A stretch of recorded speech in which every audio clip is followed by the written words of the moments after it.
the FIFA World Cup 2026. The World Cup Final with Kelly Cates on 5 Live Sport.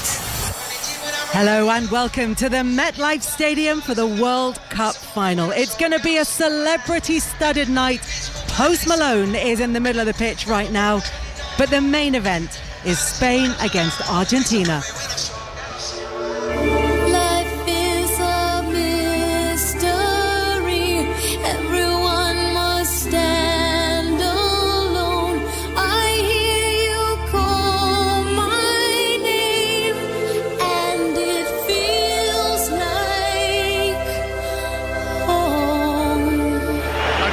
Right-footed and scores! And Argentina have won the World Cup again for the first time since 1986. What a match! What a finale for Lionel Messi and his team. Fabregas picks it up. Here's Iniesta. He can win it. Score. He has won it. Iniesta has won the World Cup for Spain. The trophy is with Iker Casillas. The trophy that means that Spain are the kings of world football. Argentina against Spain, Messi against Lamine Yamal. It's two huge footballing nations in a World Cup final. Enzo Fernandez, he's going to have another goal. He scored. It's the equaliser. Argentina have just been this team that you just can't shake off. O'Reilly can't stop the ball.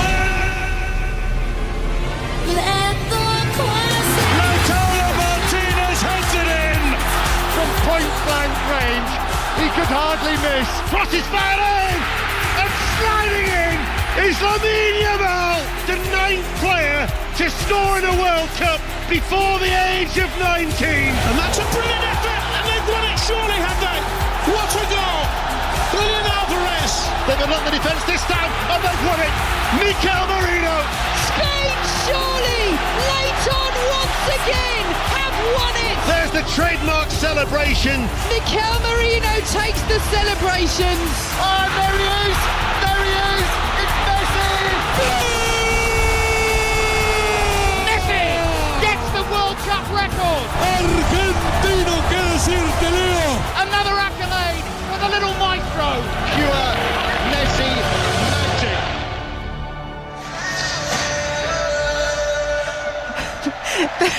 I just missed the end of that because enormous firework display has just gone off right round the stadium, from the roof down on the pitch, to mark the end of Post Malone's set here at the MetLife Stadium ahead of this World Cup final. It's going to be like this for the next 3 hours. We've got a half-hour halftime show that does feature Madonna.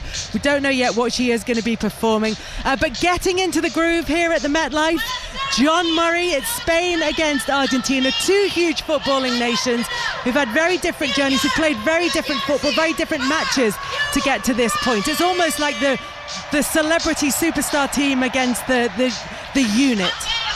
I'm not so sure about getting into the groove. It was more about getting into the stadium today, because of the security is the tightest that we've seen at any match. So well done for everyone who's in here to see what is quite a prospect. I notice as well, I've now got firework ash. Can you see it? It's coming down on us. It is raining on us at the moment, and that's just the start, John. And that's just the start. We've had Post Malone. I've got the Spanish commentator just over my left shoulder here, who's already reached 10 and a half. But what a match we've got to look forward to here today, I think. I think it's hard to argue that they haven't been the best two teams. It's really difficult to choose between them. I think Spain, with this great run that they've been on, the confidence, the teamwork of the Spanish team, and Argentina, who have just found a way so dramatically to get here, but have won 14 matches in a row. So bring it on. Bring it on, he says, and Ian Dennis can tell us what the teams are.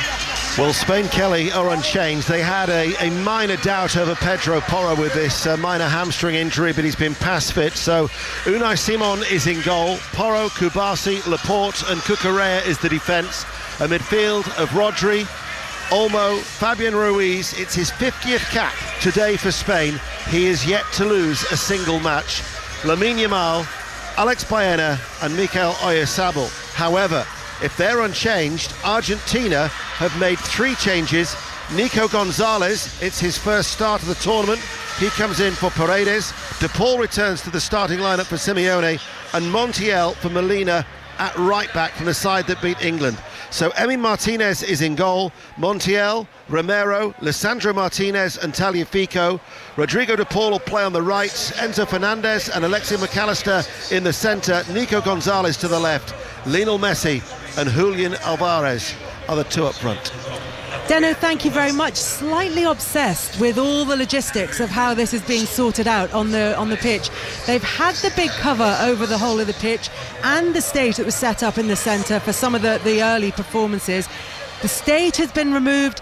The cover is now being removed, and they're setting up for the next phase of what is a closing ceremony and a warm-up ceremony for this World Cup final. In the midst of all of this, Chris Sutton, a game of football is about to break out in just over an hour's time.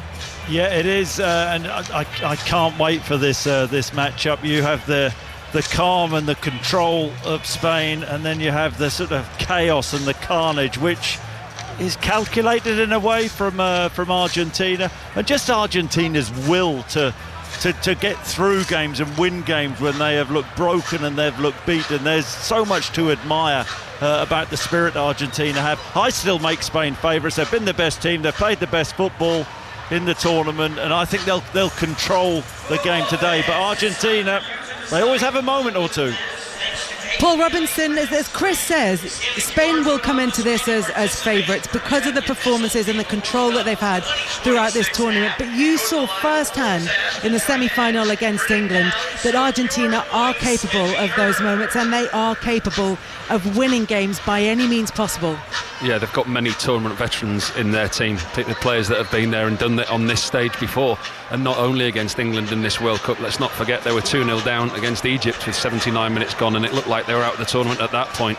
I just think, yes, their route to the final hasn't been the prettiest, as in it's not been comfortable, it's not been easy, they've needed extra time twice, but you can't rule a team out that have got the plethora of quality that they've got in that side. And they show spirit and fight late on in games. Even late on in the game, if Spain are 1 or 2-0 up, you still can't rule out Argentina, as we've seen. We've already heard the final moments of the Open Championship earlier today on 5 Live Sport, and we're keeping you up to date with everything that's happening at the cricket. Here's Eleanor Oldroyd. And you may just be seeing the last moments of Virat Kohli on an English cricket field, because the great man is out for 74 of 60 deliveries. He'd never got 100 in England. He may never get 100 in England. 315 for 5, India chasing that target of 388 to win. England's extraordinary effort, making 387 for 3 in their innings. But he's heading off now up the pavilion steps very shortly, and you'll hear the ovation for him. He's done so much for his country over the years. Sam Curran has really turned this game on his head. He dismissed Ishan Kishan and Shreyas Iyer in the same over, and here comes Virat Kohli now up the steps of the pavilion. Applause from the Indian fans, applause from the members in the pavilion as well. But yep, 3 for Sam Curran to dismiss Ishan Kishan, Shreyas Iyer, and now Virat Kohli for 74, and England are on the brink, or well, close to victory here. 315 for 5, India needs 73 more, and they've only got 28 balls to get them. Ellie, thank you very much for that, and we could be seeing the final moments on a global stage of one of the all-time greats here today, in Lionel Messi, who takes the field for Argentina against Spain in this World Cup final. Also with us, Spanish football expert Guillem Balaguer and South America football expert Tim Vickery, who joins us as well. Guillem, Spain are the favourites for this one. I know you're feeling pretty confident. Are there any nerves about where this may go wrong for this Spain side that seems so together and so controlled? Control is the word that keeps coming up. Yeah. These are the two most successful sides in the 21st century. So it's bragging rights that we are playing for here. But that success has come in so many different ways for both teams. So I think it's kind of fair that and fitting that this World Cup gets to size in the finals. The confidence comes from the fact that having won it once and seeing what's happening now, and the kind of players that we've got and the ones that could replace them, it's just a feeling that we can be back. So it's no one-off, and that is a great feeling to have. But in any case, you have to embrace everything that's happening here. Being in a quarter-final may not happen again, just in case. I did the same I did in Johannesburg. I rang everybody on video, people that my family, friends, and a couple that are not with us anymore, but I'm sure are still watching. And I've done the same, because the first thing when I thought about the final in Joburg, the first thing that came to my head was that. It was not the Iniesta goal, was not the result, it was just the fact that I shared it from the distance with all my family, who kept sending videos, and they will do the same today. Because whatever happens, it's absolutely fantastic to be part of this. It is all about those shared moments. And when Argentina won the last World Cup, Tim, in Qatar, there were lots of references to the late Diego Maradona. There is a sense now that Lionel Messi at 39 will be playing in his last World Cup, although I think we said that 3.5 years ago in Qatar, that was potentially going to happen. But at 39, it looks like this might be his last moment. And to be able to do something like win back-to-back World Cups is something that the Argentina fans and those people who are gathering together with their families, with their loved ones, to experience this occasion will be hoping that he's able to do. Indeed, yeah. And is he going to be the lucky star who's going to express yourself and shine a ray of light and ended up taking a bow? Four Madonna singles in one line. Someone's been on Spotify. That's my challenge to the world. What is this Spotify of which you speak? Too old for that one. Yes. I've bored people with this for years and years and years, but you don't get too many chances for bragging rights in our game, so why not? I saw him first. South American Under-20 Championship, start of 2005, ladies and gentlemen. Argentina didn't know much about him. They knew that Spain wanted him, so they thought, well, if Spain wants him, we'll have him instead. He was half as high as everyone else. You just looked at him and he just looked like the pigeon-toed runt of the litter. This cannot be an elite sportsman.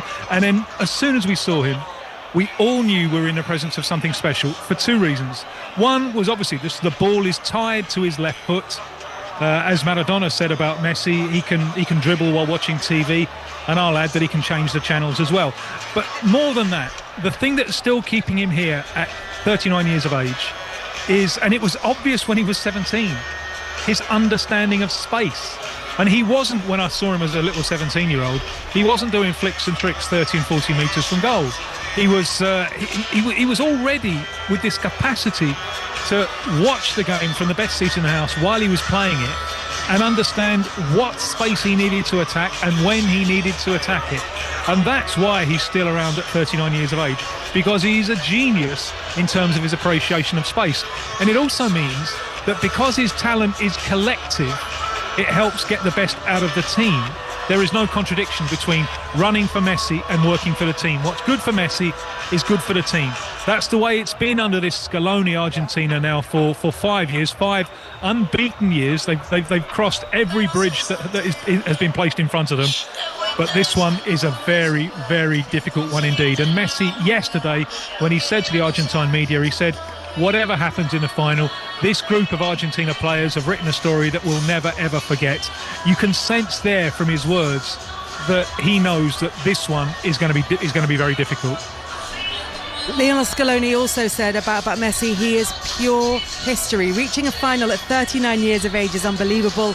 With Diego, we miss him, but Messi is still with us. He is history, he is the legend, and together with this group of people who've brought us these wonderful years, we will always remember him. And if he scores twice today, Chris Sutton, he could win the Golden Boot in this tournament. Yeah, of course you wouldn't put it past him. I think it's interesting because this game has been billed, hasn't it, as Messi v Yamal, but I don't think Lamine Yamal has actually turned up at this tournament. Yes, and maybe today is the day, and Yamal will target Tagliafico, the left back of Argentina. But it'll also be interesting to see Argentina out of possession, because they will be a man down. They'll be Messi down. He doesn't press. He saves himself for those moments. So I think it's going to be fascinating the way that Argentina approach this game. I think it'll be in a similar style to the way that they approach the England game, where they will just try and disrupt and stop and break that Spanish rhythm.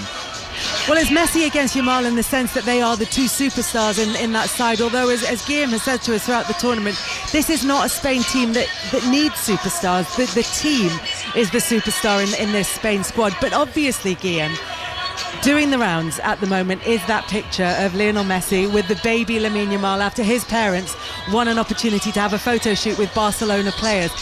We were talking about this in one of the build-ups the other day, and you'll have a better understanding of how this might work out. Are Barcelona fans a bit torn about who to support in this competition because they're Catalan, rather than Spanish in a sense? There is that sort of separatist mentality, and also Yamal is the current player, but Messi is the legend, the hero, and representing Argentina. Spain is full of Barcelona players and Catalans as well. So I've seen a meme of a little kid with his head down, hitting a stone, really serious. That's all the Barcelona fans at the moment. They just don't know. I don't know. But they won't lose. It'll be a time to celebrate. But I think generally as well, they're our cousins, Argentinians. So we've had the influence of players, Di Stefano, Maradona, Messi, and managers like Pellegrino and Simeone and Menotti and Valdano. And also, after the Spanish Civil War, a lot of players went to Argentina, lived there, and left a mark there as well. So I'm going to steal the words of Jorge Valdano on this one. I think I will be celebrating, and many Spanish people, and maybe even Catalans, that Spain win, but I won't be sad if Argentina win because of Messi. But let's see if it's his last time he wears his Argentina shirt. I've got a theory. What's your theory? So he finishes his contract with Inter Miami in 2028. That's 1 year and a half before the World Cup that's played where? One game is playing in Argentina. So, obviously, he walks 47% of the time. Let him walk more than that. It doesn't matter. Because having done what he's done, 12 goals involvement, only Gerd Müller in 1970 has done more than him, just one more. He's still very efficient and he's still playing for him. And Leandro Paredes said it, didn't he? We will keep winning, so Leo Messi doesn't wear the Argentina shirt for the last time. The pre-match preparations, the closing ceremony / build-up to this World Cup final continues apace. We're battling with the sound quality, trying to hopefully reach you through the radio. Just to pick up, Guillaume, on that idea that it's Messi against Yamal, and maybe Yamal hasn't really turned up in this tournament. As a player who's turned 19 in this tournament, he will have more World Cups ahead of him, but he would love one of those World Cup finals where you announce yourself on the stage. We know who Yamal is, but a performance that announces you on the stage. Oh, not only he would love to, I can guarantee you he will search for it. He will want his moment, and I think they've managed quite well the balance between the anxiety that he felt at the beginning because the physique wasn't giving him, didn't allow him to be sharp, and probably he's not 100% anyway, and the need to help the team. But for the last two games, everybody that spoke, you ask them about the weather and they say, yeah, but Lamine is doing very well without the ball, because everybody wants to remind him that you will have your moment. He's the only Spanish player we've got that can win a game by himself. But we got here without needing him. We haven't needed a miracle save of Unai Simon either. It's all about the team. So it's Messi's magic with his street gang against the ruthless and choreographed Spanish side. So let's see. We will see, because kickoff is about 50 minutes away in this World Cup final, but there's lots more to come here at the MetLife Stadium between now and then. A lot of performers out there with very powerful lungs, and it's very possible that the players are going to need that same kind of breath work as this game gets underway. It's hot, it's in the high 20s, it is in the just coming up to the peak of the sunshine here at the MetLife Stadium, so it's going to be tricky conditions for those players down on the pitch. But 90 minutes with that half-hour break in the middle for that halftime show, and at the end of it we will know who are the world champions. Let's check in at the cricket with Eleanor Oldroyd. Yes, the Indian fans have gone very quiet here now, and they're drifting away into the evening sunshine, because India 329 for 7 are going to fall short in this game. That target of 388 always looked absolutely massive. They gave it a brilliant go with Rohit Sharma, Shubman Gill and Virat Kohli, but Sam Curran has taken 4, including the wicket of Axar Patel, which has just been taken by Will Jacks. Absolutely brilliant catch by him, because it went miles into the St John's Wood sky. Delighted, celebrating celebrating the victory, or celebrating the catch, and the victory celebrations will be forthcoming quite soon, you think, and England will have won this 3 ODI series by 2-1. 329 for 7 India. Ellie, thank you very much for that. Just looking around the stadium, most people really are inside now. It's probably about 70-80% full inside this stadium, but there are real difficulties trying to get in. There are 3 heads of state here.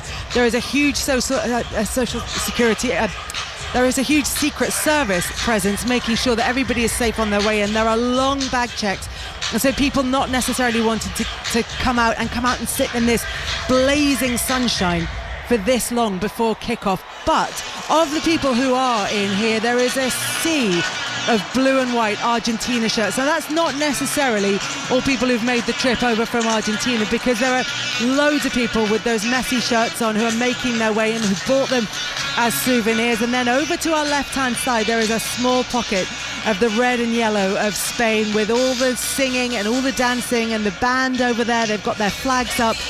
And we'll hear them when eventually the sound inside the stadium is lowered and we're allowed to hear the fans make themselves heard. Paul Robinson, we were talking about whether or not this is a Messi versus Yamal final. Messi himself has spoken about Yamal and talked about him as one of the best players in the world. He's achieved so much, even at 19. And Messi says, he's 19 years old and has his whole career ahead of him.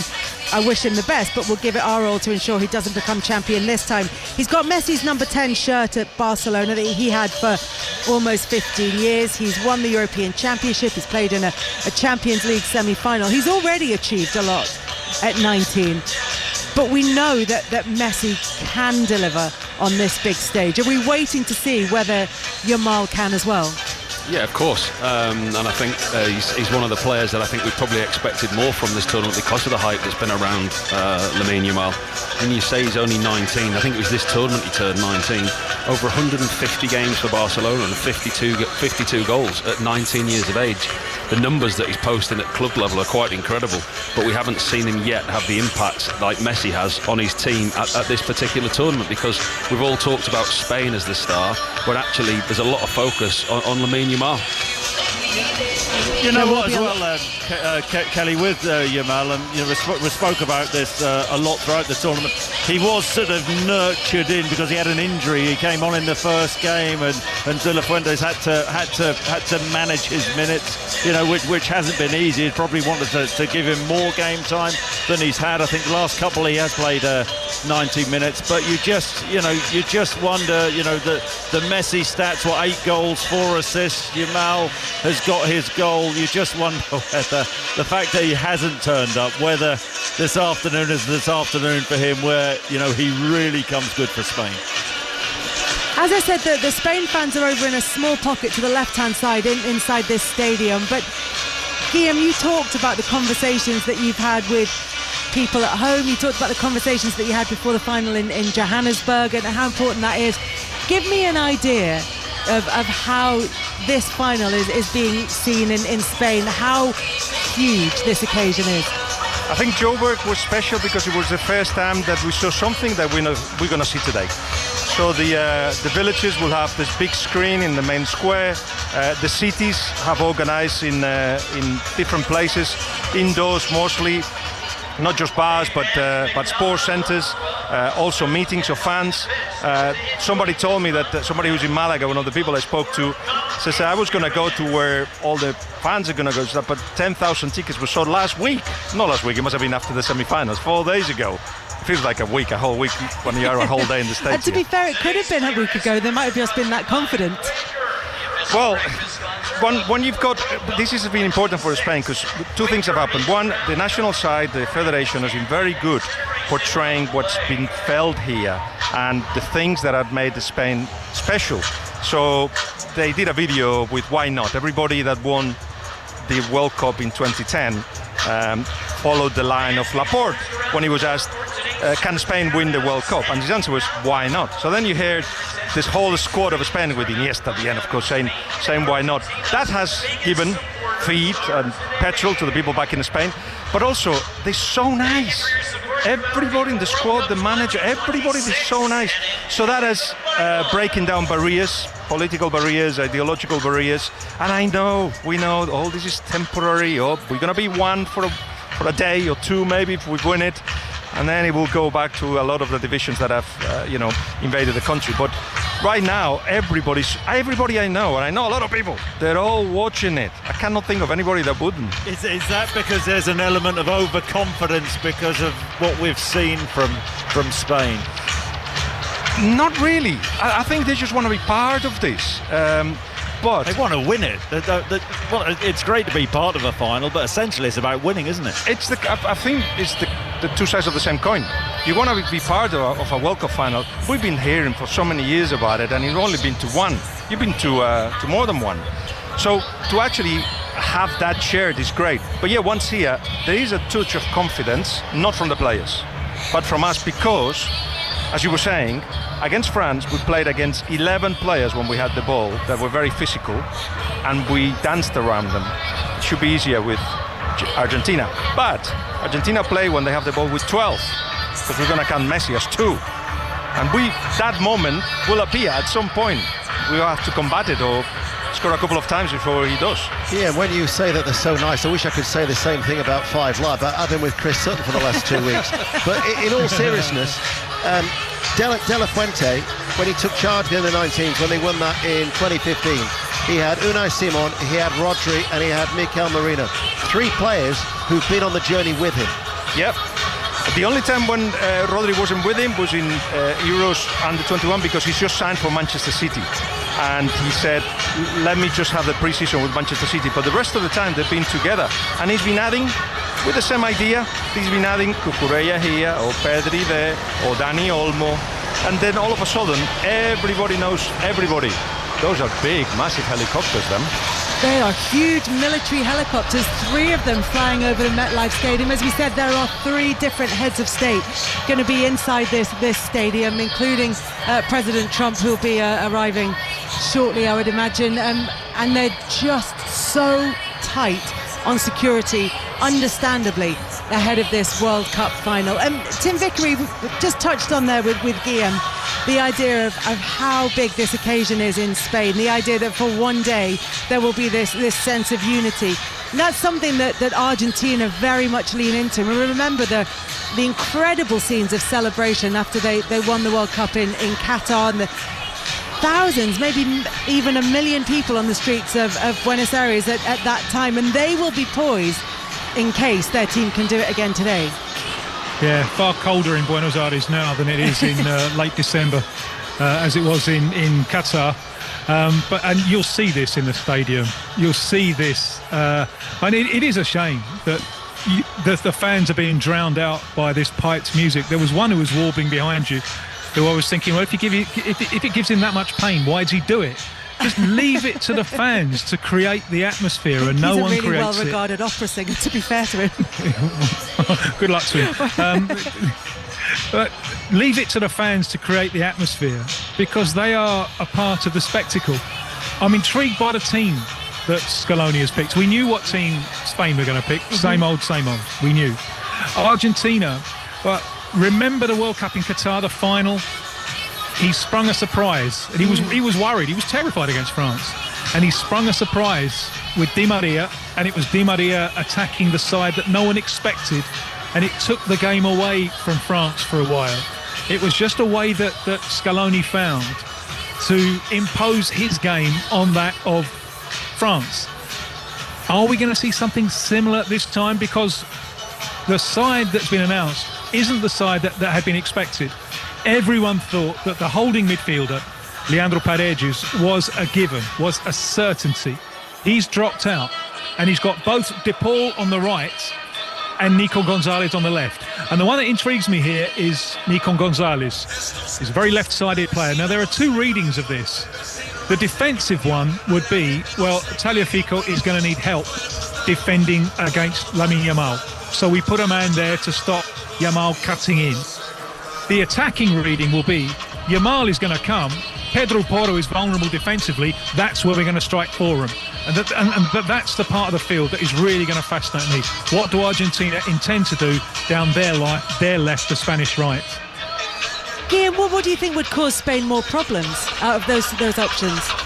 It really is about, because we dictate what happens on the pitch, it really is about not losing the ball when you are in the build-up, quite clearly, and then making sure that, say we go ahead, that we don't allow Argentina to do what they did to Egypt or to England, which is to calm themselves, to put a tent in our last third. So if crosses come in, if Messi has got his moment, if he's got the ability to do short sprints, that's where he damages us. But if we keep the ball and we keep pressuring high and we'll be the best at it, yeah, it will definitely help. Spain out warming up on the pitch here at the MetLife Arena, and they are out there with that sense of purpose ahead of them. They know that in less than 45 minutes this World Cup final will be underway, and you might just hear the noise now for Argentina as they come out onto the pitch. We can hear, Guillaume, we can hear the difference in the reception for the Spain team compared to that of Argentina. Do you think that will have any bearing on what happens on the pitch at all? To be honest, Argentinians and the national team play by emotion, and that is something that's not tactics. That's the way you were brought up as a kid. The fact that you feel that you're doing it for the guys to understand, that the fact that it is everybody's at it, everybody. That helps Argentina. But guess what? This is a winning machine, Spain. They're a winning machine. As Ian was saying, they won the under-19s Euros, the under-21s Euros, silver medalist in Tokyo. We've won the Euros in 24, the Nations League. And did you see the face of the players that were celebrating after the first goal against France? It was a business face. It was like, right guys, yeah, okay, this is okay, but we have some more things to do. And then at half-time, Rodri was shouting first to Lamine and then everybody else. Just a sentence he didn't finish. A couple of passes, guys. A couple of passes, meaning you just, as you've always done, have the ball. Keep it for that extra second. That means that somebody will come to you and there will be a gap, and then pass it. And pass is the language of Spain. They just don't give you the ball. They put it in a place where he's saying, give it back, or run with it, or just give it to somebody else. So that's in their DNA. The motion, great. It will push Argentina. We've got the head in where we have to have it, and as long as we don't take it off there, we should be okay. It's the Pep Guardiola phrase, isn't it, having your head in the freezer? Fridge or the freezer, one of the two. It's cold anyway, and a lot cooler than it is here at the MetLife Arena. It's all over at the cricket. Eleanor Oldroyd. Yes, England have won by 27 runs. They take the series 2-1, a massive 387 for 3 they scored. And India got pretty tantalisingly close points thanks to Rohit Sharma, Shubman Gill and Virat Kohli particularly. But once Sharma was out for 138, it was only going one way really. So England win the series 2-1, and it's been a lot better day today for Brendan McCullum and Harry Brook than it has been recently. So congratulations to them, and India will feel they have to do some rebuilding with some legends of the game retiring and a World Cup on the horizon next year. Ellie, thank you very much for that. We are building up to the World Cup final between Spain and Argentina, which is about 40 minutes away from kickoff. About 20 minutes time, there's going to be more performances on the pitch here. We've already seen Post Malone, we've already seen opera stars, we've already seen dancers and drummers out there. We've had a spectacle, a huge fireworks display already, even though it's in the middle of the day, but there is more to come. There is a half-time show that's going to last for half an hour that features Madonna and BTS amongst many others. We'll bring you that as well, and of course we will bring you the football. It is Spain against Argentina, and Tim Vickery, Chris Sutton was saying in just a few minutes ago, he was saying you have to admire the fight and the aggression from Argentina, and there has been a lot of talk, particularly with an English eye on things, about some of the tactics that were used in that semi-final against England. If you look at it with a cool eye, when you're not the immediate opponent, is that just being smart? Is that just another weapon in your armoury? Well, it depends how much the referee lets you get away with doesn't it? And the Spanish have already been putting pressure. De La Fuente is already putting pressure on Slavko Vincic, the Slovenian referee, trying to make sure that he doesn't let Argentina get away with so much. We are expecting them to do something similar, but Scaloni can always surprise you. But yes, I mean we saw this earlier on. This I believe was quite controversial in your parts. The way that Paraguay approached their World Cup match against France. It really does feel for the South Americans that you're carrying out your patriotic duty. It's the biggest patriotic festival that there is, representing your country in a World Cup. It does mean more to the South Americans than I think it means to anyone else. Part of that is why we're celebrating the centenary of the World Cup, which began in South America in 4 years' time. If it was just left to Europe, we wouldn't have had a World Cup, I think, until the late 50s. So that means that any weapon that you can use to give yourself a tactical or psychological edge, you will use it. And the referee, I think, is going to have to be very, very strong indeed to ensure that we get the ball rolling. And you'll notice in the last half hour of the semi-final on Wednesday, there was no funny business from Argentina whatsoever. They had the momentum, they wanted rhythm, they wanted that ball rolling as much as possible. But it was a very, very different story at the start of the game. I think it'll be up to the referee to crack down on it. Tim's absolutely right there. You know, that they are a bunch of barroom brawlers. They really are, aren't they, Tim? But I mean, that's the way they're going to win this game, isn't it? They've got to sort of mix up, sort of tactically what they're going to do, but they will look to intimidate Spain. Frank Sinatra now playing on the speaker. We're just trying to work out what's going on the pitch and on the big screens, and there are some incredible World Cup moments. We've just seen Bobby Moore lifting the trophy with images of Pelé on the screen, of Diego Maradona, which I imagine if the Argentina fans are watching the screens will get a big reception, but all set to a soundtrack of Frank Sinatra in My Way. He is from just down the road in Hoboken. That's where he grew up, and so this is very much his manner, and this is the voice that is going to be soundtracking these great World Cup moments. Sorry, Tim, let's hear your dulcet tones instead. Yeah, we'll start spreading the news. I'm going to ask a question to Guillem. Is there any worry that Spain at times can struggle to transform their territory and their possession into goals? I mean, in the semi-final against France, it worked for them, didn't it? They got a penalty really from nothing. There was no danger. They hadn't created any danger, and they got a penalty, and that got Spain on top, and after they could control the game. Is there a worry, Guillem, that if Spain are unable to transform their possession into goals, then this Argentina side are always in the game? If it was the beginning of the tournament, I would say yes. We've grown into the tournament, though, and that's so important when you actually feel the players are confident and they can keep the ball a little bit longer, that they can make a run, they're going to be found, that there is a pass that you normally wouldn't try and then you would. And that is happening. So what happened in France was not just a team that played the ball around very well. We were very effective, or effective enough anyway.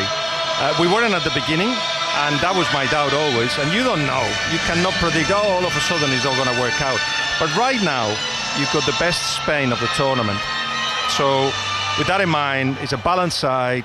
Chances will be created, and you would think with the sharpness now that it will be taken.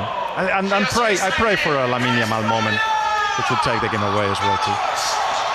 But we've been waiting for that Yamal moment all tournament, Guillem. But as Chris said, he's been injured. He's not even 100%. He had the first 20 minutes that he had against Cabo Verde.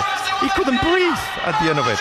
But now, again, it's the best Lamine Yamal of the tournament. He sees himself in the posters, and in Times Square, there's this massive screen, isn't it, where he appears after Messi, and he's like, yeah, I'm that guy, and I want to show it to you. So, okay, this is your stage. Is there any surprise or disappointment that they haven't got Williams fit enough to start on the other flank? Because if that stretches the defence out, that makes it easier for Yamal to work his magic. Again, we're going to see the best Nico Williams, which means he's only got 25 minutes in him. And if you asked me at the beginning of the tournament, it's like, we won with the wingers. We're controlling, and the wingers. We won with a winger that comes inside. It's just, it makes sound arrogant. but we've got a lot of layers because our football is based on intelligence. So what is it that you can do? You reinforce it. What is it that they do? We'll make it weaker that way. What is it that we've got? Let's use it. What don't have? What we don't have, we don't have. And that's why, without our Unai Simon save, without a Lamine Yamal move, we're here. And Tim, is that the concern for Argentina? Those full back areas we saw against the Swiss, and Doy on that left hand side. I think it was Molina who started at right back. But Tagliafico hasn't had a great season. He's ageing, and he just seems ripe for Lamine Yamal. Is that the concern in Argentina?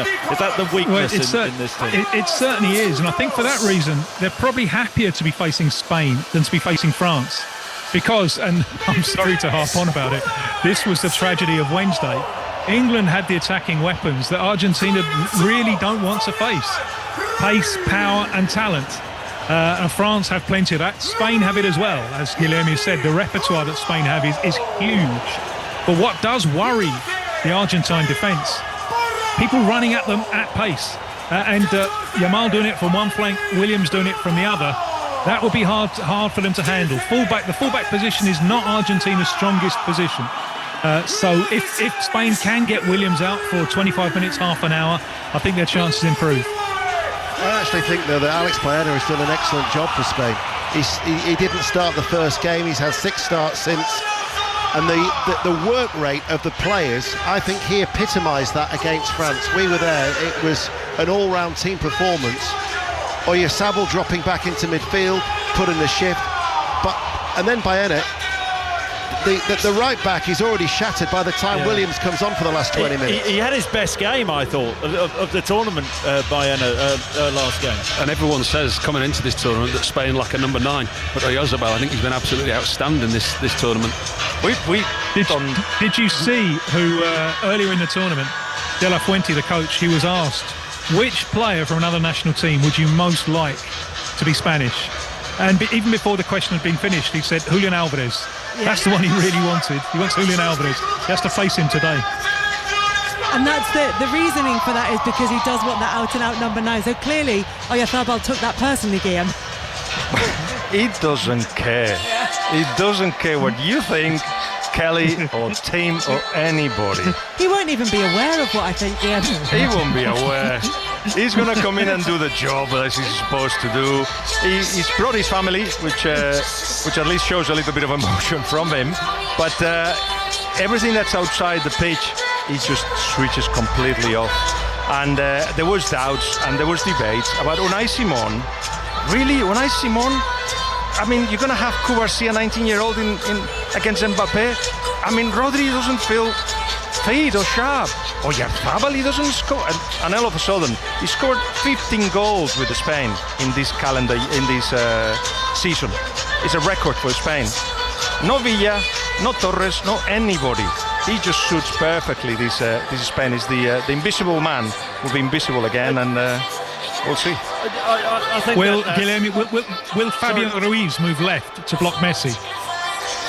So you're going to have Rodri quite clearly and Olmo on the right-hand side. And if Messi attacks the right-hand side, you're going to have, obviously, Fabian just covering that ground. But the idea is to defend as a team. So you take the ball, you keep it from them, you defend high up the pitch. And then if Messi, who will be waiting in the halfway line, gets it, well, try to beat Laporte or Cubarsí. But the key is that jump just after losing the ball. That's the key defensively. You know, with Oyarzabal, and you say that he doesn't care. How is he viewed in Spain, though? Is he viewed as a top draw striker, or? You know, is he just sort of viewed? He plays for Sociedad. You know, he's a reasonable goal scorer. His all-round game is okay, but there's a feeling that he's not top draw. How is he viewed in Spain? Well, he's not in the covers of the newspapers or the magazines, and there's no big reports about him or documentaries, so he hasn't got a massive profile. But in the Spanish football culture, there is something that is identified by anybody, even people that don't really know much about football, which is intelligence. you see that what he does. You see that he ends up. You see that he moves deep or he goes wide. Or when he lost, because he was out for almost 2 years with a knee injury, lost his pace, and yet he adapted very well. So he's viewed as an intelligent part cog in this machine. He works for this team, for the system. And have Real Madrid or Barcelona ever come in for him, the big boys, or is he not sort of sexy enough for them? He was actually asked about it, and he said, of course, I'm happy what I am. He wants to be a one-man club. That's all he wants to be.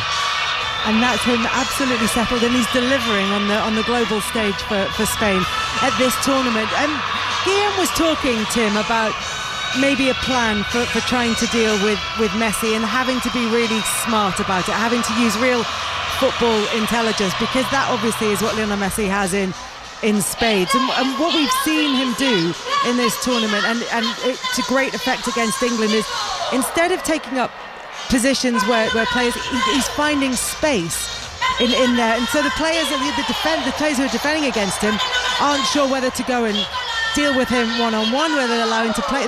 He's giving them so many decisions to make just by the positions that he's taking up and walking over to. And he can cross the ball with his wrong foot, as if he just put it on top of the centre forward's head with his hand. Yeah, well, that's a criticism that's often made of him in Brazil. Where's his right foot? Pelé had two. Where's his right foot? But I fear, and Brazil are trying to hold the line of, Pelé is incomparable. There's no one on the same shelf as Pelé. I fear that ship has sailed now. I fear that if you can do what he's doing at the age of 39, then you have to put him in the conversation. He will never be as close to the Argentine soul as Diego Maradona. Maradona was one of them. Maradona was a fan. Maradona would go to the games and take his shirt off and swing it around his head and lead the chanting. You can't really imagine Messi doing that. With Maradona, they loved the way that he would fall down and get back up again. Maradona was so easy for them to relate to. Messi is a kind of different thing. They're a little bit in awe of him. And that distance, obviously, that created problems for a while when he wasn't winning. Now, when he is winning, that distance is part of the awe that they feel. And I think that includes his teammates as well, because the basic idea that Scaloni has had is it's a team of Messi and his fan club. Messi is Top Cat, the indisputable leader of the gang. That's what he is. Team, I just don't know if you saw it, Kelly, but the goalkeeper coach of Argentina, the games have started, the goalkeeper coach of Argentina was walking backwards, step on the foot of the goalkeeper coach of Spain in the Spain half. The goalkeeper coach of Spain just went on his feet. What are you doing? I said, oh, sorry. So the game started. This referee's going to have to be tough in this one. It's going to have to keep a close eye on it. Just to get your thoughts on that idea of how Spain can deal with Messi, Guillaume, because you can have a plan, but then Messi will just change what he does. So then you have to have another plan, and then Messi will change what he does, and then you have to have another plan ad infinitum.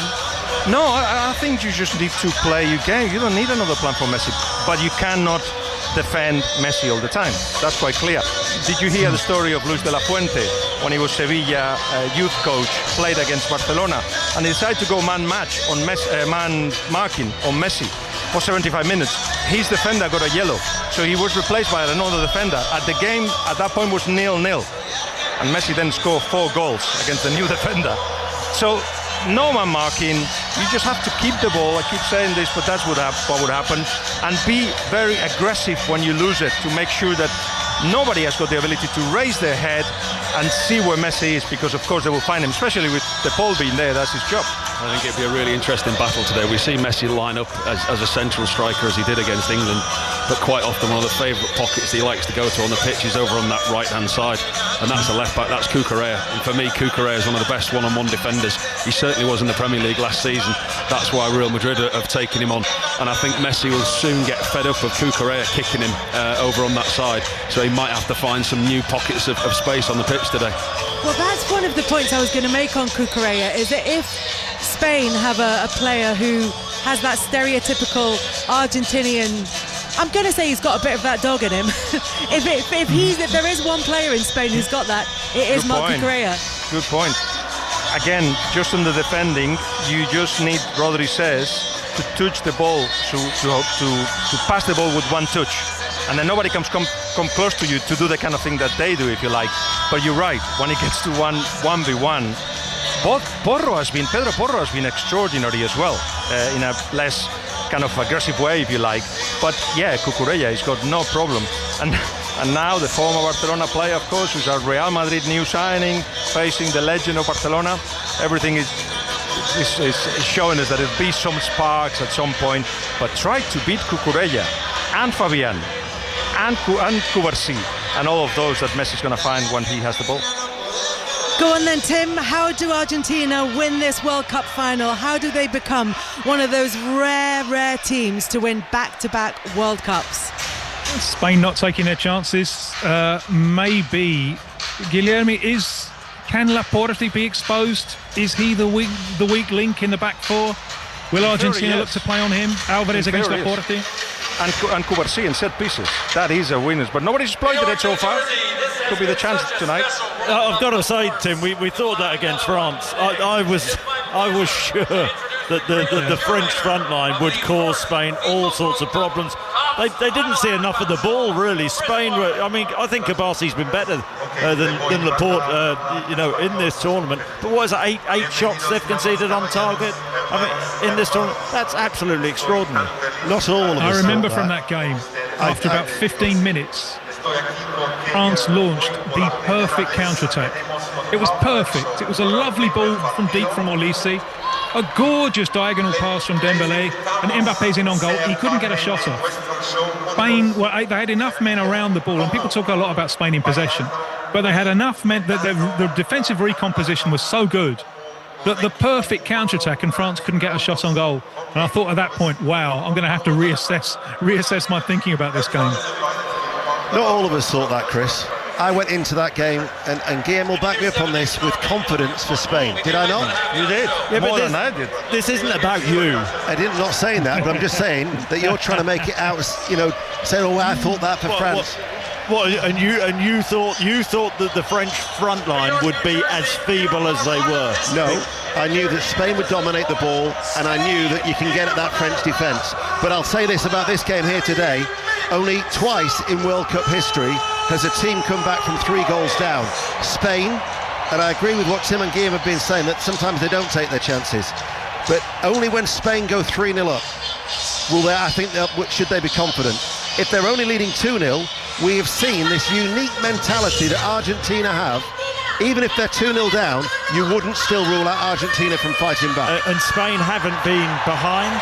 Am I right? Yeah. Well, you two can continue your personal battle, maybe off air at some stage, where you can talk this out a little bit later on.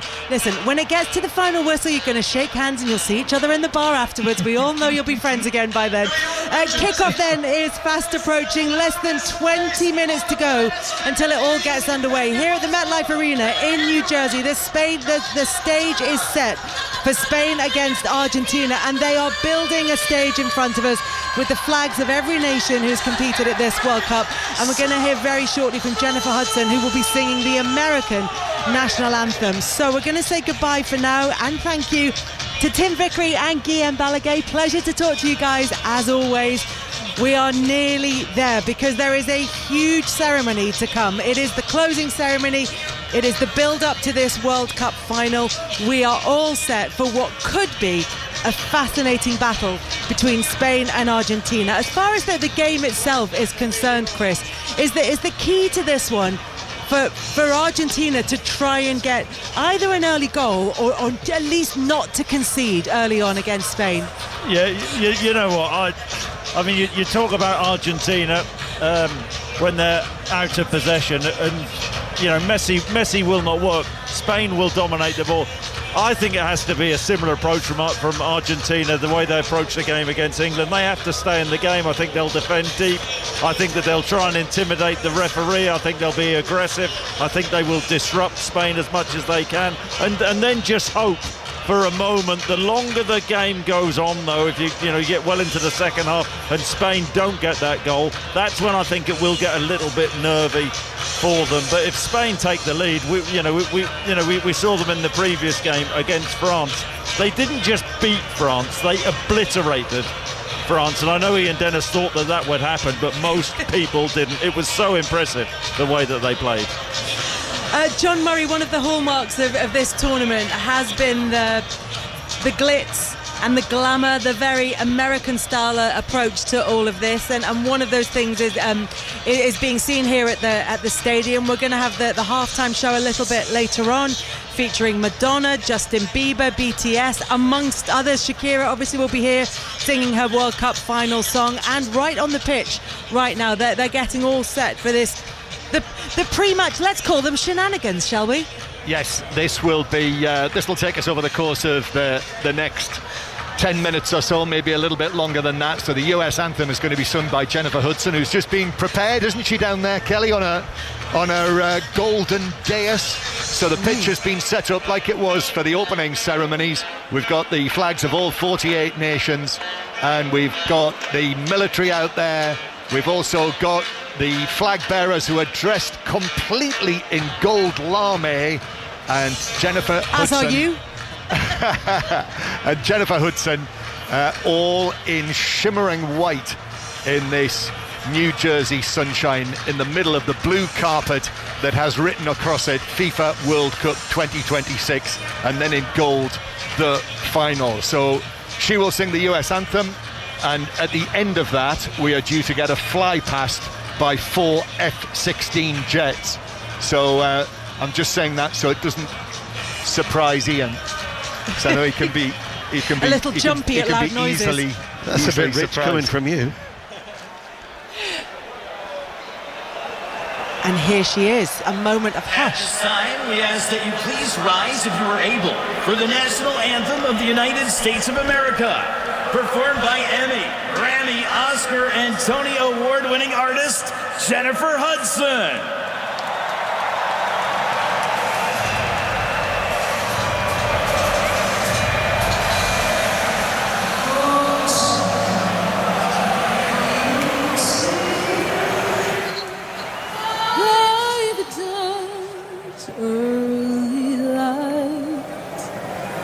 What so proudly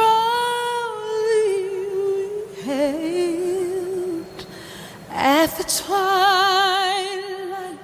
last gleaming, whose bright stars and bright stars through the perilous fight, o'er the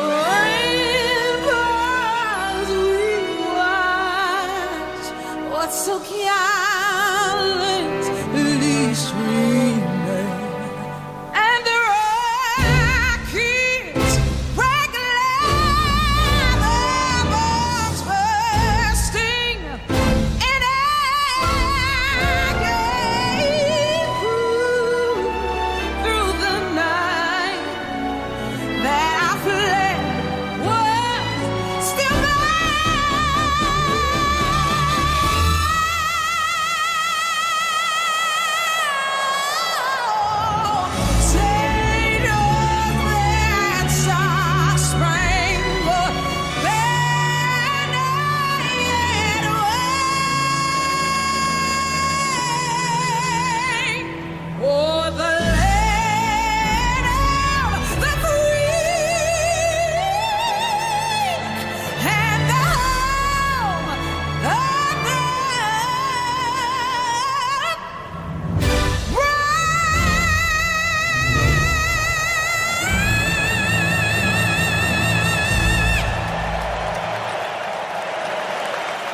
What a flourish that was by Jennifer Hudson to finish it off. Right arm in the air, and she steps back with a big smile on her face. And we should be getting that F-16 fly past any moment now. I've fallen foul of this over the years a few times, Kelly, when I've said, here it comes, the fly past, here it comes, and it doesn't. But we've already had the helicopters that have flown over the stadium. We think that President Trump was in one of them, and we're also going to have a performance now by a combination of Robbie Williams, Nicole Scherzinger and Laura Pagini. were coming. You said they were coming. She still jumped. And there they go. I can still see them away, disappearing, all four of them. They were wing by wing as they flew over the New Jersey Stadium, and now they've separated and are heading off over the Manhattan skyline, which is away beyond the stadium to our right. And the other things that are going to happen here, Kelly, are we're going to have the trophy carried out, that Golden World Cup trophy, which, slightly worryingly, they've not told us who it is who's going to be carrying out, but they say it's going to be a FIFA legend, which always slightly concerns me, in case I don't recognise them. But anyway, the trophy will be carried out by a FIFA legend, and we are going to have, in some shape or form, what is described as a message to the world by Tom Cruise. And whether that is live or whether that is on screen, I'm not sure. And then by the time we get through all of that, we will then be just about ready for the teams to come out. I think Tom Cruise is here, and he will be coming out at the thing, whether or not, as you say, the message is pre-recorded, because he's a FIFA ambassador. Yes, and we also have in attendance, I mentioned the fact that Donald Trump is here, but also from the other co-hosts, Mark Carney, the Prime Minister of Canada, and also the President of Mexico, Claudia Sheinbaum, who were all together at the draw in Washington in December on the stage, if you remember. But Claudia Sheinbaum, quite famously actually in Mexico, gave away her ticket for the opening match to a fan. So wasn't at the opening match in the Azteca, but is here for the final. We will also have King Felipe of Spain and Queen Letizia, and Sofia, the Spanish Infanta, is here as well. And also the President of Spain, Pedro Sanchez, is here, who, if I've got my geopolitics right, has not always seen eye to eye with Donald Trump, but not the President of Argentina, Javier Milei, because, and this is superstition, because he's watched all of the Argentina wins at home in front of his telly, so he's doing that again for the final. And I feel one of the celebrities who's going to be at this World Cup final, who's been sadly overlooked in a lot of the build-up, but will be part of the halftime show, is Kermit the Frog. So every generation and every person watching this will hopefully feel represented by the performances that we're seeing. Oh, there's the fireworks again. From the top of the stadium this time, and above us as well, we can see the smoke drifting over our heads. So there we are. Ladies and gentlemen, football fans around the world, please give a warm welcome to 2010 FIFA World Cup champion Andres Iniesta and 1978 FIFA World Cup champion Mario Kempes, and Louis Vuitton ambassadors Hoyen and Carlos Alcaraz presenting the FIFA World Cup trophy and its monogram canvas Louis Vuitton trophy trunk. Of course it is. So there we are, there's the answer. It's Andres Iniesta and Mario Kempes, Chris, who we remember, don't we, from our youth. Mario Kempes from the World Cup in Argentina in 1978. And the carrying case has been unlocked, and Andres Iniesta carried the World Cup forward and raised it high. And there's Mario Kempes as well, who has got the trophy in his hands and is showing it to the Argentina fans who've cheered in response. Brilliant memories from the World Cup in Buenos Aires and the final, and the ticker tape coming down, and Mario Kempes with his long black flowing hair that he had in his youth. Acclaimed actor, producer, and global icon, Tom Cruise. Oh, and there he is. He's not on video screen. It's the real thing. 30 days ago, 48 nations began a journey. They crossed oceans, they crossed borders, they crossed cultures. And together, they showed us why this game belongs to the world. From 3 countries across them, and from every corner of the globe, we have witnessed greatness. And we have shared in moments of joy, moments of hope, moments we will all never forget. Football is a language spoken without words, a force that unites people, that turns strangers into friends, and reminds us of what we all have in common. Today, only 2 teams remain. España y Argentina.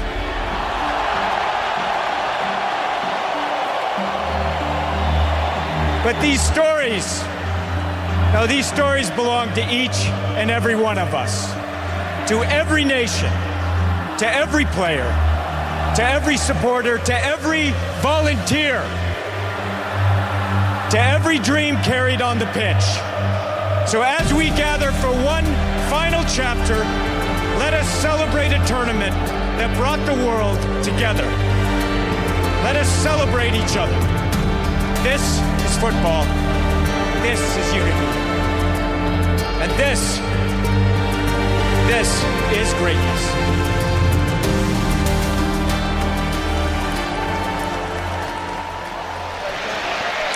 Well, I think he's finished. That was Tom Cruise with a motivational speech for the ages as we build up to the World Cup final. So they're running slightly behind in terms of the kickoff. We were supposed to be seeing the teams come out about 5 minutes ago, but they are setting the stage. They're taking the kind of the cover away that Tom Cruise was speaking on.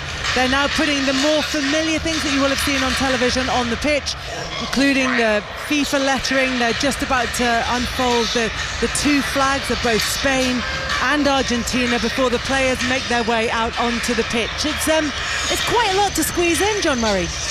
Yes, and they're not managing it. But Tom Cruise, he looked $1 million, didn't he? Actually, no, he looked $100 million. And he was all in black. This lovely breeze that is blowing around the stadium was just ruffling his hair. He had his sunglasses in his left hand. Although he did point to the Spanish fans when he said the people from Argentina, and he pointed to the Argentina fans when he said everyone from Spain. Well, it's a risky business doing this kind of thing. It is. And I think we got to the point there where the Argentina fans actually just started to entertain themselves during the course of that monologue. However, it was heartfelt. Well done, Tom. I thought they were lovely words. Ian Dennis was welling up. Believe me, I wasn't.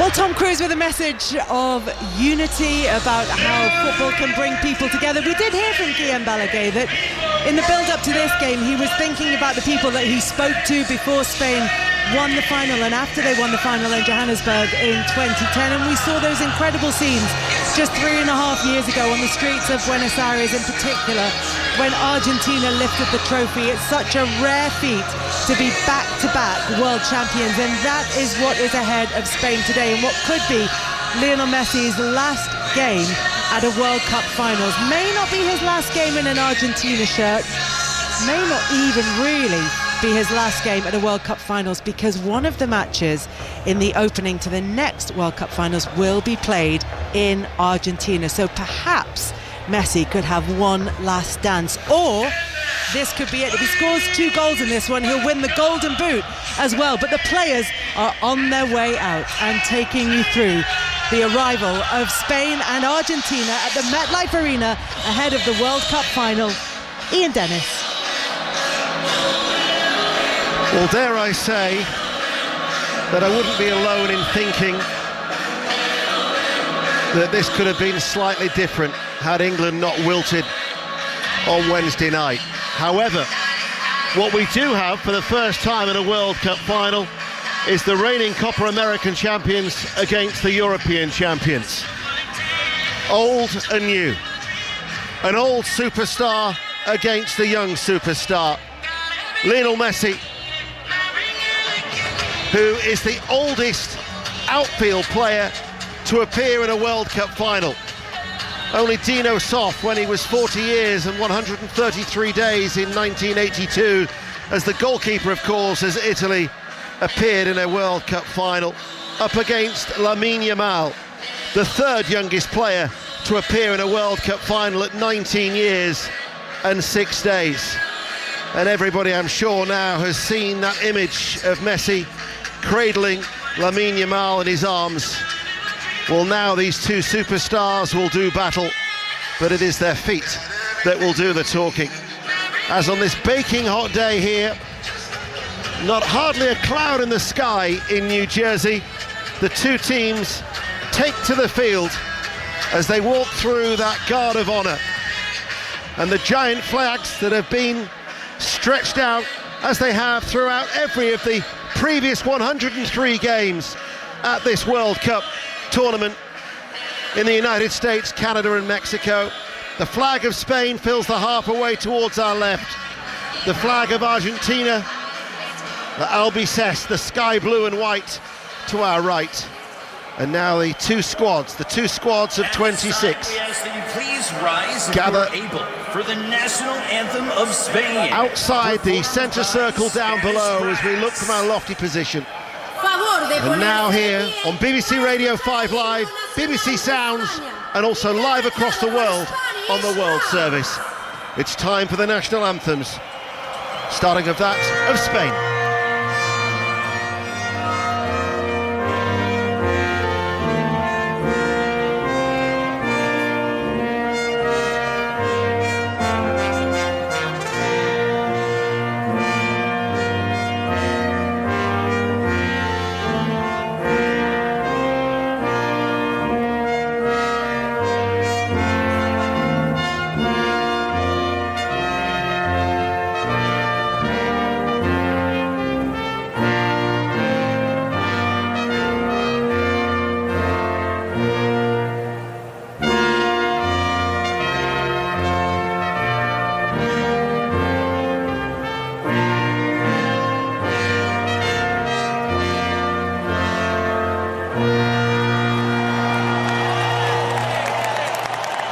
I have to say, there's more red and yellow in the MetLife Stadium than I envisaged, but the overwhelming colour is that of the white and sky blue of Argentina.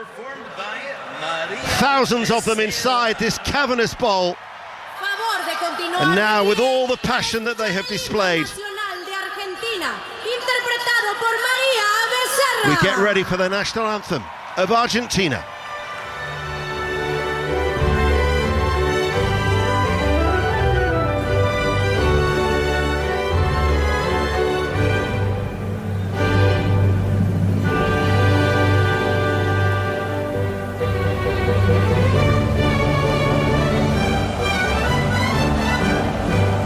Sean eternos los laureles que supimos conseguir, que supimos conseguir.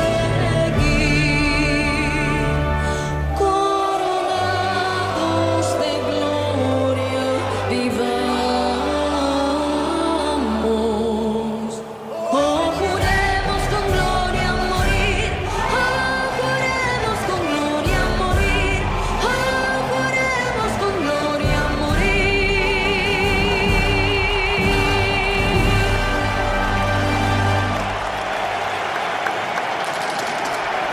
Now the pyrotechnics, fireworks as well.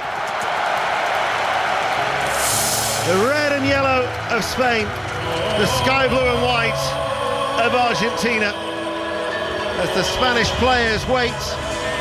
And now the customary handshakes as Lionel Messi, leading Argentina in yet another World Cup final, round the centre circle and down the line. Chris Sutton, what a scene, what a spectacle. Yep, and I can't wait for the game. A little bit late, as you said. Two teams who had different journeys to the final.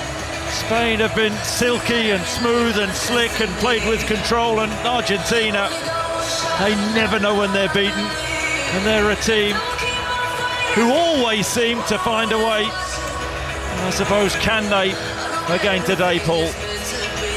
It's going to be a big ask for either of these two sides, but there's one that's very, very experienced. The current World Cup holders in Argentina. I've seen them a number of times in this tournament, and they've come a very, very different way. They've needed extra time twice, they've come from behind twice, but they're tournament veterans and they don't know when they're beaten. Whereas Spain, they've looked the best team at the tournament, they've controlled possession, never gone over 90 minutes, only conceded 1 goal. It really is set up fantastically. The best defence against the best attack. Certainly is, Paul. Here are the two teams. Spain are unchanged from the side that beat France in the semi-final. Unai Simon, Porro, Kubasi, Laporte and Cucurella. Midfield of Ruiz, Rodri and Olmo. Lamine Yamal, Alex Baena and Oyarzabal leading the line. However, Argentina have made 3 changes. Nico Gonzalez, his first start of the tournament after 6 substitute appearances. He'll play on the left-hand side of midfield. He comes in for Paredes, who is essentially a defensive midfielder. De Paul comes in on the right for Simeone, and at right back, Montiel starts instead of Molina. So Emi Martinez is in goal for the defending champions. Montiel, Romero, Lisandro Martinez, Tagliafico the left back, and then you've got a midfield of De Paul, Fernandes, McAllister and Gonzalez, Julian Alvarez and Lionel Messi, the captain, who becomes just the second player to appear in 3 World Cup finals after Cafu. They're in the customary shirts as well. The striped shirts of Argentina, the white and sky blue, and Spain are in the red shirts with the navy shoulders and navy shorts. And you would think that something has got to give.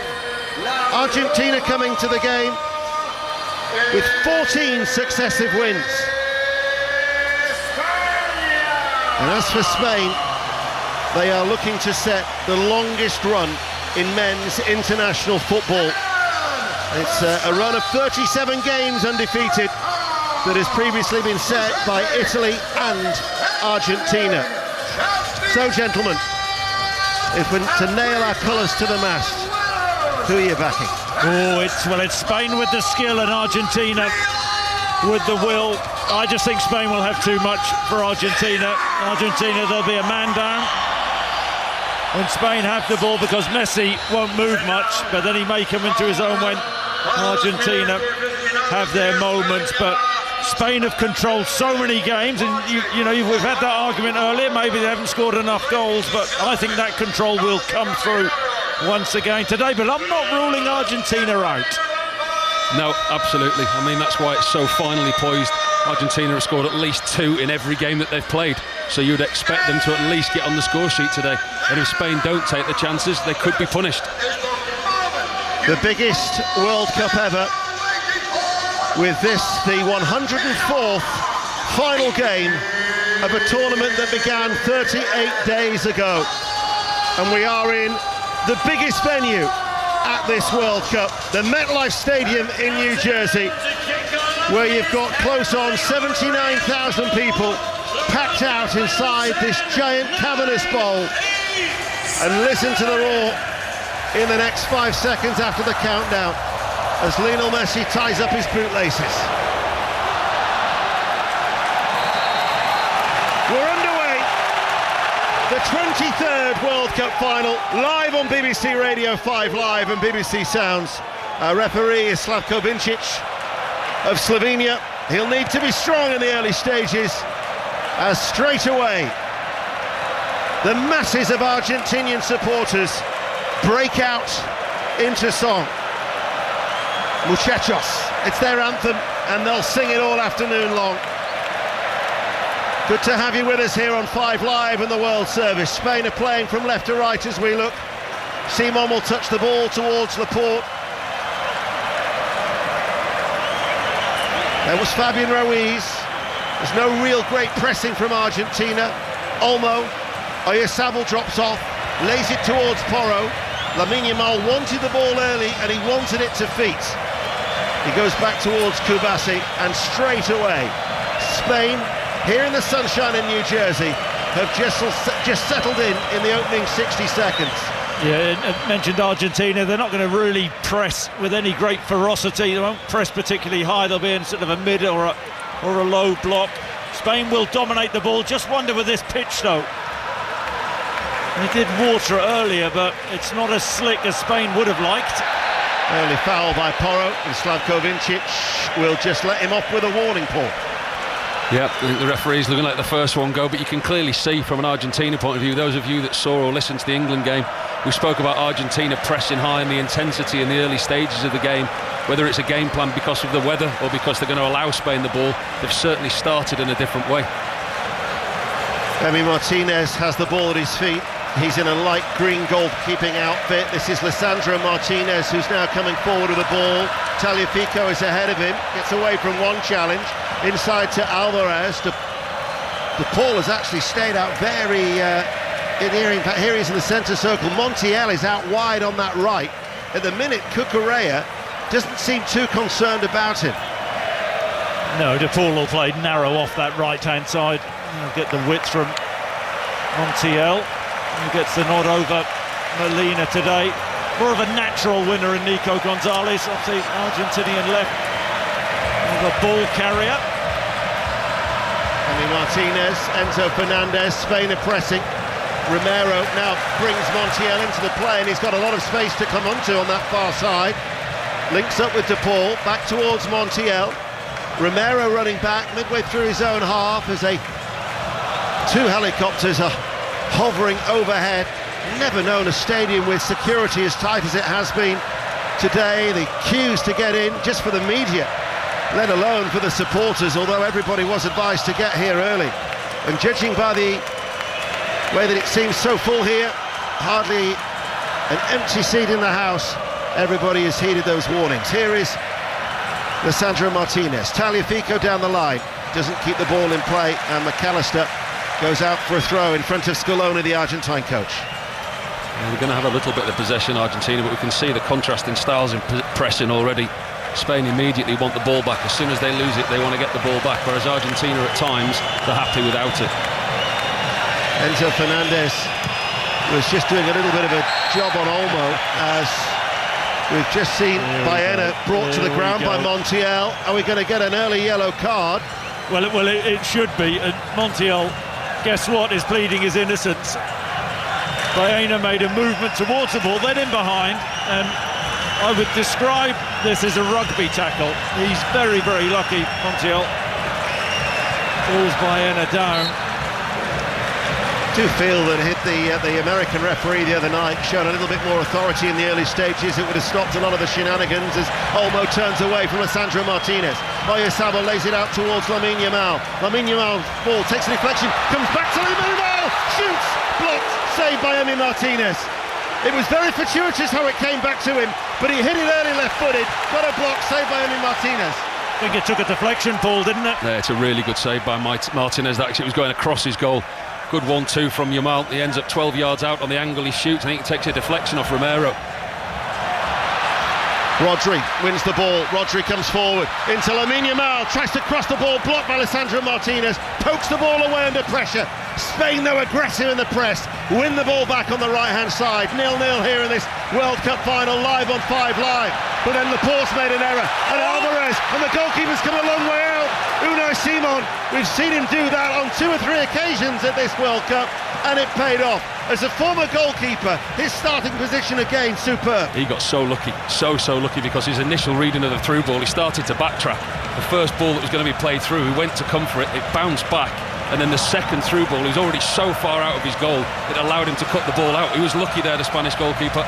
Cucurella forward on that far side to left. We're in the company of Chris Sutton, Paul Robinson on BBC Radio 5 Live. It's been a lively 5.5 minutes played in this World Cup final. As Laporte edges his way, Fabian Ruiz, Laporte then passes the ball along the ground, out towards Baena. Baena back in field towards Fabian Ruiz. Here is Rodri just outside the centre circle, along the ground towards Lamine Yamal. Porro has gone up on ahead of him. They've got a very good understanding. It's why Llorente has been preferred to Porro for starting games as the right back. Here is Rodri once again. Spain passing the ball quickly. Fabian Ruiz back towards Rodri. Argentina have everybody back inside their own half, and then Rodri will just sweep it back towards Kubasi, and it goes further back towards Unai Simon. Yeah, just going back to those couple of moments which Spain had, Lamine Yamal, I think he could have shown a great deal more conviction when he did get a shot off it. No real pace on the shot, and then the cross as Laporte just took a chance for a moment. Oyarzabal dropping off. Did well to lay it off to Rodri, powers his way forward, gets a little nudge in the back by Alvarez, then a blatant two-handed push in the back from Alvarez, but Spain still have it. Cucurella 30 yards out from goal. Olmo. Here is Porro, forward. Porro looking to link up, the little flicky back inside. Porro is impeded. Oh, referee! Referee, that was a clear foul. You're absolutely bang on. That's an absolute shocker. The referee saying, no, I got that right. Well, you didn't, referee. Porro played round the corner, followed the ball. He was taken down. We're not going to have another one, are we? Another display of weak officiating. He should have been far stronger in that situation. Porro, to his credit, tried to stay on his feet. Here is Olmo, looks towards Cucurella, doesn't have the way to the pass. And there was De Paul just dropping in with the interception. Spain, though, with the pressing, winning the ball back. Lamine Yamal inside to Oyarzabal. And he tries to then pass the ball towards Lamine Yamal. And then Tagliafico goes to ground. He gets a free kick. Yeah, this could be good, couldn't it? Starting to get a little bit live with this. Spain just showing it. Flashes of quality and possession there. Should certainly have had a free kick on the edge of the box. A really good interchange, a 1-2. Pedro Porro. He's been one of the players of the tournament for me, Pedro Porro, popping up in the advanced areas, got himself on the goal sheet. Chris says that understanding with him and Lamine Yamal, it's been there for all to see this tournament. The referee, Slavko Vincic, is very experienced. He did the Europa League final involving Rangers in Sofia against Eintracht Frankfurt in 2022. Took the Champions League final in 2024, Real Madrid against Borussia Dortmund.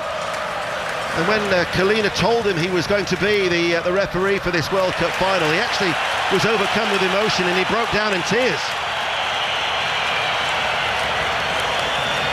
So he's no stranger to the big occasion. And I did think that was a clear foul on Porro when that was potentially opening up for Spain. 8.5 minutes played, 5 live. A reminder, this game is live on BBC One. It means you can watch and listen through the iPlayer and the BBC Sport website to the 5 Live commentary, and we're also live on the World Service too. Lisandro Martinez for Argentina. Behind it goes for Tagliafico, and that will be a throw to Spain that Porro, who was a slight doubt coming into the game with a minor hamstring injury, but they've named an unchanged side. And remember, they have the advantage of playing the extra 24 hours before that second semi-final. Not since 2010 has a team playing in that second semi-final won a major tournament. Indeed, that was Spain 16 years ago. There have been 3 World Cups and 4 European Championships since then, where the extra 24 hours have been absolutely critical. Emi Martinez with his green shirt rippling in the breeze as Lisandro Martinez hits it long and downfield, taken high on the chest by Nico Gonzalez, making his first start at this World Cup. But it's Rodri who lays it off, and Spain, Chris, are quickly back into possession. Yeah, and as expected, they've controlled these opening 10 minutes. Argentina need to have that variation in the play. We know they'll try and play, but they need Nico Gonzalez or Julian Alvarez to make sure that they run in behind that Spanish backline and stretch the game. Can't always be defeat. 10 minutes played, and it's goalless here on 5 Live as Spain. Kubasi's early ball. Oyarzabal tried to play it off towards Fabian Ruiz, making his 50th appearance for his country, and he is still yet to taste defeat. He's won 34 and drawn 15 of those undefeated 49 matches since he made his debut some 7 years ago. Laporte in the centre circle, goes square to his left. Cucurella, little touch towards Baena. Read well by Montiel, out for a throw. Paul Robinson. Yeah, Argentina have been at the most vulnerable this tournament when you get balls in behind them. They're an aging defence, as we spoke about before the game. All the way across the back 4, they have looked shaky when you get balls down the side and turn this defence. In front, they're quite comfortable. Pedro Porro with a searching diagonal ball towards Baena. Lays it back towards Cucurella. Fabian Ruiz infield to Rodri. Space for him to run into for Spain. Cucurella has made a diagonal run. The referee gets out of the way. Fabian Ruiz with a low ball in and comes off, I think, the legs of Lisandro Martinez and behind for a corner kick to Spain. 0-0. Chris. Dangerous crossing from Fabian Ruiz, 25 yards out, fizzing across it. It's odd the way Lisandro Martinez made that clearance. Can Spain work something from the corner. Will it be a short corner routine as Baena come over from the left to the right? This will be a right-footed outswinger. Outswinging corner kick for Spain. Slavko Vincic is having a word. There's just a little bit of jostling going on in that penalty area. So it's on this near side, the right, 12 minutes played, Spain playing from left to right.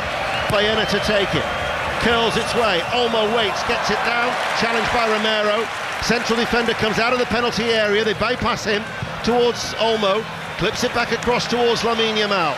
Off his left thigh, comes on the inside, touches the ball towards Baena, tries to hit it low, blocked by this tenacious Argentinian defence, and Spain will get a throw level with the penalty area on the right that Porro is going to wander forward to take. It remains 0-0 here in New Jersey. And then back to Kubasi with every outfield player in the Argentinian half. Kubasi now backpedals into Spanish territory. Laporte, Cucurella has gone wide, and because of the presence of De Paul, he has to go back to Unai Simon. Yeah, that was actually a well-worked corner, that, from Spain. And from an Argentina point of view, worrying how easy it was for them to get in. It was just a ball over the top of everybody, missed everybody, and Olmo was there at the far post. If it wasn't for Romero's touch, they could have had an opportunity on goal there, Spain. Rodri dropping in between the two central defenders. Laporte back to Unai Simon. McAllister decides to press. Laporte will clear long for Spain, up towards the halfway line, and Oyarzabal, but Romero was breathing down, Lisandro Martinez breathing down his neck, and then he gets the header forward once again for Argentina, picked up by Rodri. Absolutely outstanding against France in that semi-final in Dallas. Here is Porro, he got the second goal, passes the ball forward, it bobbles away though off the legs of Oyarzabal. Lisandro Martinez with a lazy lift of the leg downfield. Porro then almost gives it away, but Rodri with his anticipation, that was a very firm challenge by McAllister on Olmo. Very, very firm indeed. And Spanish players aren't happy with that, Chris Sutton. Well, neither is De La Fuente. It's a late challenge. I mean, that has to be a yellow card. Guess what? The referee hasn't gone for his pocket. This is what Argentina do, and they're good at it, and if they can get away with it, they will. They're a bunch of barroom brawlers. They are roughhouse tactics. We knew this would happen, and it's up to the referee to be strong. Dani Olmo, he cannot believe it. De La Fuente in his technical area, shake of the head. Get a grip, referee. I mean, that is as late can be. It was awful. That really was an awful challenge. He's flown in from distance. You talk about being in control of yourself when you're going for a tackle. It was one-footed challenge. He caught Olmo, but he flew in from such a distance away. That's twice now that yellow cards should have been shown. That was an orange card, never mind a yellow card. 15 minutes play. Spain 0, Argentina 0. Emi Martinez with the banks of the Argentinian supporters. So many of them away towards our right. Jumping up and down now in unison. Two large chunks behind that goal of Emi Martinez. They certainly seem to dominate the middle tier of this bowl-like stadium here. No roof cover whatsoever. Messi's knocked from behind and the referee gives a free kick. And as soon as Messi takes a touch on his chest, I think it's Ruiz who, in fact it's Alex Baena who bulldozes into the back of him. Romero's up, running to that area. You can't touch our best player. You can't touch our little fella. Spain now have brought everybody back. Lamine Yamal has actually just kicked the ball away, saying that's not where the foul was committed from. It's forward of the centre circle. Remember, Spain, ahead of this match, yet to trail in any of the games at the World Cup. They've been ahead for 331 minutes. But De Paul ready to chip this free kick in. The former Atletico Madrid player, right-footed, chips it round the back and over the head of Nico Gonzalez, and it will go out of play for a goal kick, 0-0. Yeah, it's quite a straight, taking that from the middle of the pitch, quite a straight position there. Always better, I think, to try and work an angle. He's got to be absolutely exact with that, and waited too far for Nico Gonzalez.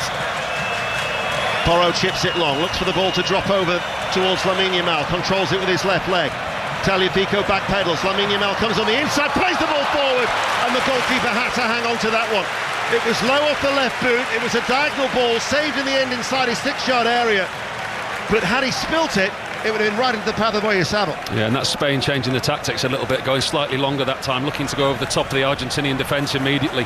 Ball over the top from Pedro Porro, gets Yamal one-on-one, cuts inside on the angle again, but once again he's caught between a cross and a shot, and there's no real pace on either. Unai Simon has kicked the ball out of play. There are whistles of derision from the Argentinian support. Here is Lisandro Martinez. Enzo Fernandez is the player dropping back to help out. Romero. This is De Paul, because Montiel, the right back, was pushed on. As the wind picks up, welcome relief in the baking heat here as Lisandro Martinez looks for a ball over the top to Nico Gonzalez, and Nico Gonzalez gets there, but Porro recovers very well on the edge of his penalty area. Excellent defending from the Tottenham man. Yeah, Nico Gonzalez has the height and the physicality of Pedro Porro, but Porro tenacious there when he was beaten initially, got back, and this is turning feisty now, isn't it?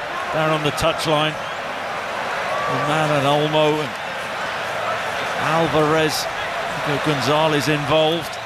We thought it might be feisty. Argentina are certainly making it quite fractious in these opening 18 minutes as Laporte carries the ball forward for Spain. Still Spain 0, Argentina 0. There's only ever been one goalless draw in a final, but it was in the United States in 1994 between Brazil and Italy. As Baena being tracked by Romero sticking tight towards him, and the referee keen to make sure that didn't escalate.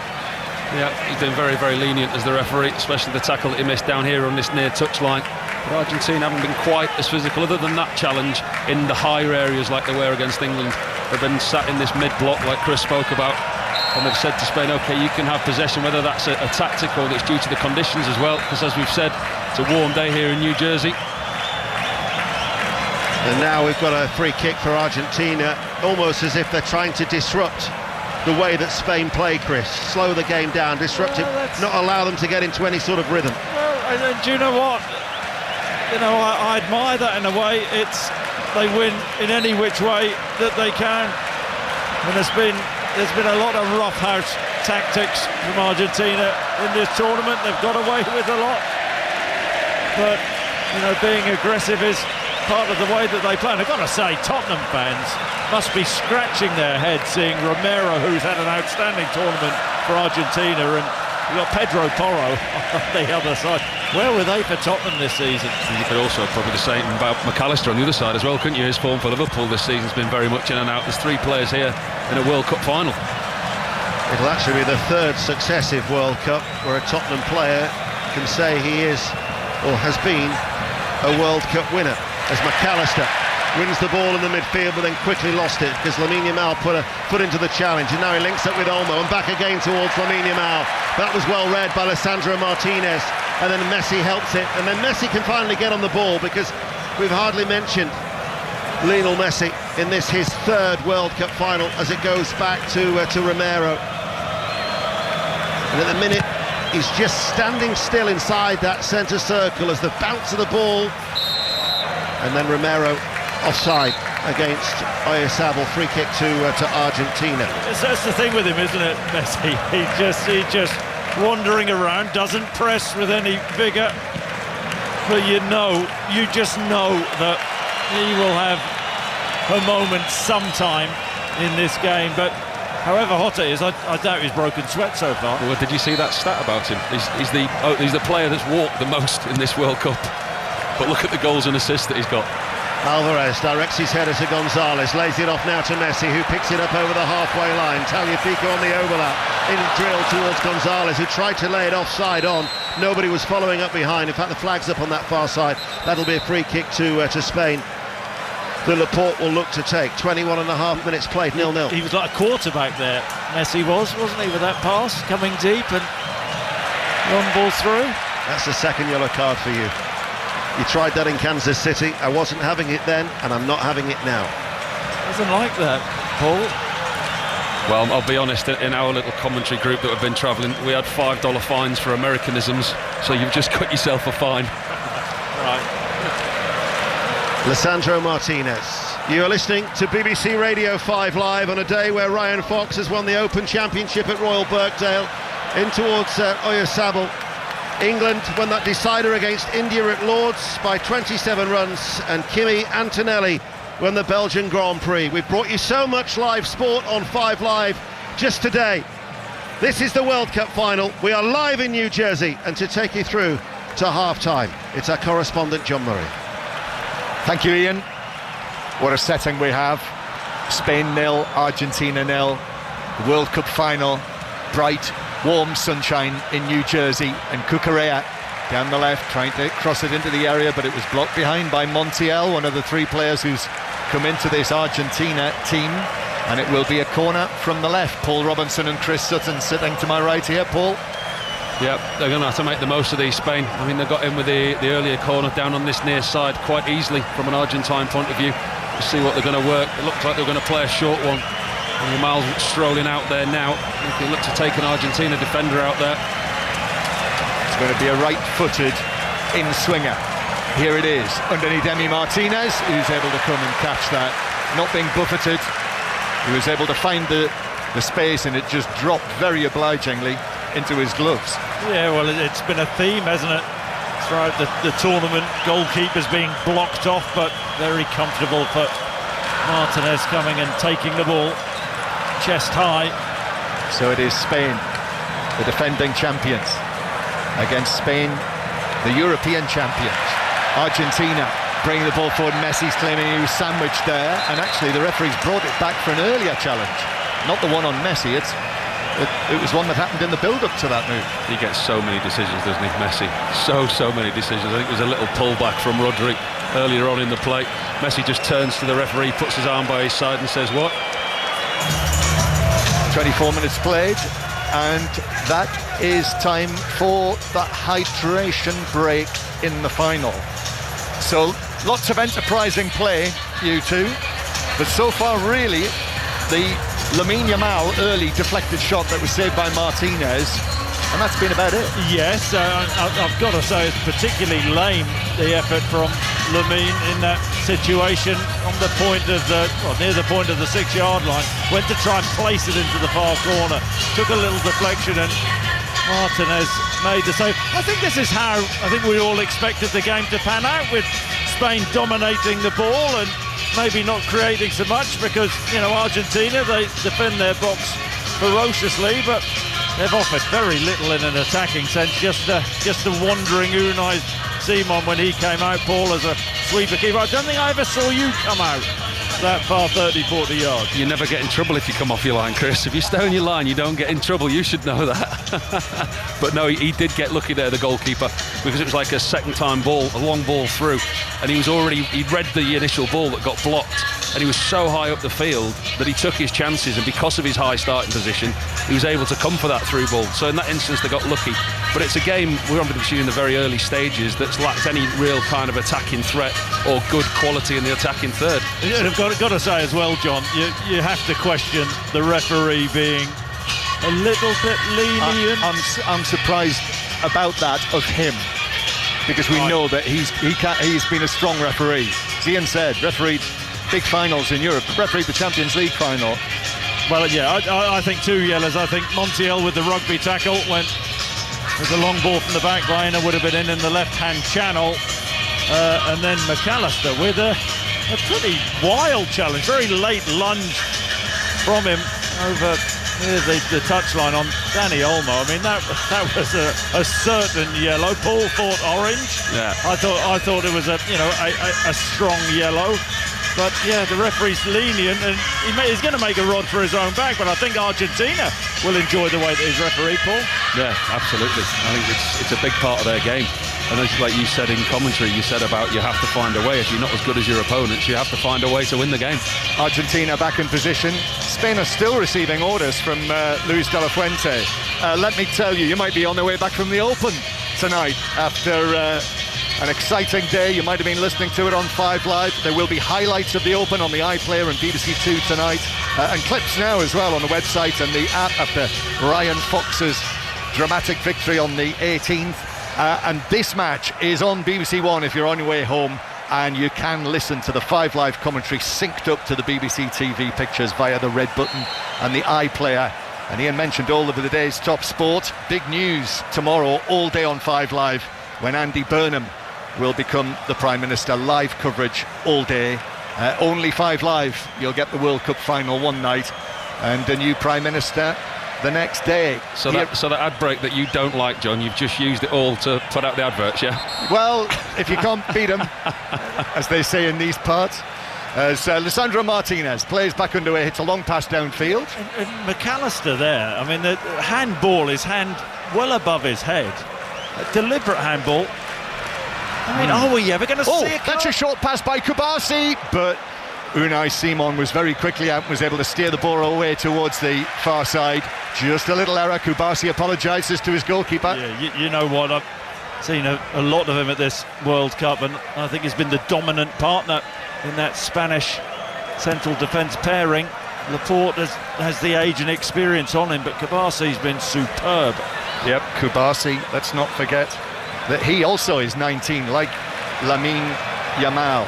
These two, they are the 3rd and 4th youngest men to appear in a World Cup final. As Lamine Yamal taking the ball up the right wing, and Tagliafico was at him again and tugs him back with both hands. Wow. And the bench are up there because it was right in front of the Spanish bench. Yeah, no, that's right. I spotted, John, the Spanish substitutes. They're still having a pop at the 4th official. Well, that's now a couple by Tagliafico on Lamine Yamal. And I did feel before the game kicked off that Spain would target Tagliafico. Lamine Yamal has that wizardry. The 33-year-old Leon left back. Nicolas Tagliafico. Spain 0, Argentina 0. Bright, hot sunshine actually. We're in the shadows now, away up here, as Pedro Porro plays the ball to Olmo. Lisandro Martinez, though, chases after it for Argentina and is able with his left foot to see it back to his goalkeeper, Emiliano Martinez, who passes it out to Montiel. But then Cucurella steps in, but the cover was there for Argentina. A long pass forward, but that's way beyond anyone, whether in a blue and white striped shirt or whether in the red and blue of Spain. And it bounces out for a throw to the Spanish team, level with the edge of their own penalty area. Spain, the European champions. Argentina, as well as being world champions, they are the South American champions, and this is the first time we've had a World Cup final between the reigning European and reigning South American champions. Porro plays the ball across his own penalty area, and Cucurella, fortunately for him, was able to get there and head it back to Unai Simon. Yeah, it was a really poor decision there from Pedro Porro on the half volley. He just lifts it up back into the middle of his goal. I don't think he saw Rodrigo de Paul. Cucurella, for Spanish fortune, waits for the ball to bounce and he heads it confidently back to the goalkeeper. It was a poor choice from Pedro Porro. Yes, if Cucurella will forgive me, that was a hairy moment.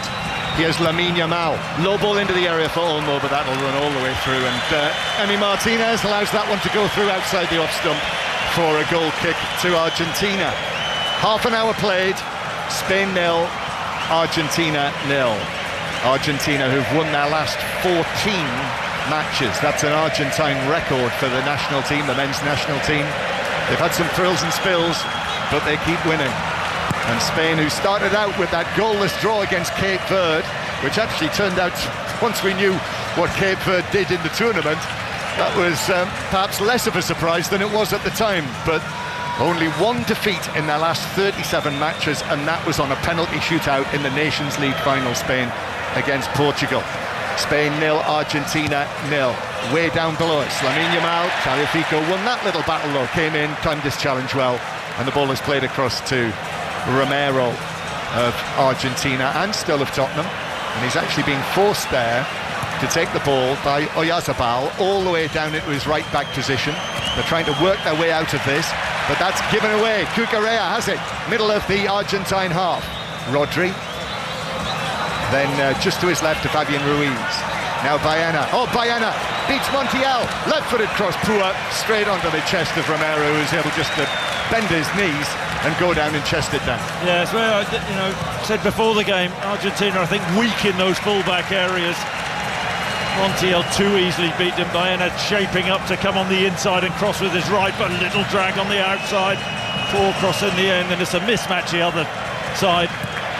Yamal and Tagliafico. Well, that looked like a shove in the back of Oyarzabal. That's what he thinks as well. No free kick given, arms in the air from the Spanish top scorer at this World Cup, as Enzo Fernandez, who has been very influential in the two Argentina matches I've seen live, against England and against Egypt, the Chelsea midfielder. The ball kept in by McAllister, who went down very easily, wins the free kick. I'm not sure Rodri did too much, maybe a hand on his arm, down he went, free kick on the left. This is unbelievable at the moment. Some of the challenges that are going in, the free kicks that Argentina are getting and the ones that Spain aren't. There was a blatant two-handed push in the back of Oyarzabal, right under the referee's nose. Wave play on, and then he gives a challenge like that and a free kick for Argentina. Rodri had a handful of his shirt. We've seen that on the replay here, but whether it merited McAllister going down in the way that he did, I'm not sure, but it's a free kick. Lionel Messi comes across in the way that I've seen him do so many times, leans forward, pulls his socks up, then spins the ball from where this free kick is going to be taken. He's got his Inter Miami clubmate De Paul standing there with him. De Paul just taps it, and then Messi plays it infield. It was only 10 yards inside the Spanish half on the left wing. Messi tries to go around Lamine Yamal. What about that? 39-year-old and 19-year-old. And then Julian Alvarez, a little tap on the ankle of Porro. That's a free kick. And Spain can start again from inside their own half. Yeah, I'm not so sure Romero, who'd gone forward expecting the ball to be clipped into the box, but be particularly happy with Messi there. 80-yard run back. In the 34th minute. So we're not too far away from the first half-time show in a World Cup final, which could see a break of, well, the best part of 30 minutes. We will be running a clock on it. Laporte, now the Spanish central defender, one of the European champions. 7 of this team started the final for Spain in Berlin. And for Argentina, it's been so unchanged from Qatar in 2022. 8 of this team. Cucurella now finds some space on the left, drives it across, but Romero there calmly just got a foot to it, and actually the offside flag was up, and it's a free kick to Argentina, and it's still 0-0 Chris Sutton. And guess what? Cucurella disputing the decision. I think he had just drifted, his left boot had drifted offside, making an overlap. You see him make overlaps and underlaps. Gives Spain great energy down that left-hand side. Links up well with Baena. Incidentally, if you two were getting frustrated with some of the decisions that were going against Spain, I've got Radio Marca from Spain on my left, and then I've got Cadena Ser, who are also Spanish, from my left. And I was keeping an eye on them. They were getting very aerated in that opening 20 minutes or so. So 10 minutes to go to the half-time break plus added time. The ball passed out. World Cup final, it does seem strange it being played in bright sunshine here. I know darkness will have fallen, won't it, just about at home as we head into the latter part of July. But this is just after 3:30 in the afternoon here in New Jersey, just a short drive away from the Manhattan skyline, the Empire State Building, Central Park and all that. Spain battling for it, and that is given as a foul on Rodri this time. And this time it's Argentina's turn. Tagliafico runs away with his hands on his head, but it's a free kick to Spain, and it's become rather scrappy. Yeah, I was just going to make that point, John. It has, I think, to the detriment of the game as well. We know the quality that we've got out there, but I think the challenges that are going in, and now the referee's giving all these challenges, and rightly so, but it's to the detriment of the quality of the game. Thought Spain made a very positive start to the match, and there's a pass from Pedro Porro looking for the run of Olmo, but chested down by Romero.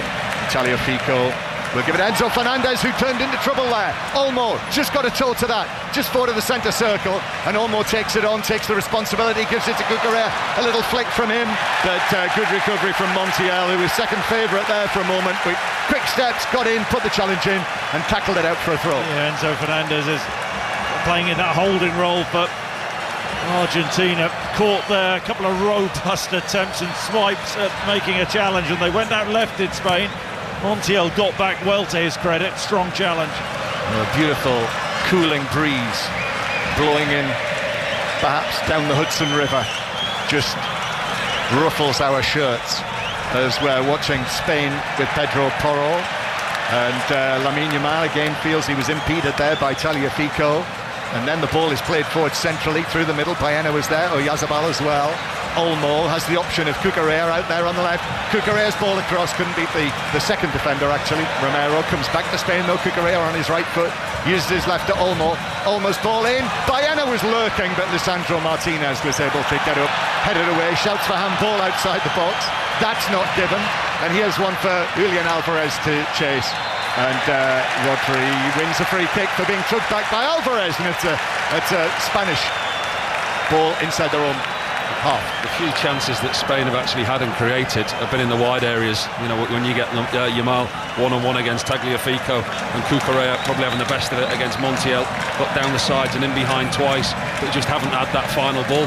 Yeah, Spain made the positive start to the match, but Argentina have been able to very much get back into it. Baena now looking to slip the ball into the penalty area from the edge of the box. Argentina haven't cleared it. It's bounced down and is played back to the Manchester United man, Lisandro Martinez, who will clear away. However, did take a deflection, Pedro Porro, and Spain come again. And the Spanish commentators to my left are nodding their heads now. They're obviously feeling that Spain are just beginning to get a little bit of a grip as we head towards half-time. They're really gaining momentum. And here's Olmo, bounces for Oyarzabal with a shot inside the D, but he didn't hit it as he would have wanted to, and Emi Martinez could just drop down to his left and save it and catch it. Yeah, we have the beauty of a monitor, a little wry smile from Oyarzabal. That left foot, lethal he's been in this tournament, but too close to Martinez, who dives down to his left and makes a comfortable save. Argentina just cannot get out. That's their issue, and you feel Spain are really starting to go some.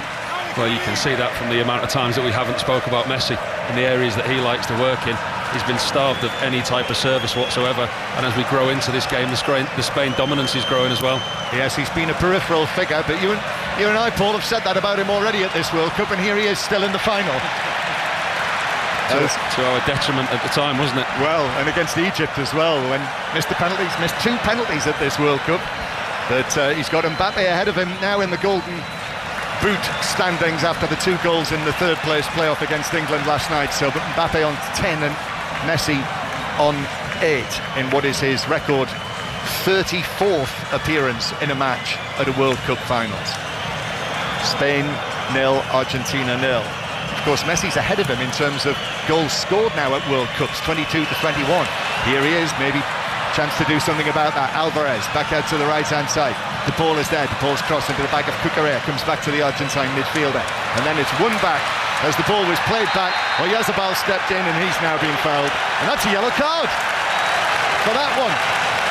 For Lisandro Martinez, referee Vintage obviously showing that because he thought Oyarzabal might have been able to get away, but it's the first yellow card in the 41st minute. Yeah, first of all, a ridiculous pass from Rodrigo de Paul, trying to fire a bouncing ball back. Don't know who he was looking for in that situation. Oyarzabal got on the ball and got away from Lisandro Martinez, and I think we're all shocked. We've seen a yellow pull back from Martinez, deservedly so. Well, a bit like the England match, the yellows did eventually start to come. Spain 0, Argentina 0. I suppose there is that thing, isn't there? No one wants a red card in a World Cup final, do they? Does no one want a red card? I don't think anybody wants to be the referee to give a wrong red card out, but I suppose they've got the comfort blanket of VAR now, haven't they? Yes, they have. Been 5 red cards in World Cup finals over the years. The first 2 of them way back were Argentina players. Here is Spain in possession. And the ball just tapped back to Laporte. And then over the halfway line again, and then the pass forward to Cucurella, now of Real Madrid after his move to Chelsea during the domestic break. Ball driven forward by Kubasi or Yazabal, 25 yards out on the right, into the box. Cross from Porro, but there's no one there in a red shirt. And Argentina, Emi Martinez will just scamper out of his box actually and catch up with the ball, and no danger there. No, I thought it was a brilliant ball from Porro. Olmo and Baena would just both run towards the near post. And Yazabal not in the box because he was the player who fed the ball to Pedro Porro on that right-hand side. Lovely little dink. Porro hands on head saying, why is no one getting in at the far post? Spain 0, Argentina 0, 5 Live. And the World Service from the BBC. Spain win it back, bounces to Fabian Ruiz, Champions League winner already this season. Fabian Ruiz with PSG, and then all the way back towards the halfway line. And Spain start again. We have a TV screen in front of us here. I've not yet seen them pick out Donald Trump wherever he is. Cucurella receives it, shoots a cross goal, but Martinez just dropped down to his left. He knew that was going wide and let it go behind, and it rattled the hoardings. The spaces are starting to appear from a Spain point of view. They're winning the ball back quicker and in better areas. And that was Cucurella from a long way out. Took aim with his left foot, dragged it well wide of Martinez's left-hand post. No direction or power on the shot. Still, it remains, incidentally, that Spain have only had against them 10 attempts on target during the course of this World Cup, and this is their 8th match, and Argentina have yet to force one. And Lisandro Martinez is sat down in his own penalty area. This could be a problem, judging by his body language. He is not happy, the Manchester United defender, and he's just flopped down onto his back, and there is going to be a change, and that's it. That's going to be the end of Lisandro Martinez's World Cup final. And the veteran, the former Manchester City man, Nicolas Otamendi, is going to come on. The number 19 at the age of 38. Nicolas Otamendi, one of the World Cup winners in Qatar 4 years ago. And Lisandro Martinez has to walk off the pitch. Yeah, sad for him. Been booked a couple of minutes previous to that. I think it's a thigh injury. I'm not a medical expert, John, but he was holding his right thigh high up. And yeah, the experience, old-timer. They've got a few old-timers, haven't they, Argentina, in their team? Otamendi will come on and try and make his mark. Yep, now back in Argentina again with River Plate after his Manchester City golden years. And I'm told there was a shot of Donald Trump after the anthems. Briefly, it appeared on the big screens in the stadium, and it's claimed, I'm being told, that some people booed when he appeared. And I'm guessing he must be on our side of the stadium, because I've had the binoculars out to see if I can pick him out on the far side, and I couldn't. As Gonzalez now for Argentina tries to make ground down the left, but the challenge comes in on him. Tackle from Pedro Porro, and it's out for a throw into Argentina. Gonzalez coming in for his first start at the World Cup in the final. He's come on as a substitute in 6 of the first 7 matches, but chosen to start this match. Well, he's given them a bit of an outball, hasn't he? Is it a reasonable size, taller than Pedro Porro, and they have been able to go direct. Emi Martinez, he has one for Alvarez to chase, and Unai Simon comes out of his penalty area and is able to get there comfortably. 4 minutes of added time, which is also shown on the big screens as Kubasi passes it back to Unai Simon, who strikes that away to the halfway line. And Argentina with Gonzalez, that's nice, lovely footwork around Porro. Olmo though on the cover, and then Porro as well gets a fortunate bounce of the ball, and Spain will be able to play it back to Kubasi, and then out to Cucurella on the left-hand side, and that is deflected out. In fact, he's hit it straight out of play. It's an Argentina throw. Complete miss kick by Cucurella. Seemingly Donald Trump has been shown as well on the TV during the course of the match, but I haven't seen it. Obviously missed that. I think he's obviously watching the match. He's behind glass, I think, on our side, underneath us somewhere. Okay. As Argentina come down the right-hand side, Montiel, then the ball in towards the edge of the penalty area, but Laporte steps in, it bounces though off the ball back into the box, but no No scare there for Spain, and we have played just over 2 minutes. How much of a loss is that, Martinez, Paul, for Argentina? I think it's a big loss because it's the understanding that he and Romero have had going through the tournament together, and as a central defensive partnership and a goalkeeper, you do get that understanding. And think what you like about those two individually, but as a pair and a unit through this tournament, they've actually been very good. It's the voice of Paul Robinson, England World Cup goalkeeper. Spain 0, Argentina 0. So everyone will be getting ready with the stopwatches to see how long this half-time show, the half-time break, is. I mean, it does say in the laws of the game, Chris, as we know, that the half-time break should be 15 minutes. Here's Olmo in the centre circle, out to the right to Pedro Porro. Then Olmo, one of the 3 Barcelona players in this Spanish team, gives it to Rodri. And now Cucurella out on the left flank. I think Spain have edged it, but there's not been much in it. Ball through the middle to Oyarzabal. He's trying to give it back to Fabian Ruiz, but then a foul by Oyarzabal, and that's a free kick. Well, guess who's refereeing the game, really? Little Lionel wins the ball back. Oh, there is a little kick, but kicked him on the knee. Yeah, well, he tells the referee, though, you have to award me a free kick, and guess what? He gets it. So look, Spain. It was a foul. It was a foul, but just let the referee ref. You don't have to. It's just the way he stops, isn't it? He just stops and looks at the referee and goes, "Go on then." I suppose if you're as good as him, you think you're entitled to do that. But look, Spain have come here to play, haven't they? And Argentina have come here to stop them, really, and then had the odd fleeting moment. But I mean, it's been a comfortable half for Unai Simon. It really has. Yeah. It's been pretty comfortable for Emi Martinez as well, hasn't it? After that early save aside, and the one from Oyarzabal. Spain 0, Argentina 0. They were supposed to play each other in the finalissima in Qatar in March, but that had to be cancelled after the trouble in the Middle East. So here we are. This one, of course, is the biggest of all. The match that everyone wants to see, and the buzz around the stadium. Once everyone got through security, that was. There were some hot heads outside the ground pre-match. But once you get in, and the whole stadium as well, dressed in gold for this World Cup occasion, all of the hoardings, and high above the pitch, on the opposite side of the ground, in massive golden letters, the final. And the first half of the final ends without a goal.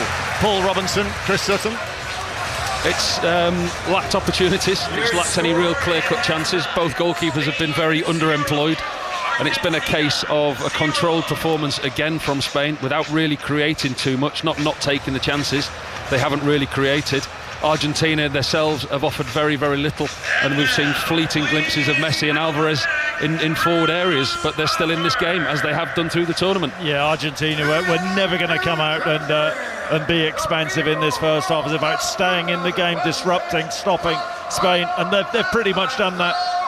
I mean, Yamal should have done better with an early effort. That aside, Oyarzabal had a shot just outside the box, but Paul's right. Spain haven't done enough and been creative enough in that final third.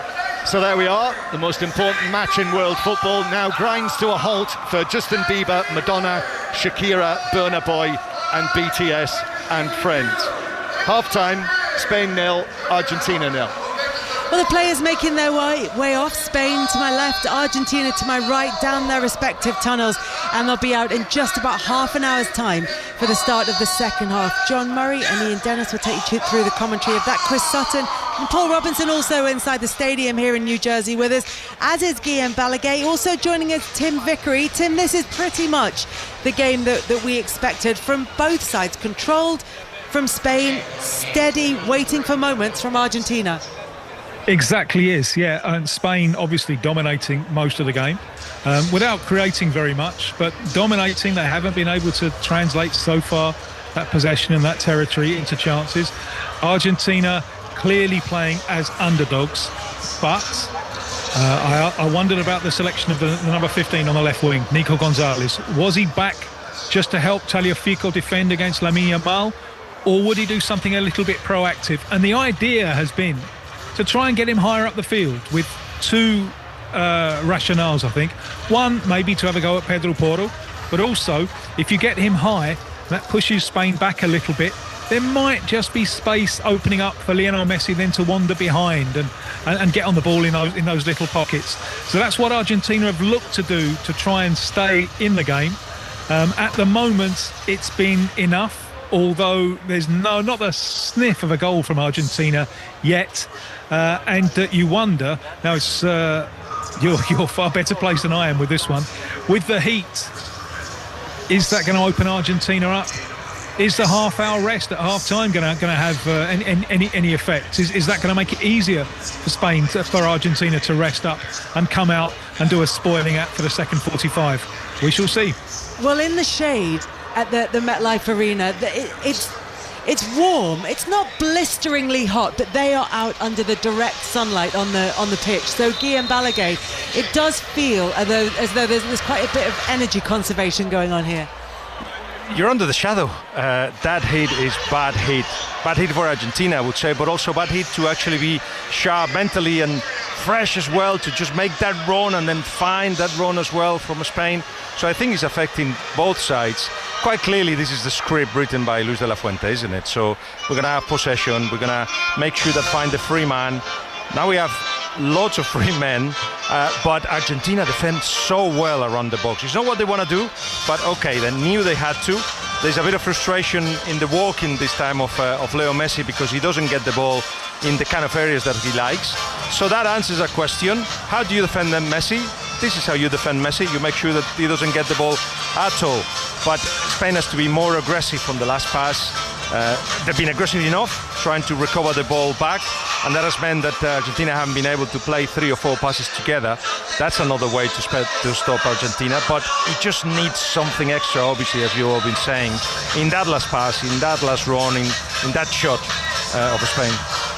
Just to give you an idea of what's happening here inside the stadium as we prepare for the first ever half-time show, there is a cover been brought out over the pitch. It's being run by a charity. It's in partnership with Global Citizen, with Live Nation and Done and Dusted. And this is a charitable organisation that are putting this on, and the cover is a great multicoloured circle with a sort of rough outline of the globe on it, and then messages in all the different languages of the world, inspirational messages written around the perimeter of it, and just some of the halftime entertainment coming out onto the pitch now. Chris, I just wonder from a player's point of view, having that half an hour, is that, or can it be used? They've known this was going to be coming, this longer halftime break. Can it be used to rest and recover, or is it going to disrupt the rhythm as much as there was one in that first half? Well, yeah, I mean, it's a really difficult one to judge. I mean, it's unprecedented, as you know, John Murray and Ian Dennis have told me this week. It's in the laws of the game that the half-time interval should be 15 minutes. So, if it lingers on to 30 minutes, it's not normal for players. You get in a routine as a player. So it'll be interesting how both sides adapt or don't adapt to it when they come out. Let's just try and enjoy the show, I think, Kelly. It's here. We will. So we're gonna have to do. We will enjoy the show. We've got the White Stripes. We've got Madonna coming up. We've got the cast of Sesame Street and the Muppets coming up. Brilliant. We're covering every option in this halftime show. But we are going to get, at the end of it, the second half of the biggest game in international football. It is the second half of the World Cup final. It's all to play for at the moment. It's 0-0. Tim Vickery, what can Argentina do in this second half? As Guillem was saying, this is the script that Luis de la Fuente would have written. Spain in control, everything steady, everything tight. They're restricting Argentina to very few opportunities, as they have done to every team throughout this tournament. Where do Argentina get that winning moment, that one breakthrough moment from? Yeah, they've restricted Argentina to very few opportunities, meaning no opportunities whatsoever. But I don't think Argentina will be... target, Indeed. Yeah, I don't think they'll be unduly concerned. Sometimes there's a little bit of a hint that Spain can be their own worst enemies. The tension of the occasion and just a little under-hit back pass or a mis-hit ball around their own box, and Argentina will be very, very lively for that. And it could well be, as the game ticks on and nerves click in, that Spain will just make that little error on the ball close to their own goal, and Argentina will be alive to that. We've also seen that as space opens up, Messi is wonderful at finding little pockets there. He'll be looking to slip Julian Alvarez behind the high Spanish back line. So they can be in the game now and again. I mean, your football chat is great, Tim, but you are interrupting a halftime show it's about to get underway. The focus now turns to Madonna, who is about to make her way onto the pitch with a mashup of several of her hits and some disco classics. She's down in the tunnel inside the MetLife Stadium here in New Jersey, and she's going to make her way out, being driven on a dune buggy by Ronaldinho and Ronaldo. They will be in charge of the transportation as Madonna makes her way out onto the pitch. So we're starting by hearing music, one of her hits, and there they are, front and centre as they come out onto the pitch. We've not seen her just yet. There's a youth orchestra from a local school who are bouncing and dancing in front of us in the middle of the pitch. They're going to be accompanying her, and they're going to take a more central role a little bit later on. But Ronaldinho and Ronaldo are having the absolute time of their life. They are part of this halftime show. They're embracing it, and off the dune buggy are hanging several dancers and several performers. So as Madonna gets to the edge of the tunnel and starts to make her way out onto the pitch, let's have a listen to what's going on. Here she comes.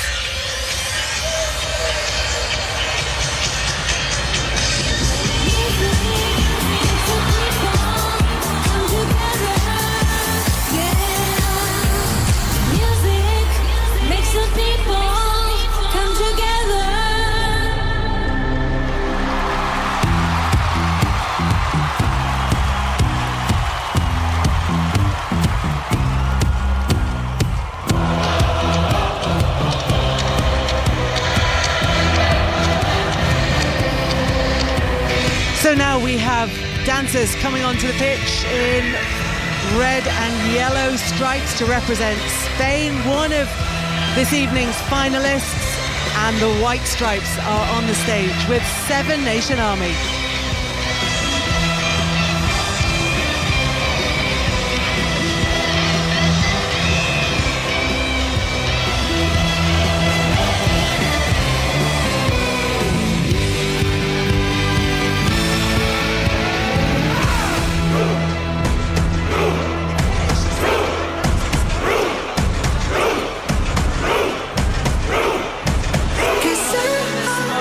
Symphony Orchestra of Venezuela.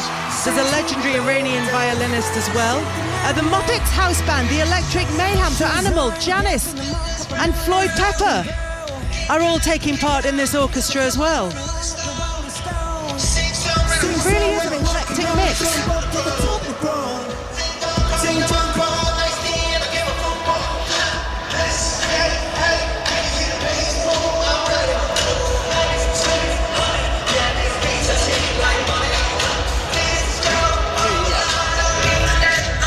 And you'll know this one, BTS with Dynamite.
BTS starting off with a tribute to the rowing chant of Norway, and being joined on the pitch now by Ted Lasso. How the heck is anyone going to be able to follow all that? Gonna be tough. Yep. Yeah, you know what I think we need? We need some heart. You know, someone that has some soul. You know, someone who can bring the love. Ooh, you thinking what I'm thinking? One step ahead of you, Coach. You always are. All right, young man, let's go. It's your big shot. Okay. Now listen to me. Go out there. Don't be nervous.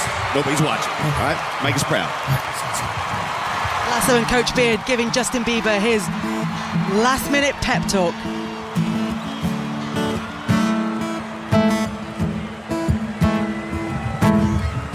Good morning, curtains dancing in the sunrise. Baby's crawling on the floor. And we don't have to go to Mississippi. I'll bring the river to your side. And maybe we find love in these moments. We don't even have to try. I could write a song, but my words just wouldn't do. So I sing hallelujah, hallelujah, baby. Let's take a walk, hallelujah. Sun is out, hallelujah. Look at you, hallelujah. Loving you, hallelujah. Everything, hallelujah. Everything, hallelujah. Everything, hallelujah. Everything, hallelujah. If somehow I could reach across your mind, I would pull out all the hurt. Tried to write this song, but my words just wouldn't do. So I sing hallelujah, hallelujah, baby. Just look at you, hallelujah. I'm loving you, hallelujah. It's the World Cup, hallelujah. It's the World Cup, hallelujah.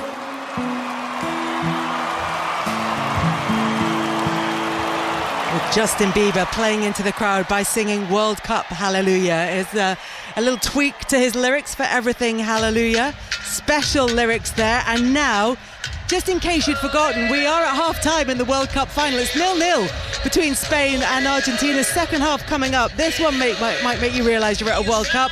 It is the official FIFA World Cup 2026 song. It's Shakira and a great favourite of the England women's head coach, Serena Wiegman, Burna Boy. Why don't you want made you strong? Let's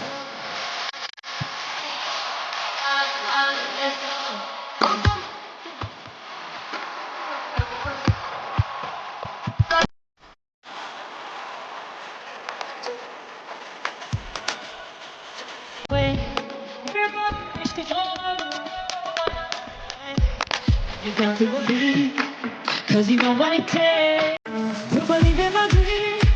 At the top of your game, feel it, got everything you need it. Now bring me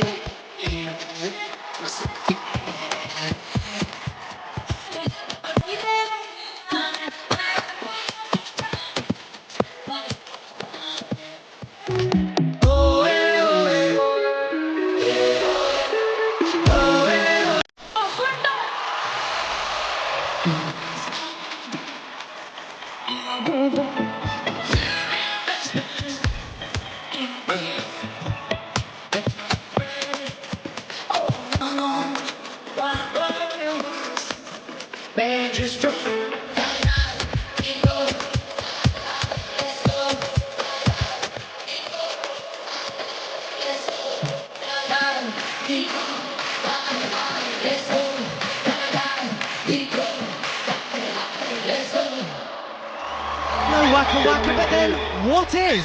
That was Shakira and Burna Boy joined with the Ghetto Kids from Uganda who were doing the dance routine out on the pitch. And now a message from the past from who else but Pelé.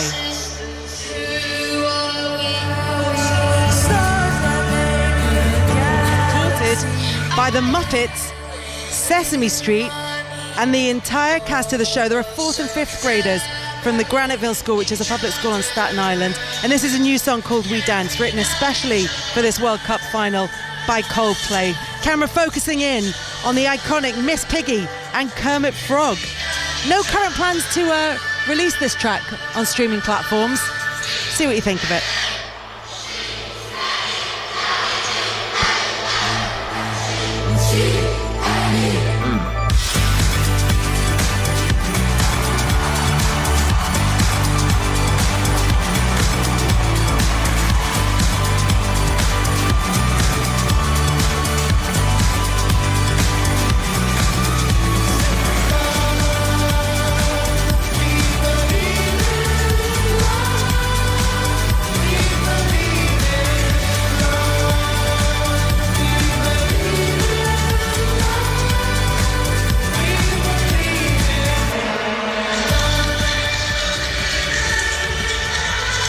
And I think you can hear the voice there of Chris Martin, who's out in the centre of all of this festival of colour out on the pitch here at this World Cup final. It's a song that he's written specially for the occasion. We've had colourful pyrotechnics all the way around the roof of the stadium. Now the fireworks are being lit. You can hear them. And the message across the pitch is love. It's a specially designed cover on the pitch, with messages of support from all over the world, with hand-drawn images of the various continents of the world. And the halftime show at the World Cup final, the first ever halftime show at the World Cup final, ends in a party on the pitch. They're going to clear all of that up now, and as the noise dies down from the speakers, we're just starting to hear the fans get ready for the second half, which we will bring you after the BBC News. This is BBC Radio 5 Live. The voice of the UK and the FIFA World Cup 2026. Good evening with the 5 Live News. I'm Nick Hatfield. In his first speech as Prime Minister tomorrow, Andy Burnham will say Britain faces a moment of honesty and reflection. In the speech in Downing Street, he'll also promise to restore confidence in government and say that politics must deliver tangible improvements in people's lives. The Crown Prosecution Service says it's looking to extradite the social media influencer Andrew Tate and his brother Tristan to the UK from the US. They face multiple sexual offence charges. The brothers have always denied wrongdoing. Our World News correspondent Joe Inwood says the extradition proceedings will be lengthy. They have to start those proceedings within 21 days, I believe, and they've then got to get through not just the extradition process, but also they are going to fight this. They've already said they have. We've got a statement from their lawyer, Joseph McBride, who said, "The world knows Andrew and Tristan are innocent. Their enemies know it best of all, and that's exactly why they've been attacked." Iran says it's intercepted 2 ships trying to travel through the Strait of Hormuz without authorization. Iran's also launched strikes at Bahrain, Kuwait and Jordan following American attacks targeting the Iranian Revolutionary Guard Corps. Steve Prest is from the defence and security think tank RUSI. The Americans have got a lot of maritime naval forces in that area and are trying to compete effectively with the Iranians for control of the strait. And that's why we've seen targeting of the radars that the Iranians have that cover the Strait of Hormuz and their ability, therefore, to surveil that waterway. The BBC has been told Thames Water's creditors are preparing a legal challenge if Andy Burnham's government attempts to nationalise the firm. It's been reported the incoming Prime Minister wants Thames put into a special form of administration. The company's £20 billion in debt. And fire crews are battling a large fire on Arthur's Seat in Edinburgh. The Scottish Fire and Rescue Service says it was called just before 6:40 this evening. Plumes of smoke can be seen rising above the city from the hill.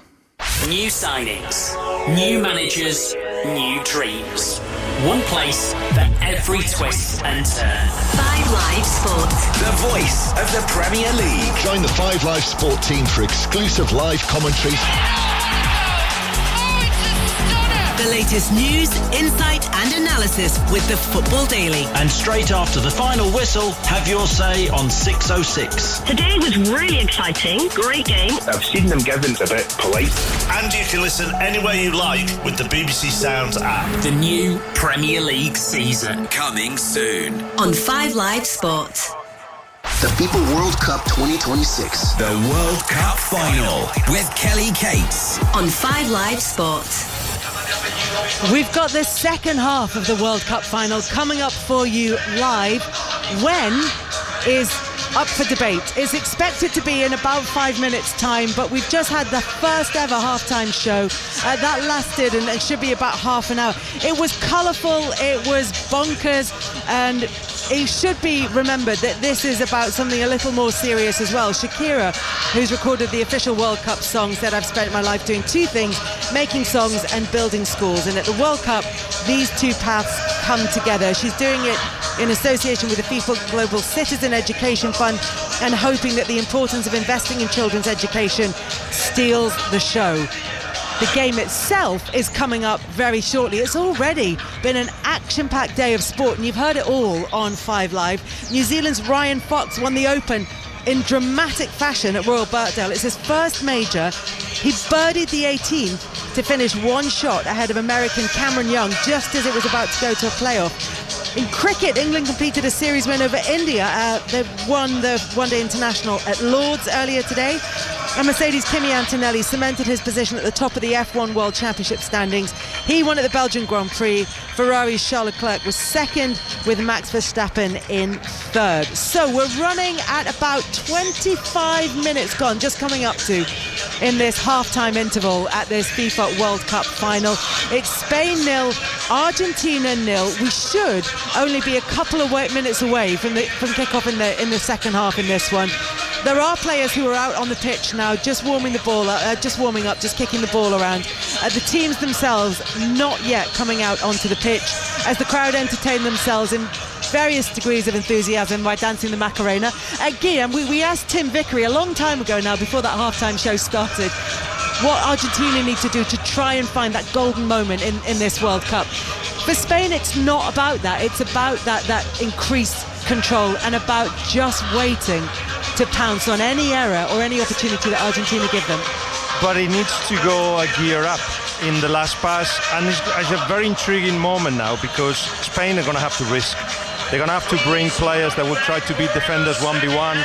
They will have to do passes that they haven't tried because, okay, we've told Argentina what we're about. We're going to pass the ball around, but now to go to the next thing, it will require things that maybe Argentina can take advantage of. The problem is that if they recover too deep, there's no an outlet out there that they can send the ball to. So it is, again, what Spain can do and what they can bring from the bench to put it to that extra gear. Tim Vickery was saying as well about Nico Gonzalez and the fact that he was wondering how much license he would have to go forward. He's having a little bit of joy, as much as anybody has had a little bit of joy in this game. That's the outlet. That's the guy that they go for when actually they have the ball. It just doesn't get to him often enough because they're not allowed. So it's just a matter of continuing doing the same thing. And of course, Argentina have always got set pieces, which they're very good at getting. That can actually help Argentina. Guillaume Balaguer, Tim Vickery, thank you very much for your company inside the stadium. John Murray is here, so too Chris Sutton and Paul Robinson, and taking you through the second half of the World Cup final. Can Argentina win back-to-back World Cups? Can Spain win their first World Cup since 2010? With you for the second half, starting everything off, Ian Dennis. When you said everyone had their stopwatches ready, Lady Kelly, 26 minutes it would be. There's less than half an hour, so it's a win-win, isn't it? As it says, as John said, in the laws of the game, 15 minutes. We're in America. They've brought a bit of American razzmatazz to it. We can explain it and enjoy it, or we can allow it to colour our enjoyment of the game that's to come. Well, let's just hope that the second half improves, because it was a niggly affair in that first half. Not many opportunities for either side, and certainly I think on at least 3 occasions Argentina were fortunate that McAllister on 2 occasions didn't get a yellow card. They're going to make a change at the start of half-time. Remember, Otamendi came on in the 44th minute for Lisandro Martinez. So this would mean that when Paredes comes on, and he is going to replace Nico Gonzalez. So his first start of the World Cup is over. So they're going to revert back to how essentially I think they started the midfield, with the exception of De Paul against England, because Paredes then will just sit and he'll offer that little bit more of insurance in the centre of midfield in front of that front two. Alexis McAllister will move out towards the left-hand side as the second half is underway after that half-time show. So Argentina are playing in their striped shirts, the white and sky blue, from left to right as we look, against Spain in their red and navy. And I'll run through the two teams, but it means now that Argentina has caught in possession at the back, but helped out was Romero from Otamendi. It means that Argentina have got 2 more opportunities in the normal 90, but can only make 3 changes. There's another loose ball on this occasion from Tagliafico. He's picked up by Baena. Baena cuts inside and shoots, and it reared up quite awkwardly, but it was saved by Emi Martinez away to his left. Didn't really have to stretch for it. Chris Sutton. Well, it's a really sloppy start to the second half from Argentina. A couple of misplaced passes inside their own half, and Baena nearly made them pay, cutting in off the left-hand side. 20 yards out, right-footed shot. Didn't get any real power on it. Once again, I do think the sticky pitch isn't helping. Whistle to whistle, it was 27 minutes and 21 seconds. Here is McAllister, who plays the ball out to De Paul on this near side. Still 0-0. That didn't sit up as nicely as I don't think De Paul was expecting. Back with Messi, who's been quiet. And then the ball from Paredes is played back to Romero. So the two teams, without further ado. Simon in goal, Porro, Kubasi, Laporte and Cucurella. This is for Spain. Fabian, Rodri, Olmo, Yamal, Oyarzabal and Baena. The Argentinian supporters creating the noise inside the MetLife Stadium here in New Jersey. They have Emi Martinez in goal. A back four of Montiel, Romero, Otamendi. His 21st appearance at the World Cup for Argentina as Montiel comes forward. Laporte dives back and concedes the corner kick despite him thinking it was a goal kick. Tagliafico the left back. Then you've got De Paul, Paredes, Fernandez, McAllister, Alvarez and Messi. And as Lionel Messi walks across to this near side the right, he looks up at the banks of Argentinian support. The ball is tossed towards him from one of the substitutes and he places it down. The Argentine support are excited at the prospect at this set piece. 0-0. Messi to take it. Near side the right. Little flick on. I think the last touch came off McAllister. Goal kick, Paul Robinson. Yeah, the interestingly marked man for man in there, Spain. I expect a better delivery there from Messi. We can see with the Argentinian change, I think that's with one eye on getting Enzo Fernandez higher up the field, because with Paredes on the pitch next to him now, McAllister out on the left, it gives him the opportunity, Fernandez, to get a lot higher where we've seen him earlier on in the tournament. It's the 6th time that the reigning champions have played in the final. The last 3 have all lost. Argentina in 1990, Brazil in 98 and France in Qatar against Argentina in 2022. 0-0. As the ball goes back to Emi Martinez, who passes the ball forward to Otamendi. Now they go out wide to that far side, the left, for Tagliafico. Emi Martinez wants the ball back. It's just going to be used because the way that Spain are pressing with essentially a front 3 of Lamine Yamal, Dani Olmo in the centre, and then Oyarzabal on this near side, the left. Montiel charged down by Baena, and it pops out of play for a throw to Argentina. Spain looking to get back into the rhythm. The thing is, though, that break, in all seriousness, that would not have helped. No, I mean, it's like a delayed kickoff for a player. And once again, the players had to be given time after the half-time break, the long half-time break, to actually come out onto the pitch and get themselves warm and stretched off again. And another thing as well, because they covered the pitch, it's been unable to be watered. and in this heat it's only going to get drier and slower. Here is Romero, right of the two centre-backs. De Paul tripped by Baena. That'll be a free kick to Argentina. Chris Sutton. And Paul mentions the pitch. I think it's a really good shout. I think it suits Argentina because Spain, you know that they want to move the ball quickly and sharply. It just slows everything down. I think Argentina, another couple of subs are ready to come on. He doesn't mess about, Lionel Scaloni, does he? No, he doesn't. But that's going to really restrict their chances later on in this heat as Alvarez picks it up. Tagliafico to his left, the left back running forward, level with the penalty area. Back to Alvarez. Coming forward now is Paredes. Passes the ball to the right of the centre circle, and now with Romero to Montiel, the right back. De Paul just about... No, he didn't keep that ball in play. And it will go out for a Spain throw. I think Medina was going to come on. Now he's had a fitness issue, which is the reason why Tagliafico has been starting at left back.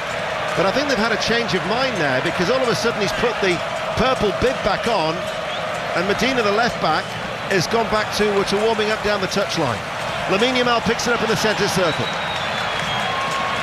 On the halfway line, passes the ball back to Cucurella, not getting forward as much as he did against France in that semi-final in Dallas.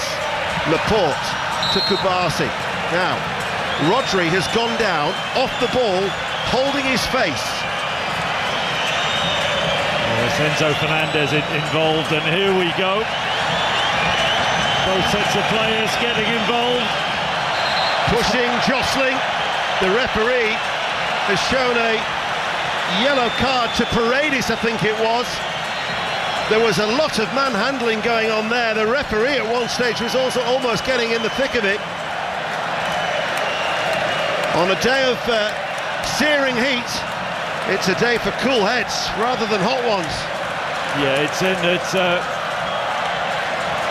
on Rodri. It's a shove in the back. It's from Paredes, actually, who just, with his right forearm, smashes Rodri.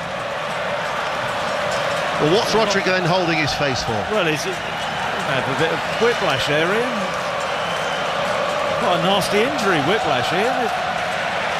He's completely off the ball as well, wasn't he? He knew exactly what he was doing. That's the Argentinian tactics that we've seen from time to time.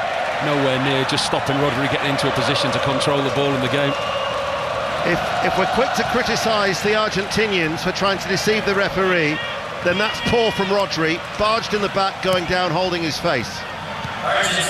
But it was a foul. It was a foul. Paredes has shown a yellow card, and here is Rodri, who plays the ball forward. Otamendi with a downward header, and then De Paul stoops, takes it on the chest, tries to turn, and then the ball goes back towards the goalkeeper, Emi Martinez, but he hits it straight towards Rodri. Lifts it forward to Olmo. There was Romero, then he tries to prevent Olmo from chasing after the ball as well. It is a niggly contest, this, in this World Cup final. 0-0, 7.5 minutes played. It is, and spoke about the change, but no Nico Gonzalez. Got to rely on Julian Alvarez as that sort of legs in behind, the one who has to move in behind that Spanish back line and try and stretch the game. But Argentina, they have to play, and they know that Spain will press. They'll get in the faces, they'll try and win the ball back high. Will Argentina be good enough to play through this Spanish press? Well, since the goalless draw in '94 in the United States between Brazil and Italy, the team scoring first has lifted the trophy in 6 of the 7 finals. France-Italy was the exception, when France lost on penalties. But the longer it goes, if there is to be a goal in the 90, you think it might just be the one goal that is required, and this is certainly suiting Argentina. Alvarez couldn't control it. Lamine Yamal running back, intercepts it, and then Porro covering right back, central area, back to Unai Simon, passes the ball forward.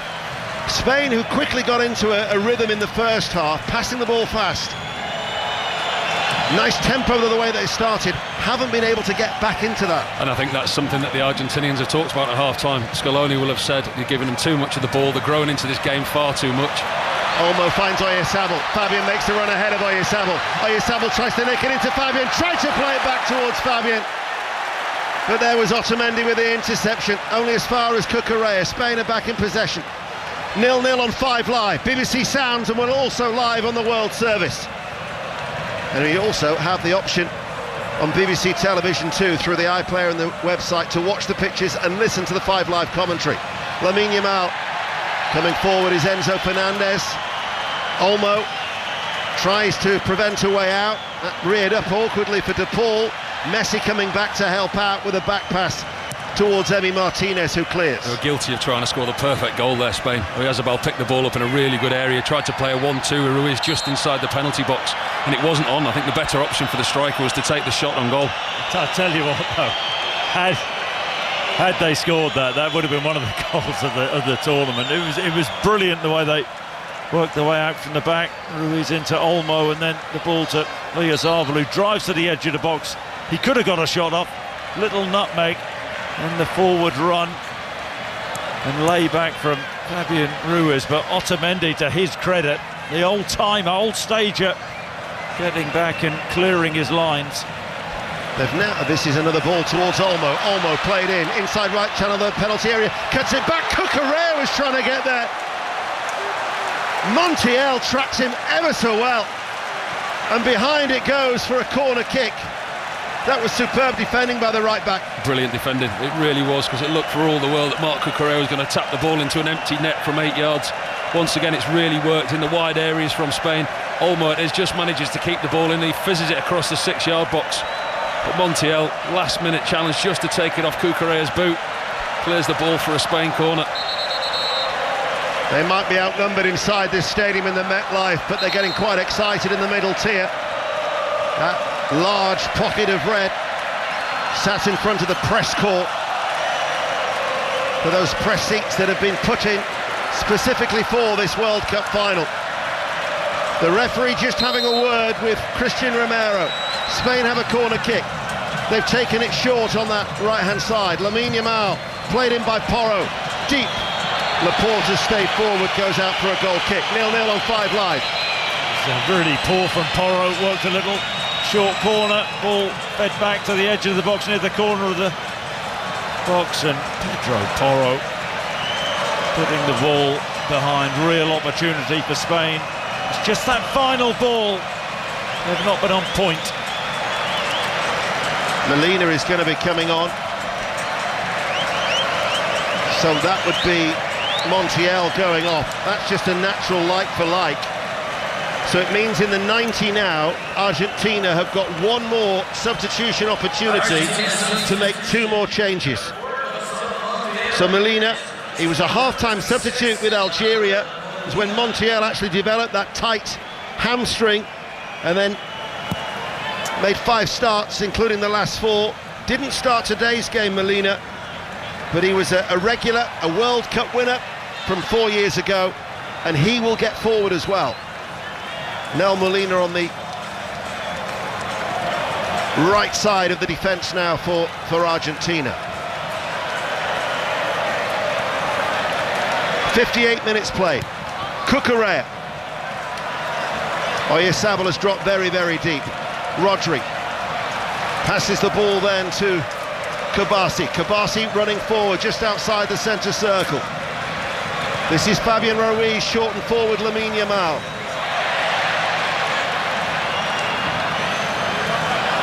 Argentina lose the ball, and then Spain have it back once again. This is with Fabian Ruiz. Olmo turns. Oyarzabal passes the ball back to Lamine Yamal. Fabian Ruiz comes onto it midway through the Argentinian half. Argentina have got everybody back behind the ball, bar Lionel Messi. This now is Olmo. Porro joins the attack. Porro. They'd almost created space for Lamine Yamal, but Porro was fouled, and a direct free kick within shooting distance.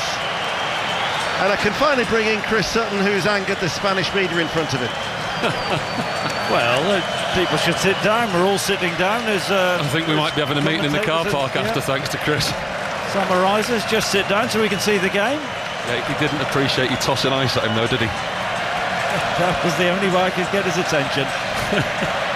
Oh no! Oh, by the way, you're right. I think he is going to meet you in the car park afterwards. I think Chris might be looking for some friends. That was a good piece of play from Pedro Porro in a really tight area of the field. Spain are getting a lot of joy. Argentina dropping deep, but actually they're very, very narrow as a defence, and they do get the joy in the wide areas. Pedro Porro that time comes inside, he draws the foul, referee right on the spot gives the free kick, and it's the first real dangerous area, direct free kick that Spain have had in the game.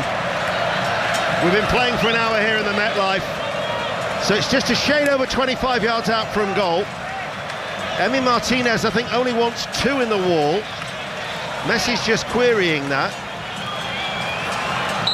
Now Baena, we had a similar position to this in the first semi-final in Dallas, and again Baena couldn't get it on target. It would suit Lamine Yamal.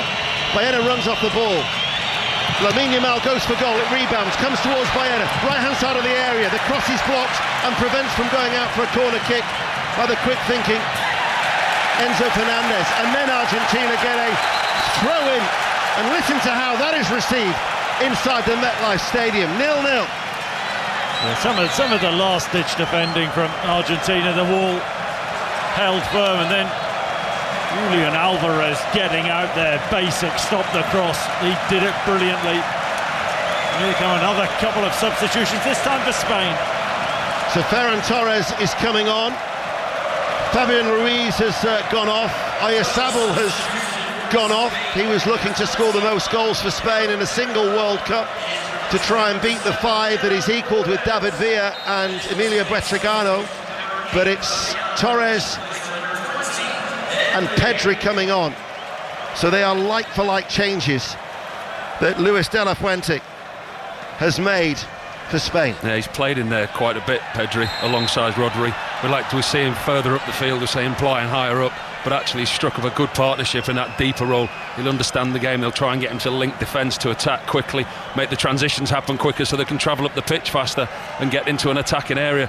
I think the two managers have been quite cautious with the substitutions, but obviously with the Torres one, it's a like-for-like for Spain. Pedri started the first 5, he's been a substitute in the last 2 games. Here is Lamine Yamal trying to wriggle free, goes to ground under the challenge from Tagliafico, who applauds the assistant referee, and it will be a goal kick. 62 minutes played, it still remains tight, it still remains tense. Chris Sutton. Yeah, Lamine Yamal unhappy about the decision. It's actually like a little punch to the stomach there for Lamine Yamal, not enough for him to go down as he did do. He felt there was too much contact, but be interesting now. Ferran Torres is a bit more nimble than Oyarzabal. He'll come deep and drift around. Messi still hasn't had a moment in this game. We thought he was quiet when we saw him in Kansas City against Switzerland, but he will have one moment.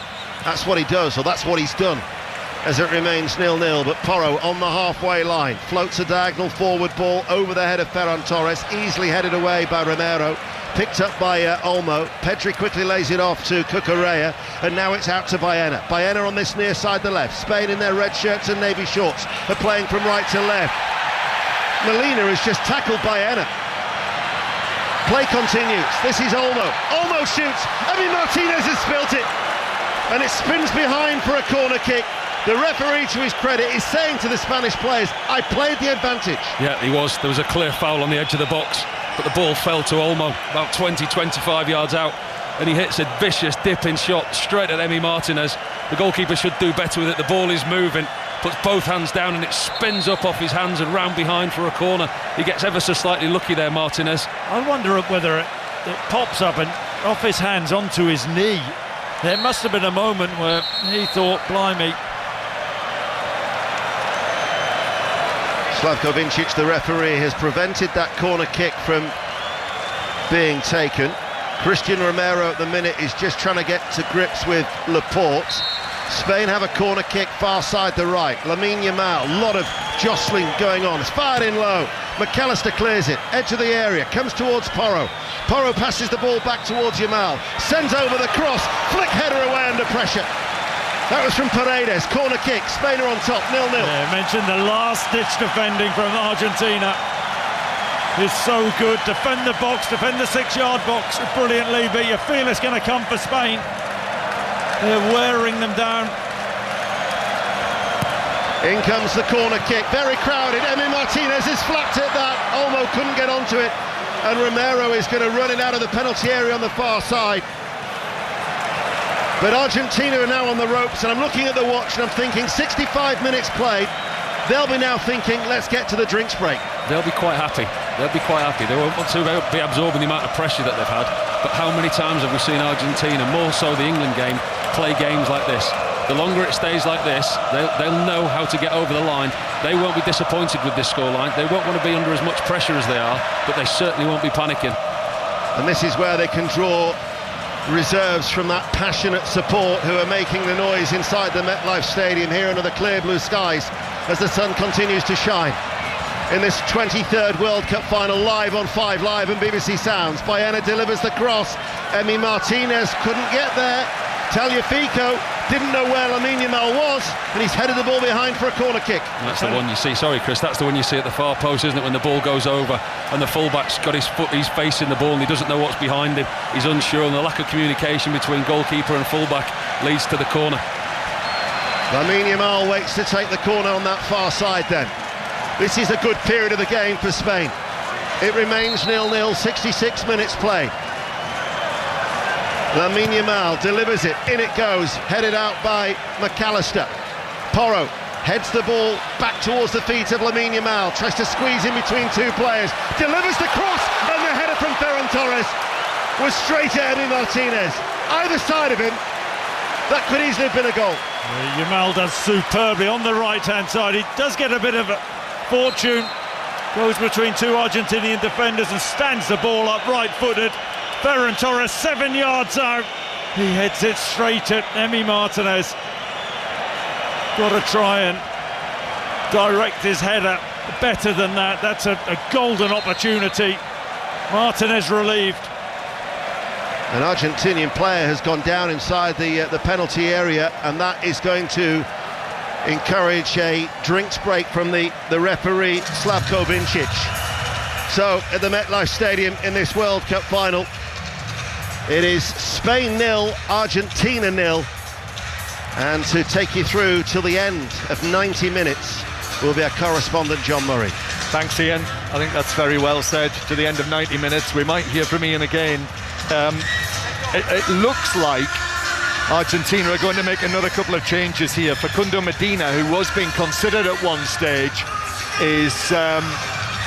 looks as though he's getting ready to come on, and also Paul Giuliano Simeone is coming on as well, who we saw have quite the impact against England in the semi-final. He did, and I think he was picked, he was chosen for that exact reason.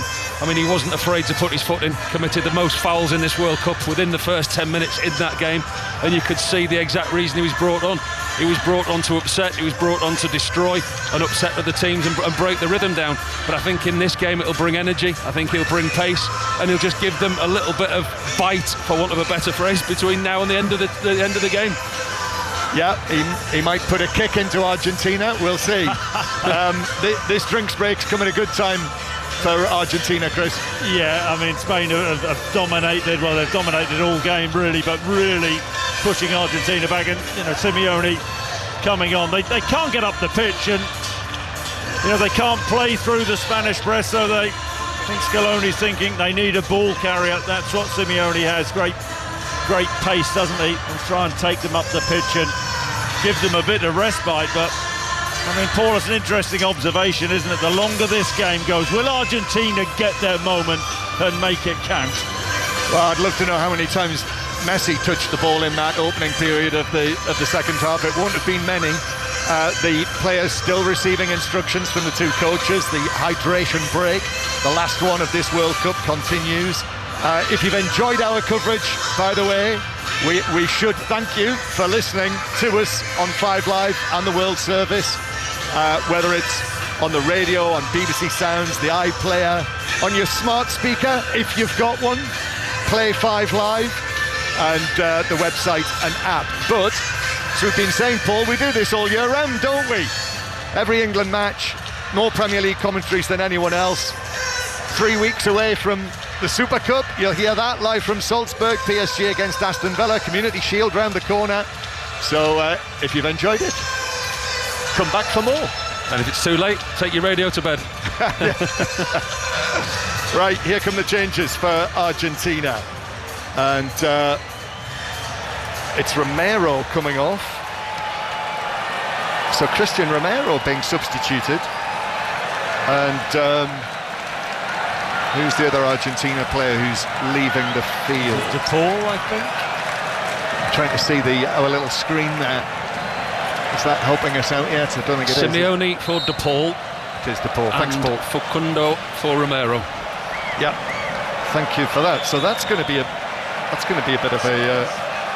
So Medina's going to play in central defence. He's missed the last couple of matches, as Ian was saying. He's had a muscle problem, so he comes on to win his 14th cap, the Marseille defender, and son of Diego, Giuliano Simeone, is on to win his 16th cap. Started the semi-final against England. Spain 0, Argentina 0 on this warm Sunday afternoon in New Jersey, and those substitutions just being announced, and all of the names up on the big screens. There is a strip of shadow now down on the near side. Cucurella just forced to put the ball out of play, just runs his fingers through his hair, and we have less than 20 minutes. Here is Messi, a few touches from him, but he's going in the wrong direction. He's going back into his own half, and it finds its way all the way back to goalkeeper Martinez of Aston Villa. Drags it onto his right foot, plays it out towards the left-hand side, as he did against England. Simeone has come over here to the right-hand side. He's with Cucurella. That could be spiky. Simeone and Cucurella, in fact, they're right next to each other. One now, hand on back. The two of them together. Argentina with the ball on the edge of their own penalty area. It's passed out by Medina, and then forward towards the halfway line by the substitute Molina, who came on for Montiel. Argentina struggling to get out of their own half. Ball hits centre field. It comes down for Rodri, but he's given it away. And now McAllister just passes it into space. Tagliafico arrives on that, almost allows the ball to come to a stop, then actually goes back towards the halfway line to the Liverpool man with the almost shaven head, or crew cut. McAllister, such an important part. He played 4 years ago as a Brighton player, a Brighton World Cup winner. And now Messi turns and sets off, gives it to Simeone on the right-hand side. Poor ball from Simeone into the box. Couldn't pick out anyone in a blue and white shirt. And actually Spain are off on the counter-attack, and Argentina are going to have to get back. Bayern, though, is able to play it infield to Rodri, and it's 0-0. And yes, that drinks breaks interrupted things for Spain. It has a little bit, haven't found the flow, and Bayern was lucky there, actually. Molina playing a little give and go, going around him and finding the box, but the cross wasn't good once again from Argentina. Here's Alvarez. Not seen much of him in the second half either. Julian Alvarez might be on the move this summer, we'll see, from Atletico Madrid. And then it runs away from him. He's surrounded by red shirts, and Spain have got that ball back again. Once more, a lovely, beautiful summer breeze just blows around the stadium here under the blue skies. 1 or 2 high cirrus clouds after the lightning and rain that we had here. Some of the roads were underwater in New Jersey yesterday. You wouldn't know it looking at this colourful, sunny scene with Spain going back into their own half. Kubasi passes it there to the right-hand side. Lamine Yamal, excellent, goes past McAllister, but then his ball into the penalty area, gets that all wrong. Whether he was looking for Ferran Torres or not, well, he got it all wrong, all the way through for a goal kick. Yeah, he skipped in between his two defenders. Yeah, he beat his defender, he got past McAllister, and then he goes to play it with the outside of his boot, and he just gets it all wrong, goes off his laces and goes straight out for a goal kick. His delivery's been poor and disappointing in this game. Lamine Yamal got himself in some good positions, but end product just hasn't been there. No, it's not so far. Argentina playing the ball out, and in fact back to Emi Martinez, who took a heavy touch there with Olmo not far away, sliced it clear. Baena heads it back in field for Spain, and then the challenge comes in on Baena to deflect it out of play by Molina, and it's out for a throw-in that Cucurella is waiting to take. Now a double change for Spain, and we are going to see Nico Williams coming on for Spain, and Mikel Merino as well, the Arsenal man who has such a good record of popping up with a goal. So Williams coming on, that's going to be it for Olmo.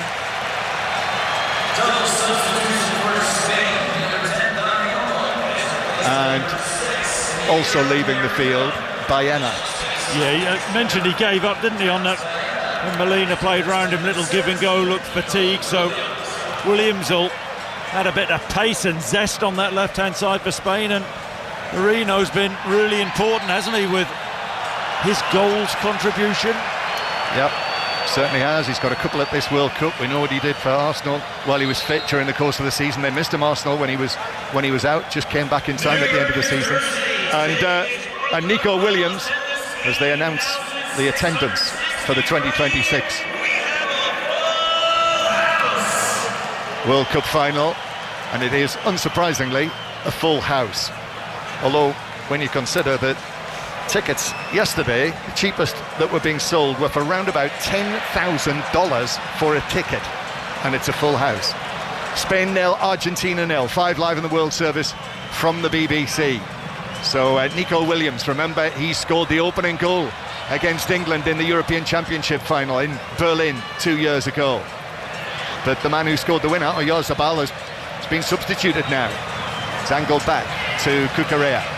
Cucurella to Rodri, 30 yards out. Now it's central. And then the shot low by from the edge of the box by Pedri was straight at Martinez. He's claiming that he was getting a shove in the back, Pedri, when he hit it with his left foot, but it was straight at the goalkeeper. He was getting a shove in the back. It was a lovely ball into him. About 20 yards out, he turns, and if it had gone over before he hit it, I think he would have got the free kick, but he went over as he was hitting it and managed to get the shot off. Spain are turning up the screw again. Ferran Torres on the edge of the box, back to Lamine Yamal, beats the defender, then cuts it back, and it's cleared away. Crucially McAllister stepped in to get it away. Yeah, but you feel it's coming. This wave after wave. It's attack v defence. And now a shot from Kubazi, and Martinez struggled to make the save, and he didn't know where it was, and it's hooked back across the penalty area. He was totally disorientated there. Emi Martinez, having made the save, parried it. It bounced away from him. He was very fortunate. Argentina were able to clear that. I'm not sure how he's managed to do that, the Argentinian goalkeeper. He's somehow kept it out. Pedro Porro fires in a stinging shot at the goalkeeper, but it's one he should deal with a lot better than he does. It's just down to his right-hand side. It's a comfortable save. He goes down to his right-hand side and it hits the inside of his palms and goes out the field at the other side. Really worrying moment for Emi Martinez. I think it was the central defender, Kubazi, who hit the shot that was saved. So Nico Williams with the corner for Spain, ratcheting up the pressure on Argentina. The corner is taken, but you heard the whistle there from referee Vincic. He's not happy with something, so it's going to be retaken. They've got another ball. No, he's warning him, John. He's just pointing to the penalty spot. He's warning the Argentinian defenders. He stopped the play before the ball's come in. He's walked over to them and pointed to the spot as though to say, do it again and I'll give a penalty. Yeah, Medina, I think he has said that most directly to. Williams takes the corner. It's a deep one, but it's over everyone. And we'll just roll out of play now as the referee comes across. There were two players on the ground there. Comes across just to have a look, but it's a throw into Argentina. And it's still 0-0 in the World Cup final. It's a brilliant corner, whipped in right-footed from Williams, and Kubazi wasn't far away, just in along the 6-yard line, just over his head. Look at this now, the Argentinians, they're taking the time. They're not in a rush to take the throw-in. The longer this game goes for them, they're happy. It's entirely possible that, just like the last World Cup in this part of the world in 1994, it could go all the way. 0-0, the famous Baggio penalty miss for Italy that handed the trophy to Brazil. Has that ball landed yet? Spain 0, Argentina 0. And the scene that we've got here, it is so reminiscent of that World Cup in 94, sitting here in this wide open bowl, bright sunshine. And Spain in possession. Spain in only their second World Cup final. The winners back in 2010. As Pedri gives it to Rodri, and it's back to Kubasi, who will curl a pass out towards the right-hand side to Pedro Porro. Porro looking to get it back. Lamine Yamal is with him there on the halfway line, and then the two of them just exchange passes, and Argentina can drop back into position. So Argentina, Lionel Scaloni's had a real challenge on his hands here with the players that he's lost to injury, and he's made all 5 of his changes now as Pedri plays it out to the right-hand side. Pedro Porro's pass is blocked on the edge of the penalty area, came off Tagliafico, dropped behind for another corner. Yeah, they're getting pulled apart, they're getting picked apart. It's as if, I know he's made his substitutions and they've found moments in this World Cup, but Unai Simon has had an easy afternoon. It's as if Argentina are saying, would take penalties. They've taken the corner short, Spain. Williams is over there with Lamine Yamal. Williams to Pedri on the edge of the box, trying to find a position. Williams now cuts it back, it's over here, Torres, then the header that arrives at the back post, but it's straight at Martinez, and he makes a routine save. After all of that, as the ball is launched away downfield, but Unai Simon and Cucurella's gone down, suggesting that he's got a bash on the back of the head from Simeone. He's gone down holding his head. I mean, the ball had long gone. Like father, like son there. A little bit niggly. Simeone, Cucurella getting his body in front of Simeone, letting the ball bounce through from the long clearance from Emi Martinez. And Simeone gives him one in the back. And it was Aymeric Laporte who had that chance when it eventually came to the back post, but headed it straight at the goalkeeper. But it was brilliant interchange on the right-hand side through the 2 substitutes, Williams and Pedri. They look sharp and they look fresh. Argentina are creaking here. Spain are putting them under some pressure. They are finishing more strongly. 10 minutes to go, less than 10 minutes. Ball out towards the right-hand side. And whether this is making the difference, the fact that Argentina played a day later, they've had 2 sets of extra time to come through. And remember, of the last 14 finals, men's and women's, World Cup and European Championship, 13 of the winners have played the semi-final the day before. Here's Pedri. Pedri, low ball towards the edge of the penalty area. Oh, that's a misplaced pass. Centre field by Marino, but Spain win it back. And actually the referee's going to come across and show a yellow card to Enzo Fernandez. He was up to something in centre field. Well, he took a dive, that's what he did. McAllister fed the ball, Fernandez made the run. He's saying I was pulled down. He wasn't pulled down, the pass was too heavy, and Kubasi had read it. But he's got to be careful, he applauded the yellow card. Shouldn't be doing that. Oh, that was a flagrant breach, wasn't it, to do that? Sarcastic, Chris? I'm sure you'd never. As Unai Simon, long, right-footed downfield, but that's got too much on it. It bounces all the way into the opposing penalty area. So we are in the 83rd minute. If Argentina actually had a shot on target in this I don't game. think now. Don't think he's hit the floor, has he, Unai Simon? I don't think he's hit the floor. He's touched very little of the ball with his hands. Yeah, so it still remains that at this entire World Cup, there've only been 10 attempts on target on Spain's goal. By the way, they've not even had an attempt. Never mind an attempt on target. They've not even had an attempt, it's saying on the screen in front of me. Yeah, so the only thing was when Simon came out of the penalty area in the first half. As Argentina play the ball across their back line, that's cleared away towards the halfway line by Otamendi. Comes back at Argentina again. Ferran Torres on the edge of the area. Here's Mikel Merino.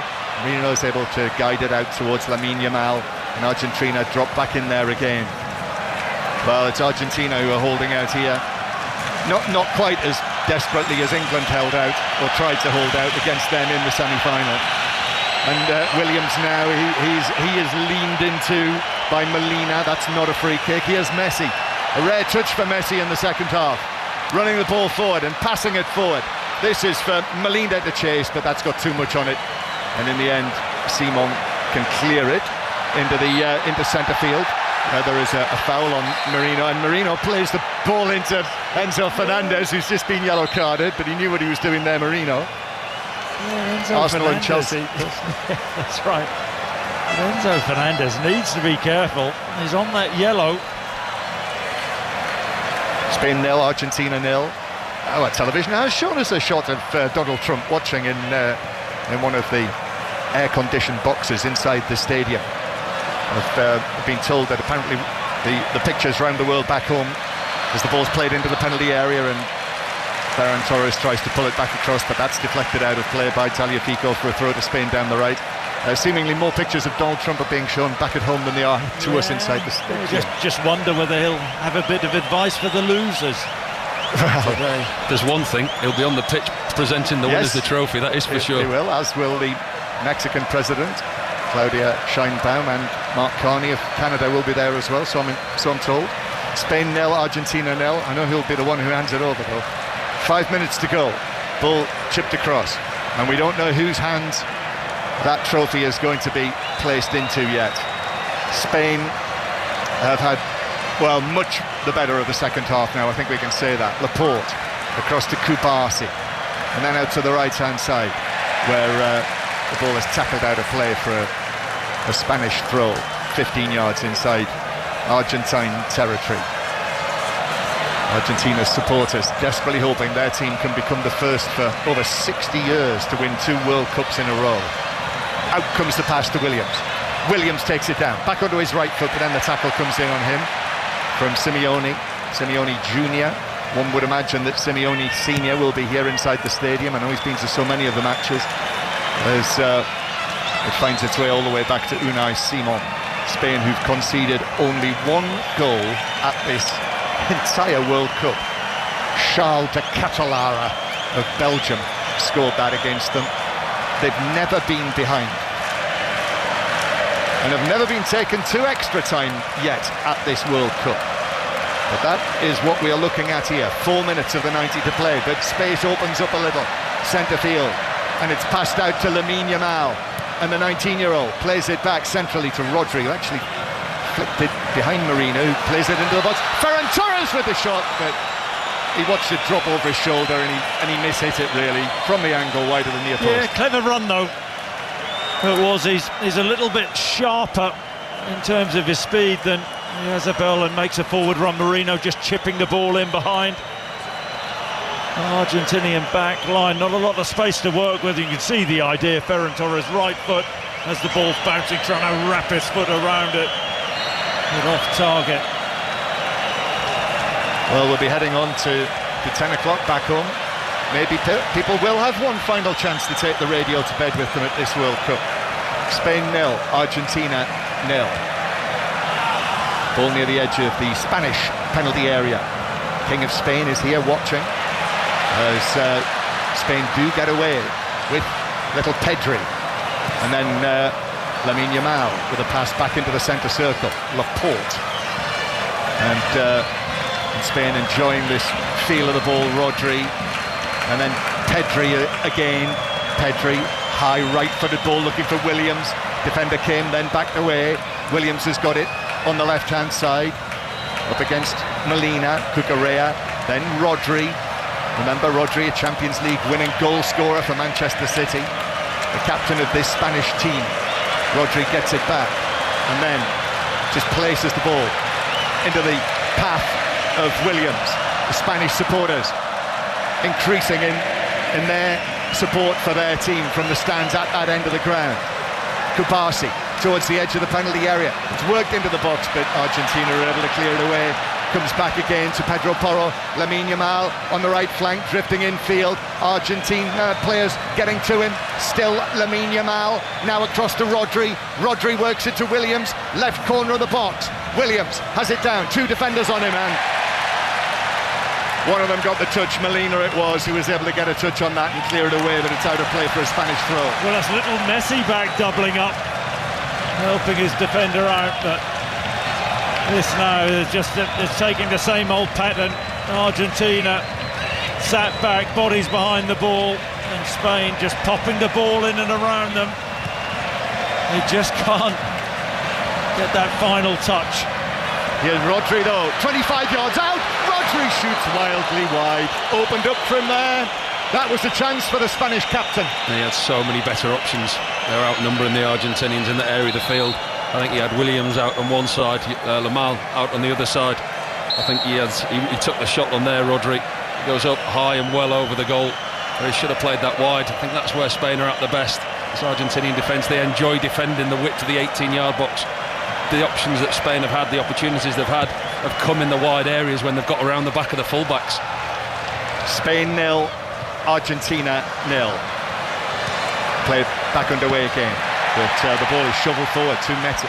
Messi, who is 5 yards inside the Spanish half, was able to win a throw-in for his team. I mean, they could actually win the World Cup, Argentina, without having a shot on goal. Think about that. Yep. That would be quite something. They're able to hold out for a penalty shootout. We are going to see... in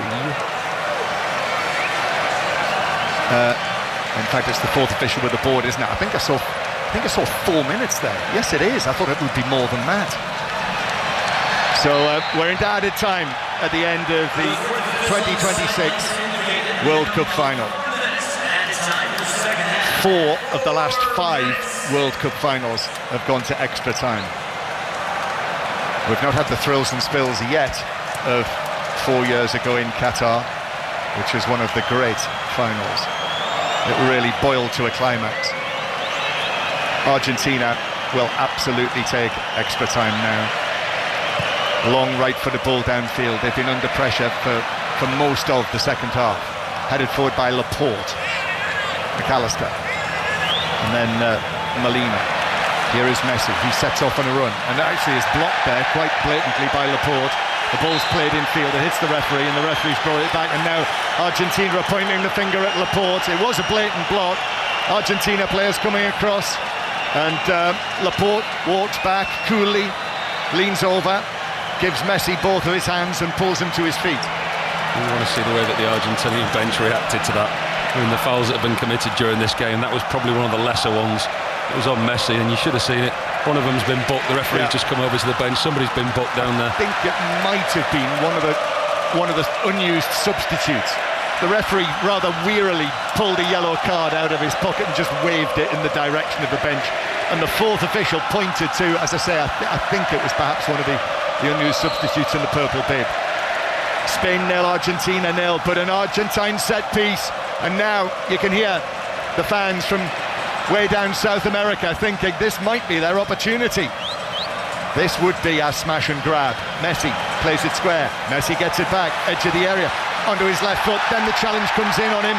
He goes sprawling down after he was challenged by Rodri. Argentina again. The ball across from the right from Simeone, too close to Martinez, to Unai Simon, who can just drop on it. Disappointing cross in the end. They worked a good position. Ball played forward to Williams. It could open up for Spain here. Ferran Torres in the middle. Williams no shoots, and it's parried away. It was straight at the goalkeeper Martinez. He was able to stand up and just get his palms in front of it, Paul, and deflect it back. Now then. That's Enzo Fernandez. A high challenge from Enzo Fernandez on the halfway line. He's already been shown a yellow card.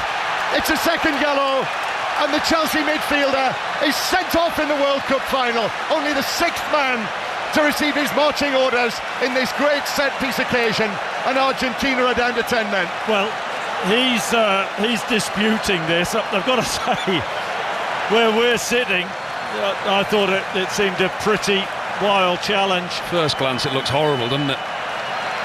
He's late. Kabasi gets there first. Fernandez is trying to get up to the ball, but he follows through, catches him. It's a second yellow. The first one for diving, and the second one just a little bit reckless with it. And the Argentina players are in as they normally are, surrounding the referee. Lino Scaloni is up. Argentina manager protesting. Well, there's a right kerfuffle going on the side of the pitch, way down below us, and also around the referee. And the Spanish physio is on to give Kubasi the treatment. He was the Spanish player who was caught by that late challenge. I mean, it wasn't a horrible challenge, but it was certainly a yellow card. It was an absolute booking, it was. But his first one for diving and descent is what they're probably all frustrated about. But the Argentinian players, to a man, on the bench around the fourth official. Fernandez still hasn't left the field. The referee's telling them all to go away. He's listening to Messi. I think he's saying he's had the message in his ear from VAR. It's done. Leave the field. Yeah, well, the footballing conspiracy theorists might think that there's a chance of this being overturned, but the referee's adamant, and I do not see how that could be overturned. No, I'm in total agreement. I mean, yeah, they like to try and influence the officials, the Argentinian players in and around the referee. They've had, I think, a fair few decisions go for them this tournament, but that was the correct decision. It was late. It was a second yellow. And the Argentinians will feel hard done by. Well, it was already tough, this, for the defending champions. Play still hasn't resumed. He's still on there, and Fernandez, isn't he? Yeah, he's now off now, yeah. Yeah, he's on the far side. He's left on the far side of the field, and he's being walked around. Or is he? No, he has left. He's in. He's just gone in the tunnel, top left. Oh, yeah, He's just gone down the tunnel, just disappeared. Yeah, got him. I mean, there's so many tunnels in this ground, you don't know. Sometimes you don't know which one to look at. So there we are, Argentina down to 10 for the remainder. And this was already such a tough assignment. And now it's got all that harder. One of our hardest working players as well, Enzo Fernandez. And I was going to say, let's talk about Messi's work rate off the ball. You know, he doesn't do as much as the rest of them. So in effect, at times when they're down, they're down to 9 when they haven't got the ball. Well, there's still time for Spain to snatch this. We're in the 6th minute of added time, but that was a lengthy stoppage surrounding the sending off of Enzo Fernandez. Ball played out towards the right-hand side. Lamine Yamal, Spain. Could yet still, but he's lost possession, and actually Argentina will take this away downfield, and in these circumstances, it's given away to Cucurella, now to the edge of the ball. Oh, that's a blatant trap. That is a blatant foul on Ferran Torres, chopped down by Paredes, who himself is on a yellow card. Oh, that's a ridiculous challenge. Ferran Torres, little shift of the ball, takes a touch, kills the ball dead, little shift, and then Paredes, I mean, he hacks him down. That's a yellow. That is a yellow card. That is a yellow card foul. Take a brave referee to do too, wouldn't it? At this stage of the game.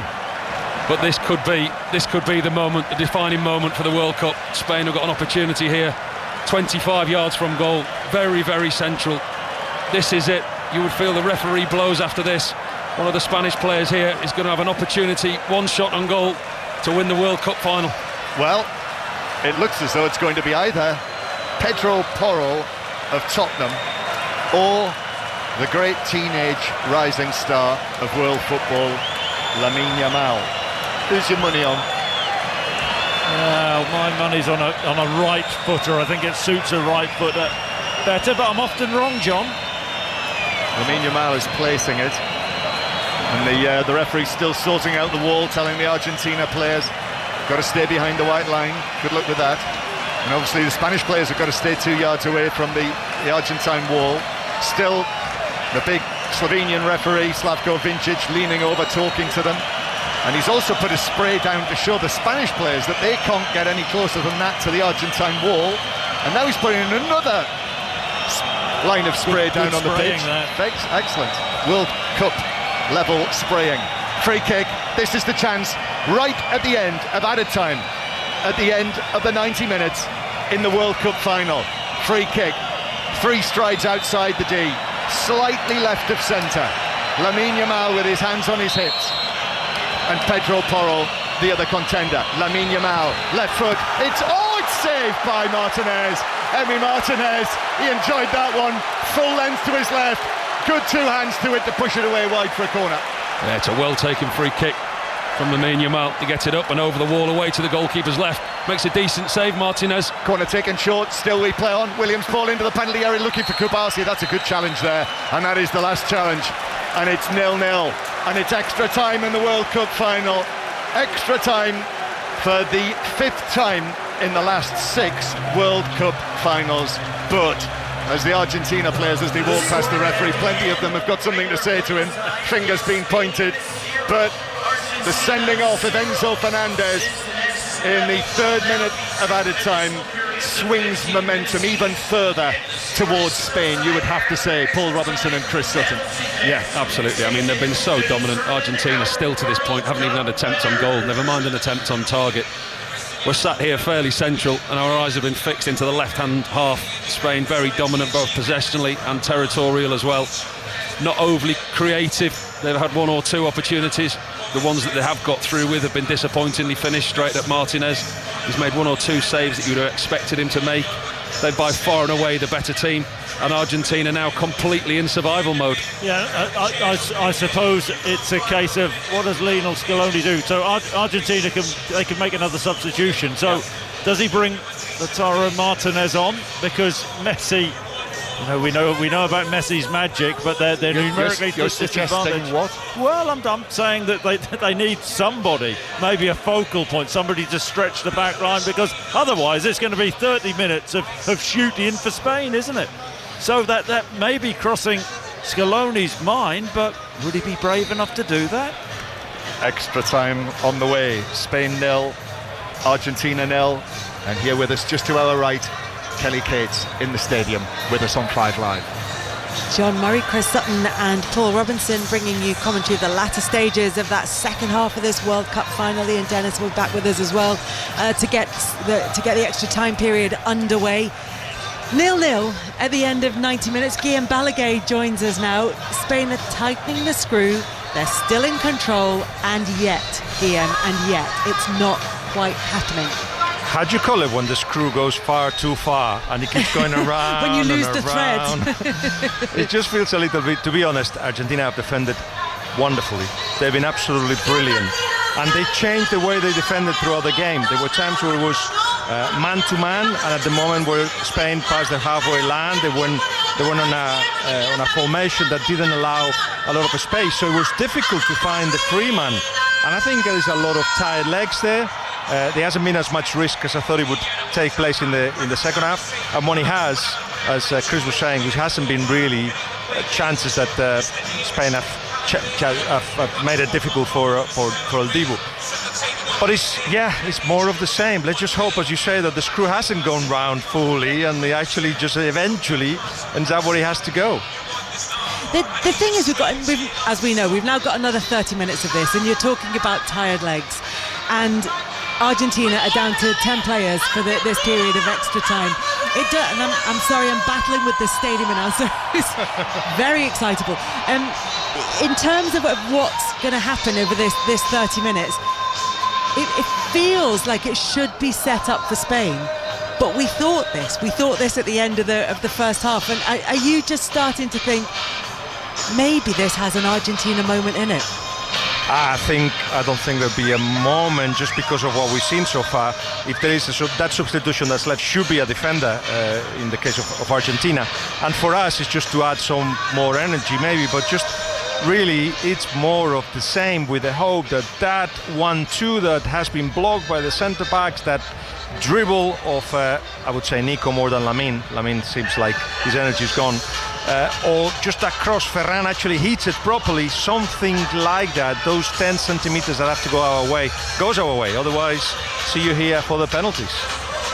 Which it might well do, and to be honest, once it gets to extra time, I think people like to feel that they're going to get penalties, or they feel a bit shortchanged. No, but I know you would rather see a goal in the next 30 minutes. But are you frustrated by what you've seen from Spain so far? No, we've seen the good stuff, and we know that we're not very freely scoring goals. But when you have such an advantage, you will expect the goal will come. What do you think then, if Luis de la Fuente does decide to make a change? Because you said it looks like Lamal's energy's gone. Does he risk Jeremy Pino coming on, possibly somebody who's a winger who has got a goal in him and may appear in the box. Something like that is needed. Chris Sutton was suggesting that maybe for similar we're about to get underway. Sorry, I was sitting too far back and missed that. We should hand over to our commentary team led by Ian Dennis.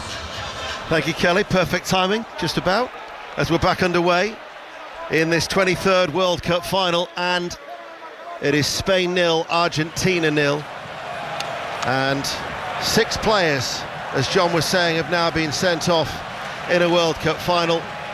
Enzo Fernandez, 3 of them have been Argentinian. But let's get it right. It should also have been, just like Italia 90 with Monzon and Dazzotti, Paredes should have walked as well. They should be down to 9. Anyway, Spain in this first period of extra time in their red shirts with the navy trim. Navy shorts are playing from left to right. out towards Williams on the far side, and they've got to hang on for another 30 minutes of Argentina. They've got to try and take it to penalties. It's hard to see how they can break this Spanish domination to create a chance as they just sit in with just 9 outfield players. This is Kubasi. Out then to Lamine Yamal. Infield to Porro. 30 yards out from goal. Back to Lamine Yamal. Ferran Torres wants it back. Yamal, right corner of the area. Porro, Torres. It was hard, drilled into his feet, and allows Tagliafico, who's run into Porro. And then I think he might have caught Porro in the face, but Porro's gone down. Knows exactly what he's doing there. Tagliafico just taking the pressure off his side. Sees an opportunity, he's got nobody in front of him. He runs straight into Pedro Porro, who in turn makes the most of the challenge. The Argentinian defender is very clever.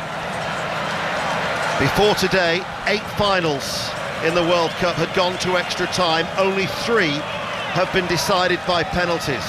94 was the first in the United States, 2006, and then in Qatar in 2022.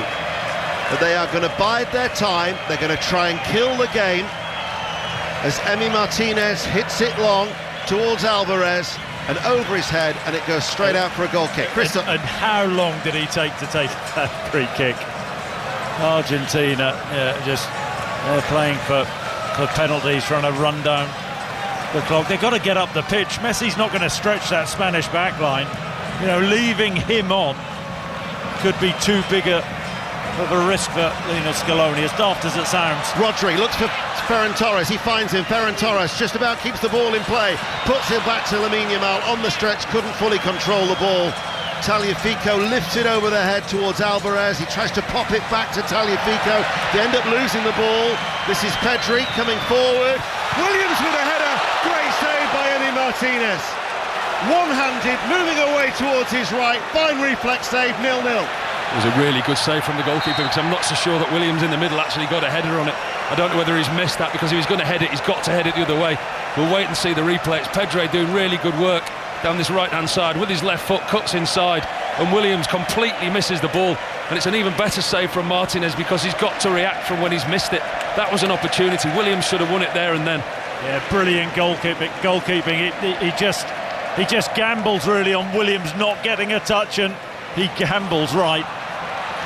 Lionel Scaloni says, he talks about their unique mentality. He says, we know how to suffer. Well, down to 10 in this heat, they are going to suffer. However, they also have course and distance when it comes to extra time, because this is the 10th occasion now in their last 18 knockout ties that they've gone to extra time. Yeah, and the referee telling Martinez to get on with it. It's taken ages once again. They are brilliant at housery, aren't they, Argentina? Well, the pass masters in the dark arts. 4 minutes played, 0-0. First period of extra time live on 5 Live. And Spain, just as they did in their previous World Cup final, have gone to extra time. That was when they beat the Netherlands by 1-0 16 years ago. As Rodri tries to clip it out, Marino tries to win it back. Simeone's into a central area, heads it forward, flicked away up towards Messi. It's just going to keep coming back. It's attack versus defence. It's that old saying all the time, isn't it? But it's just flashed up on the screen again. The attempts have just updated. Spain have had 16 attempts, Argentina not one. Williams strokes the ball inside. Pedri to the backdrop of Argentinian voices, trying to keep their side going to the very, very end. This has been in contrast to the thrilling final that we witnessed in Qatar 4 years ago. However, it has been compelling because of what we've had to witness as Williams comes inside. Argentina just will not yield. They will not buckle as Simeone gives chase. Their resilience, you have to admire. They're playing with 2 banks of 4 and then Messi wherever he wants to go. He's so isolated that the space between him and the midfield, the midfield sat on top of the defence, the defensive line drops back, the midfielder goes with them. At the moment, Messi's probably 50 yards detached from his teammates. Yeah, Messi doesn't want to go very far. Porro, low ball into the box, Ferran Torres might go to Marino, tries to swivel, comes to Williams! Williams but the referee has blown his whistle, and the celebrations are cut short. The goal has been disallowed by Slavko Vincic, and it remains Spain 0, Argentina 0. Well, I think it's Marino who's involved, and the referee, in fairness to him, blew early with it, but there's a ball into the box and slightest of touches, and Marino, I don't think there's a foul on Otamendi, I really don't. He then takes a touch and swings for the ball. I don't see a lot in that. The only thing is, though, Chris, the referee, as you say, blew his whistle very early. This would surely go down as a referee's call, and that would take Bastian Danker, the German official, the VAR. He would have to be very, very strong now as a VAR to say that is a clear and obvious error. Well, I think it is a clear and obvious error if it's a foul on Otamendi. I don't think Marino throws his arm or does anything too bad with the initial contact. He then spins and takes a swing at the ball, and Martinez comes and tries to collect it. We were just seeing the initial cross in. It's Marino and Otamendi. Does he stand on his foot? I don't think he does. That's accidental.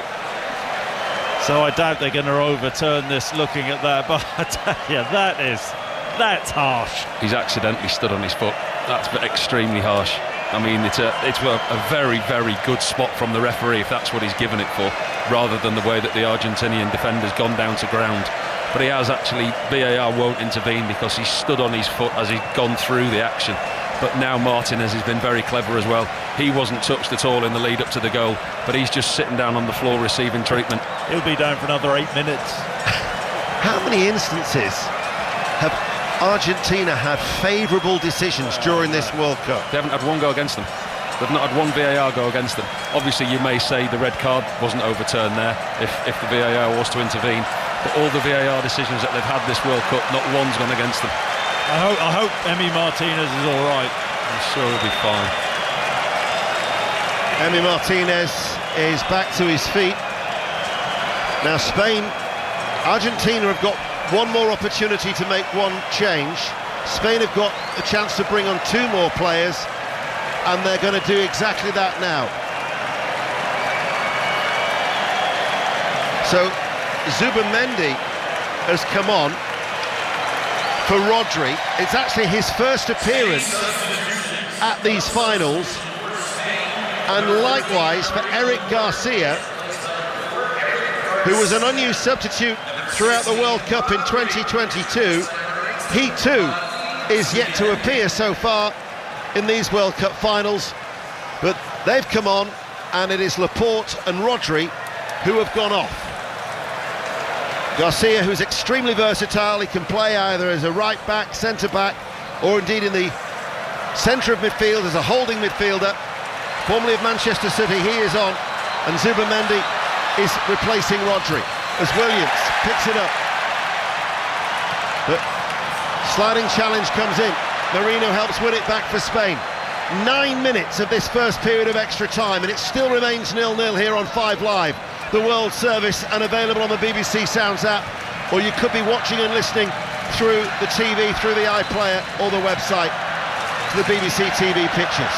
Ball chipped forward, looking towards Marino, volleyed away on that occasion by Otamendi. Kubasi tries to hold off Messi. Messi's pulled him back, and he goes for an ambitious chip from long range, but the referee's whistle had already blown 0-0.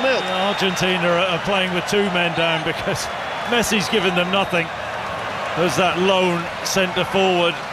I think Scaloni has made a mistake. We know Messi can have his moments of magic, but Argentina, they have to try and have a bit of relief, a bit of respite. Lamine Yamal inside to Porro. Pedri, less than 30 yards out from goal, finds Cucurella. Williams, left corner of the area.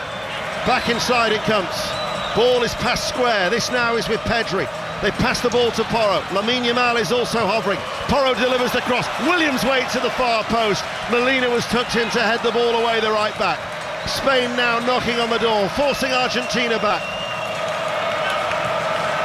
This is Garcia. Infield to Pedri. Pedri passes the ball to Zubamendi. Kubasi joins the attack from defence. Lamine Yamal right-hand side. With the exception of Messi, everybody's behind the ball for Argentina. Pedri leaves it. Lamine Yamal goes for a curling effort. Well off target. Paul Robinson. That's so disappointing from Lamine Yamal. Once again, end product there. I mean, they're so deep, Argentina. It's actually amazing to watch from up here on high. The two lines of defence almost merge into one, and Spain are just constantly attack after attack, wave after wave. They've got to do something different, Spain. They've got to either move it quicker, go into different areas, try and get in behind, because at the moment, Argentina, they're doing what they do best, breaking the game up, making it hard and running the clock down. You think to when England were trying to hang on against Argentina, balls were just coming in the box all the time, as Argentina are going to make their final change, and it is going to be Marcos Senesi, whose only appearance at this World Cup was a start against Jordan, played obviously at Bournemouth last year. He has left now, a free signing for Tottenham, and only called into this squad as a replacement for the injured Leonardo Balerdi. But do Spain need to try and vary it, Chris, and put some more balls into the box when you think you've got Marino in there? Well, they're just trying to probe, aren't they? Move the ball quickly and just find a little space for that final ball. They're not just throwing balls in, they're trying to wait for that optimum moment. Just got to keep moving the ball quickly. Julian Alvarez was the player who was sacrificed for Senesi. Spain with Williams, crosses, Marino heads it wide. How has he missed that? Marino, who has been magnificent for Spain, the scorer of late goals for them at this World Cup, drifts in. It's a brilliant ball from Nico Williams, shifts the ball onto his right foot. And Marino gets across his mark, he's 6 yards out and he glances the header wide of Emi Martinez's left-hand post. They can't keep missing opportunities like that. The Argentinian players may be shattered. They may be drained as they try to contain and hold Spain out and force them to penalties, but their supporters are certainly not drained. They've got as much energy as they did at the first whistle, trying to keep the players to try and be that extra man from the stands. Well, Senesi's gone in there as another defender. They're a back five now, three in midfield. Spain will keep moving the ball quickly from side to side, and no one up front when they're out of possession because Messi does nothing. Spain are camped in the Argentinian half. This is Williams' left-hand side. Molina, though, will not move as he tries to go in front. Williams cuts inside. Excellent block from Paredes. Then they try to get it up towards Messi and they succeed. And Messi flicks it on the inside of Kubasi. He looks for Simeone. Simeone waits. Well done, referee. He waits for Cucurella. Cucurella leans into him and he falls over. Now they hit the ball long. Back out towards Lamine Yamal. And then there's a bit of argy-bargy with Tagliafico and Lamine Yamal, because that was off the field of play, and Tagliafico prevented Lamine Yamal from trying to get back onto the pitch. It is getting very, very feisty. Didn't help that was right in front of the Argentinian bench either, because we know how animated their substitutes can be, and immediately all of them straight out off the bench into the referee. But again, it's just slowing the game down, it's breaking the game up. Tagliafico challenge on Lamine Yamal. It's a joke, but they fight for the cause, don't they, Argentina? They keep going, they keep scrapping, keep being aggressive, keep being these disruptors. You know, Scaloni's in the fourth official's ear. They won't give up. Some may say it's anti-football. It's the darkest of dark arts. But they are fighting, and the Argentinian supporters do not care a jot if it means that they become the back-to-back winners of a World Cup for just the third time. The last team to do it was Brazil, 58 and 62. We're into 3 minutes of additional time in this first period of extra time. Spain 0, Argentina 0. You see, that's where the time wasting works, because we've certainly had more than 3 minute stoppages. They've taken more than 3 minutes over goal kicks, injuries, whatever they've done to try and slow the game down. There's definitely be more than 3. Spain coming forward. This is Torres. Challenge comes in from behind. Referee says there's no foul. Lino Scaloni, incidentally, has also been booked. This is the guy who Diego Maradona, when he was appointed, said he couldn't direct traffic. I'll tell you what, he's not done a bad job. 2 Copa Americas, a finalissima, a World Cup, and he's got his side fighting for the cause right to the bitter end. Epitomised by Simeone. Up towards Messi. Messi down to the ground, picks himself up, turns, plays the ball now out towards this near side. That's Medina, the central defender, is coming forward, and it goes out of play. Yeah, listen to the noise now. Every challenge, every block. Argentina have got in the Spanish half, and the Argentinian supporters are going wild.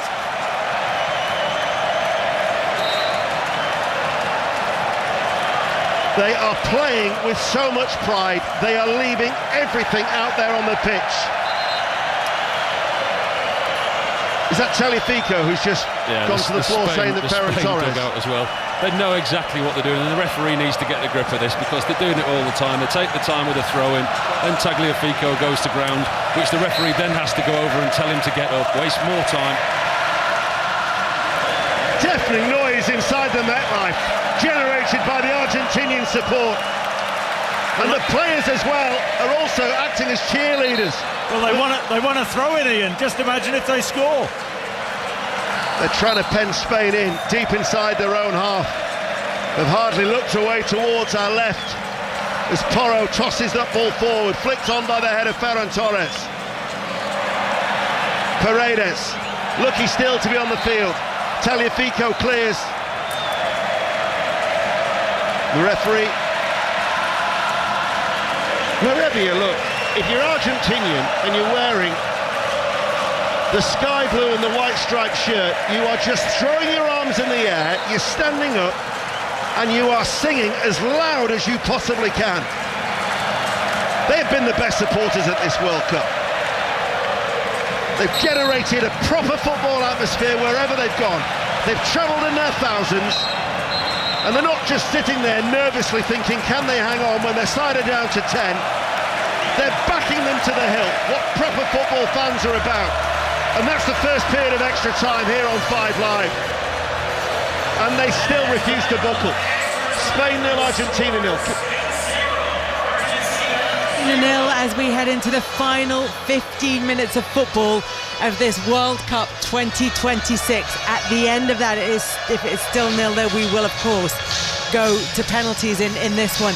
It just feels, Paul Robinson, that suddenly, maybe for the first time, that there's a glimmer for Argentina in this game. It feels as though those tactics that frustrated England, that annoyed England, that got under their skin, are doing the same thing to Spain in the heat here in New Jersey.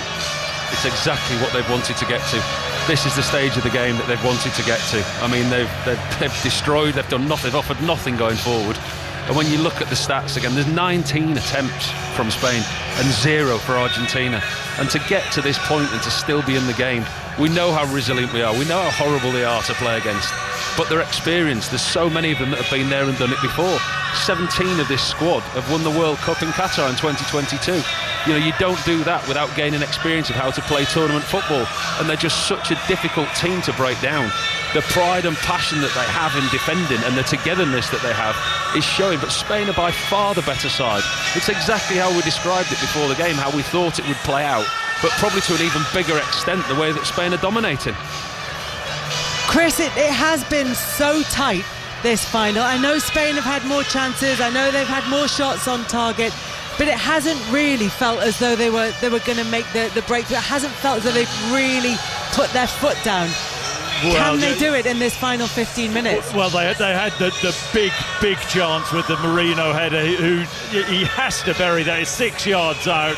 He had the goal-gaping, just Martinez to beat. Get it on target, you score. He didn't, and you wonder with that. You wonder with the disallowed goal for Spain, where I mean Marino did stand on Otamendi's foot. He did, but I mean it was accidental. It was soft. Williams popped it in, and yeah, they'll feel hard done by. But when things like that happen, and Argentina, I mean, they haven't played any football in this game. They are just defending the box, defending valiantly. They are brave. They're organised. They're getting the blocks in, but they haven't been a good watch. There's only one team played football this afternoon, and that's Spain. But can Argentina hang on? This would be some win if they could somehow get over the line, whether it's in extra time or by penalties. It looks like they want penalties, of course, but can Spain just take one of their opportunities? 15 minutes to go with Paul Robinson and Chris Sutton. John Murray. Second period, second half of extra time begins. Spain 0, Argentina 0. 15 minutes, and then it would be penalties, and Argentina had to be given the hurry up there. Tagliafico, who I think might have a problem, because he's playing as the left-sided of the three central defenders, and Medina's playing as the left wing-back, and he was receiving treatment, Tagliafico, there, right until the very last moment, and Spain on the attack, playing from right to left as we look. Ball played back, in comes a high cross towards the back post. Williams heads it across, here's the chance! And it's in! Spain score! Ferran Torres drives it with his left foot into the roof of the Argentina net in the first minute of the second half of extra time. Finally the goal has come for Spain, and the 10 men of Argentina look absolutely shattered by that. That could be enough. Spain with their noses in front. Spain 1, Argentina 0. Well, you can't say it wasn't coming, because it absolutely was. And it's just whether they could be clinical, Spain. And there's a cross into the box from Pedro Porro, far post. Nico Williams heads the ball down, and Ferran Torres, the sub, just has to compose himself. And he does sweeps the ball into the roof of the net, left-footed. It's a cool finish. And you have to say, Spain have played the football. Spain have deserved it, Paul. It's a thoroughly deserved goal. And you say it has been coming. It's been coming for a long, long time. It's a lovely ball into the box at the far post. And he does really well at the far post to head it back across Williams. And actually, it is a very good finish when you get to watch it here. He keeps his calm. He knows that Emi Martinez is coming back across his goal. He knows the goalkeeper's going to dive low. Tucks it in with his left foot, puts it up and over the goalkeeper into the roof of the net. Hence wild celebrations over to our left into the middle of that stand. Spain deserved leaders, 1 up. Just arrived onto it, dropped to him perfectly as it was headed back. Williams did well, actually.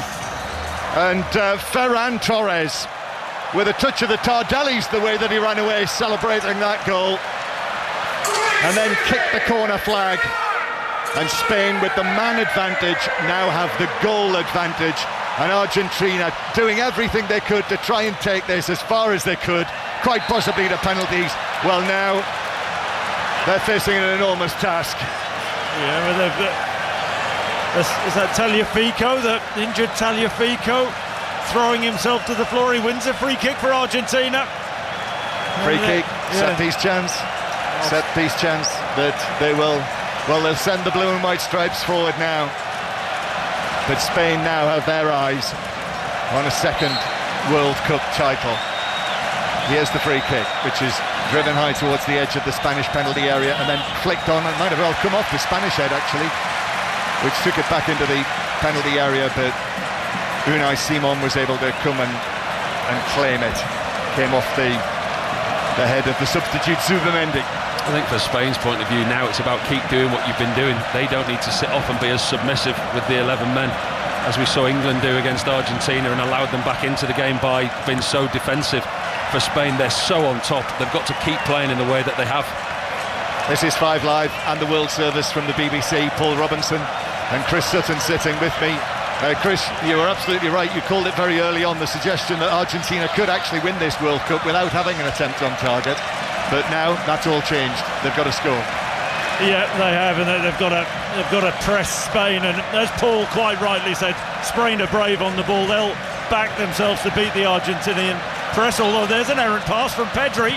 Yeah, but it's played forward by Molina, that bounces back into the Argentine half, and then Otamendi clatters it into the backside of the goal scorer Ferran Torres. And it's fair to say Ferran Torres looks still fired up after scoring what could be the World Cup final winning goal, urging the Spanish supporters in the crowd to make as much noise as they can. Here's Messi though on the right hand side. Messi halfway inside the Spanish half, turning against Cucurella, and then giving it back towards the halfway line to Paredes. And then Messi, well, is this beyond even him? Messi's pass towards the edge of the area, that's cleared away, and then an important tackle comes in on Messi. Messi then makes a run into the box, but it's blocked away by Marino towards the halfway line. 10 minutes to go. Spain are 10 minutes away. Argentina in possession, and suddenly they have come to life. Give them credit. After hanging on, now it's obvious what they've got to do as the ball is played from centre field, but beyond Messi and through to Unai Simon. And braver on the ball, of course. They have to be, they have to risk, they have to gamble. But you're an Argentinian fan within the stadium or watching back in Argentina, you think, well, why haven't we been able to show more intent throughout the 90, 120 minutes we're going to finally play? As Cucurella is fouled, there's another yellow card being produced here, and Cucurella getting to his feet, and I'm not sure who was shown that yellow card to. Who was it, Paul? McAllister with a late challenge. Yeah, it was a pointless challenge from McAllister as well. Comes flying in from a long way away. I mean, they were having a decent spell there, Argentina, and give the ball back to Spain. Simeone was booked at some stage as well, it's said, and then there's a foul by Tagliafico. He loves it, doesn't he? We thought he was injured. He just steamed 50 yards out to Pedro Porro, the right back, then ran back and clattered Marino, didn't he? That could easily have been a yellow card. Tagliafico, who should have been yellow carded when he dragged back Lamine Yamal, virtually wrestled him. That could have been a yellow card. I think he's got away with that one as well. I think we're up to 5 yellow cards for Tagliafico. And do you remember when there was a player who was off the field? That was Christian Romero, I think, who was shown a yellow card. He'd already been substituted, but still, they're even getting yellow cards when they've left the pitch. There's 7 yellows and a red, and they've all gone to Argentina. I think that tells its own story. Spain 1, Argentina 0. Spain are closing in with every second that ticks by, and their supporters up in the stands to our left. They are now buoyant. The Argentina fans, though, they've not given up despite this. Williams, who played a part in the goal, scored in the Euro final 2 years ago, and now he's made that crucial contribution when he leapt and headed the ball back to Ferran Torres, who scored his 25th goal for Spain, but his first at this World Cup, and here he is now with his left hand bandaged, a little bit like Gary Lineker all those years ago. Ferran Torres plays it forward for Williams with a flick, but the offside flag is up against Nico Williams, and it's a free kick to Argentina. And they have less than 8 minutes to play. Remember how they've won their last 4 finals. Emi Martinez, who's going to take this, has been involved in all of them. The last 2 Copa America tournaments, the last World Cup, that finalissima. But Spain, this superb team, and that's what Spain are. It looks as though they might have just too much for them as the ball is played forward for Ferran Torres, who's 1-1 and makes it 2-0 until the offside flag goes up. Lamine Yamal played him through. I did think he did look as though he'd strayed offside, but he was through 1-on-1. Good finish. Close. It's really close, but I had the same feeling, I think Paul did as well, that it just moved into an offside position, tucked it in nicely, but doesn't count. Yeah, ruled out quickly. Semi-automated offside does its job. Spain 1, Argentina 0. We are almost entering the final stages. We'll stay on air. It's going to be lengthy, incidentally, as Williams puts the challenge in on Paredes, and Mikel Merino got involved in that as well. I think, you know, the Spanish players will feel as well that Paredes is very fortunate still to be on the field. Should have received a second yellow card. Free kick for Argentina. Paredes is going to take this, and it's left to him. Argentina. Spain hold their line on the edge of their own box, and the ball is fired in by Paredes, but headed away by Ferran Torres, who's become a central figure since he's come onto the field. Well, you can't get too much more central than scoring the winning goal in the World Cup final, I suppose.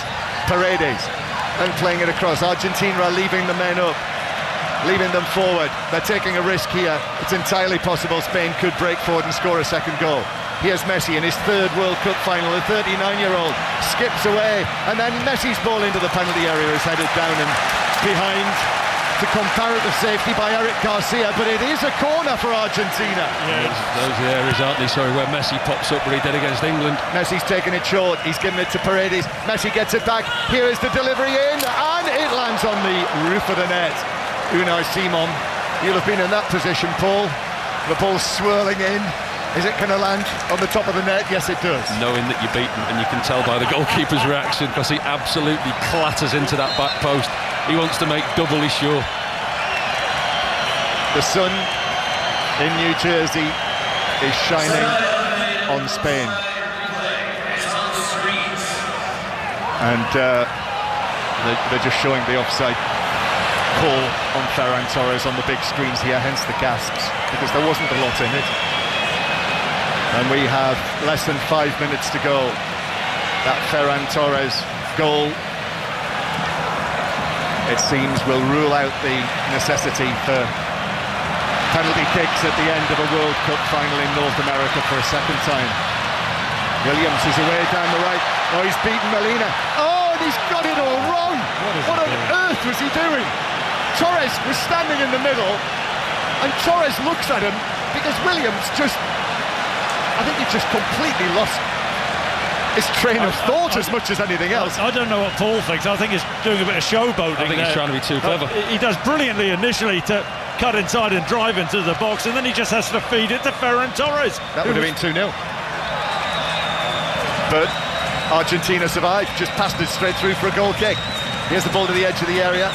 It might actually reach Simeone out here. It does. He did well. Slade kept it in, plays it back to Messi. He tees it up and shoots, and the ball ricochets all the way across the penalty area. It's hit the defender. It was Marino, actually, who's the Spanish player. It might have hit him in the head. That was bang on target from Messi, who set it up brilliantly, hit it with his left foot, but straight into Marino. He's done nothing all game, Messi, and that has absolutely smacked Marino full on right in the face. I mean, there's no way that the Spanish midfielder here is trying to kill time, but that's what Messi does. He's been so quiet all game. Simeone keeps the ball alive down on this near touchline when it looked for all the world the ball was going out. Passes the ball into Messi. He's 20 yards from goal on the half volley, and he strikes it so well. You've got to give Marino a lot of credit, because he's 5 or 6 yards from the ball, and he just allows it to hit him full in the face. It's a great block. In truth, I don't know whether he had any choice there. Messi's left foot, he thunders that into his face, doesn't he? And Marino goes down. It's good to see him sat up again, but yeah, that's a sore one. That's one in the eye for Marino. But that's those type of moments that we've seen so often with Messi in this World Cup, and that's the times that he needs. He just pops up in those pockets, and if that was on target, we don't know where that was going. It was an excellent block.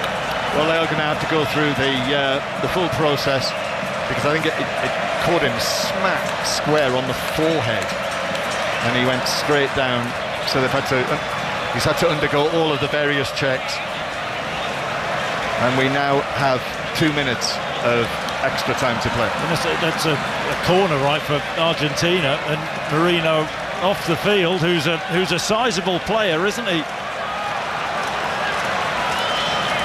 Paredes is going across to take it, and yes, he has been taken back towards the halfway line, Paredes. The referee's got the ball in his hand. I think he's going to have a drop ball. I think it was the Argentina players who put the ball on the corner quadrant in more hope than expectation. So he blew the whistle before the ball had actually gone out of play, so it is not resuming with a corner. So there we are, there's the uncontested drop ball, and that was contested though by Lamine Yamal. Lamine Yamal, who could be a World Cup winner at the age of 19. Kubasi as well. The two of them, the two 19-year-olds in this Spanish team. Back to Emi Martinez, long and forward from him. It's headed infield, Argentina here. Messi playing it through the middle, but Kubasi on the edge of the box puts his foot through that and clears it towards the halfway line, and then there's a foul by Williams. I mean, that's ridiculous, because all he allows Williams as he barges into the back of an Argentinian defender is for them to get the centre-backs forward and load another ball into the box. He sent Senesi sprawling there, the now Bournemouth defender, and Messi tried to steal probably 10 yards there with the free kick. Referee Vincic was onto that, sent Messi back over towards closer to the touchline. And we are now in the 120th minute of this World Cup final. Messi playing the ball. Simeone's ball across. Oh, it's deflected narrowly wide. Oh, the chance. It was Senesi. There were defenders in there as well. And I think it came off one of the defenders. Senesi so close. If he got a touch there, surely that would have been in the net. Was it Marino who gets up and celebrates like he scored a goal? Sensational defending. I thought it was in. The cross was on point, but you mentioned Spain's defending in this World Cup. That was outstanding from Marino. It was. Still, Spain have conceded only one goal in the entirety of this World Cup. They're almost at the end of their 8th and final match. Corner. Messi takes it into the 6-yard box, stretching Simon, still in the 6-yard area, and it bounces wide. Medina was in there. The final touch might have been Cucurella, and it's another corner. It's absolute bedlam inside that 6-yard box. Nearly everyone to a man is in there, and that's where the ball's going. Messi again takes it short. No, the referee says he's going to bring it back. 5 minutes of added time, so they've got time. And now it's Argentina who somehow, after this Herculean effort, having had Enzo Fernandez sent off in added time at the end of normal time, Messi with the corner, 1-0 Spain lead. Messi's low delivery to the near post is flicked on. Here's the chance! Oh, it's over the bar! Right-footed shot over the top on the stretch. Chance for Simeone. Simeone near the penalty spot, sent it over the bar, past a crowd of players in front of him. Well, Lionel Scaloni must have been thinking, just give me one more half chance, and that was it.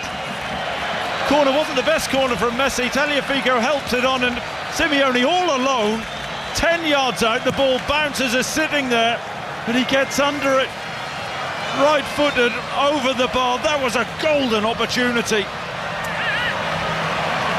They'll do well to get a better chance than that to equalise, Argentina. And Spain are just carrying the ball away downfield. Well, credit to the 10 men for that period of possession. They really tested Spain there, and Spain were fortunate to survive that and keep that clean sheet intact.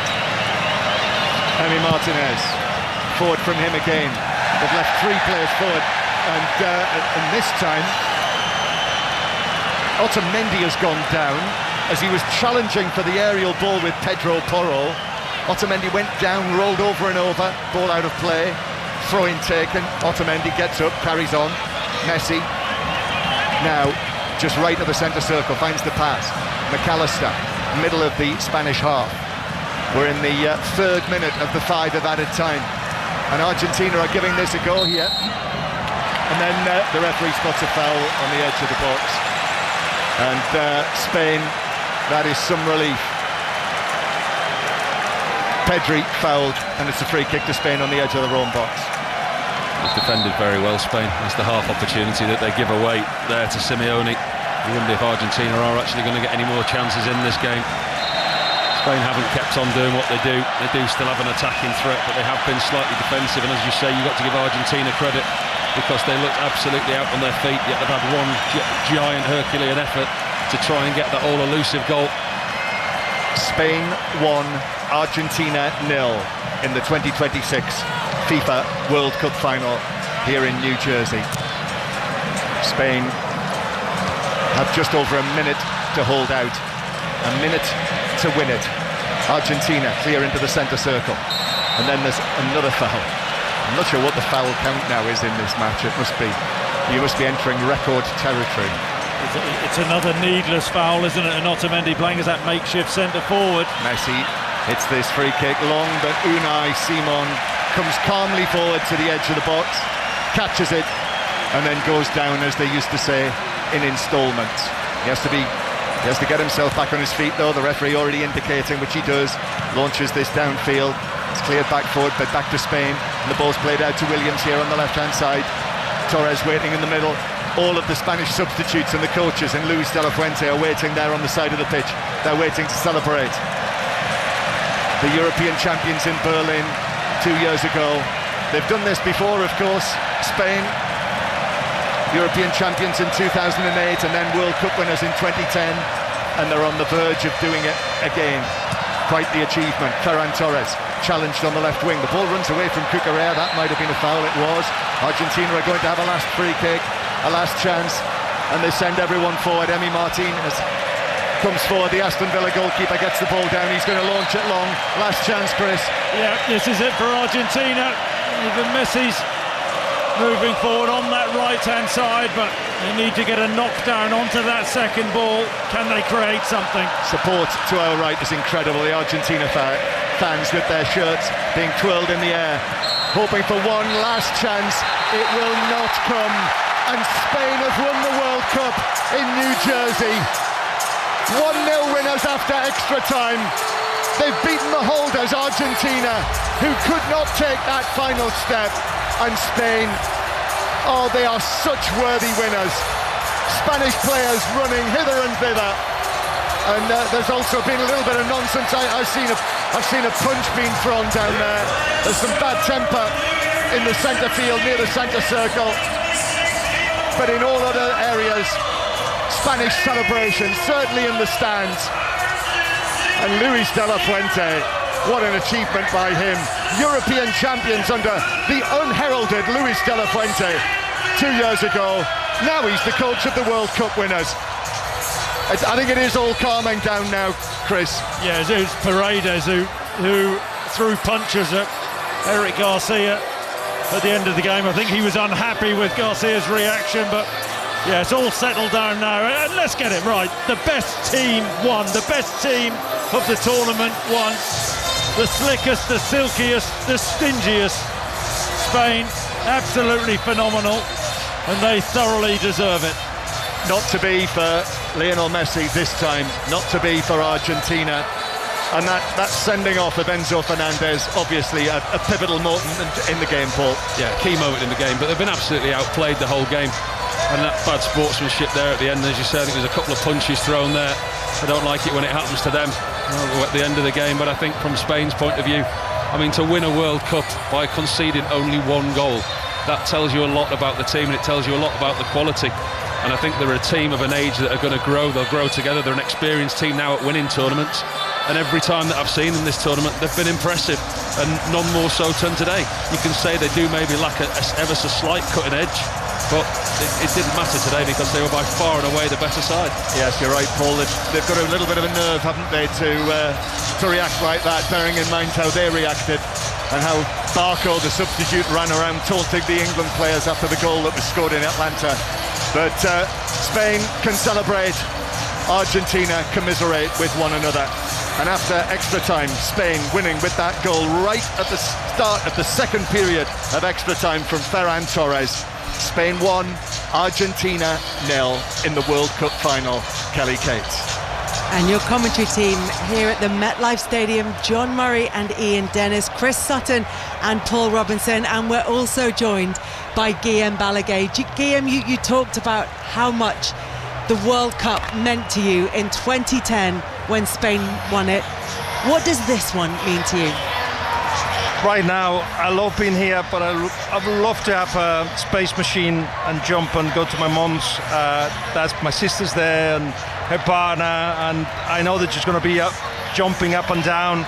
It's not much more than a win. It's a sporting win. But to win this way, to win in a way that we started producing 30 years ago, people that come to your head is Iñaki Saez and Ginés Menendez, and you've got no idea who they are. But those were the first guys that said, how about if we just pick players that can do what Spanish players can normally do? Be intelligent on the pitch, understanding what's going on, give them weapons so they can, at whatever part of the game or on the pitch, they can give what it's necessary. This is the consequence of an idea.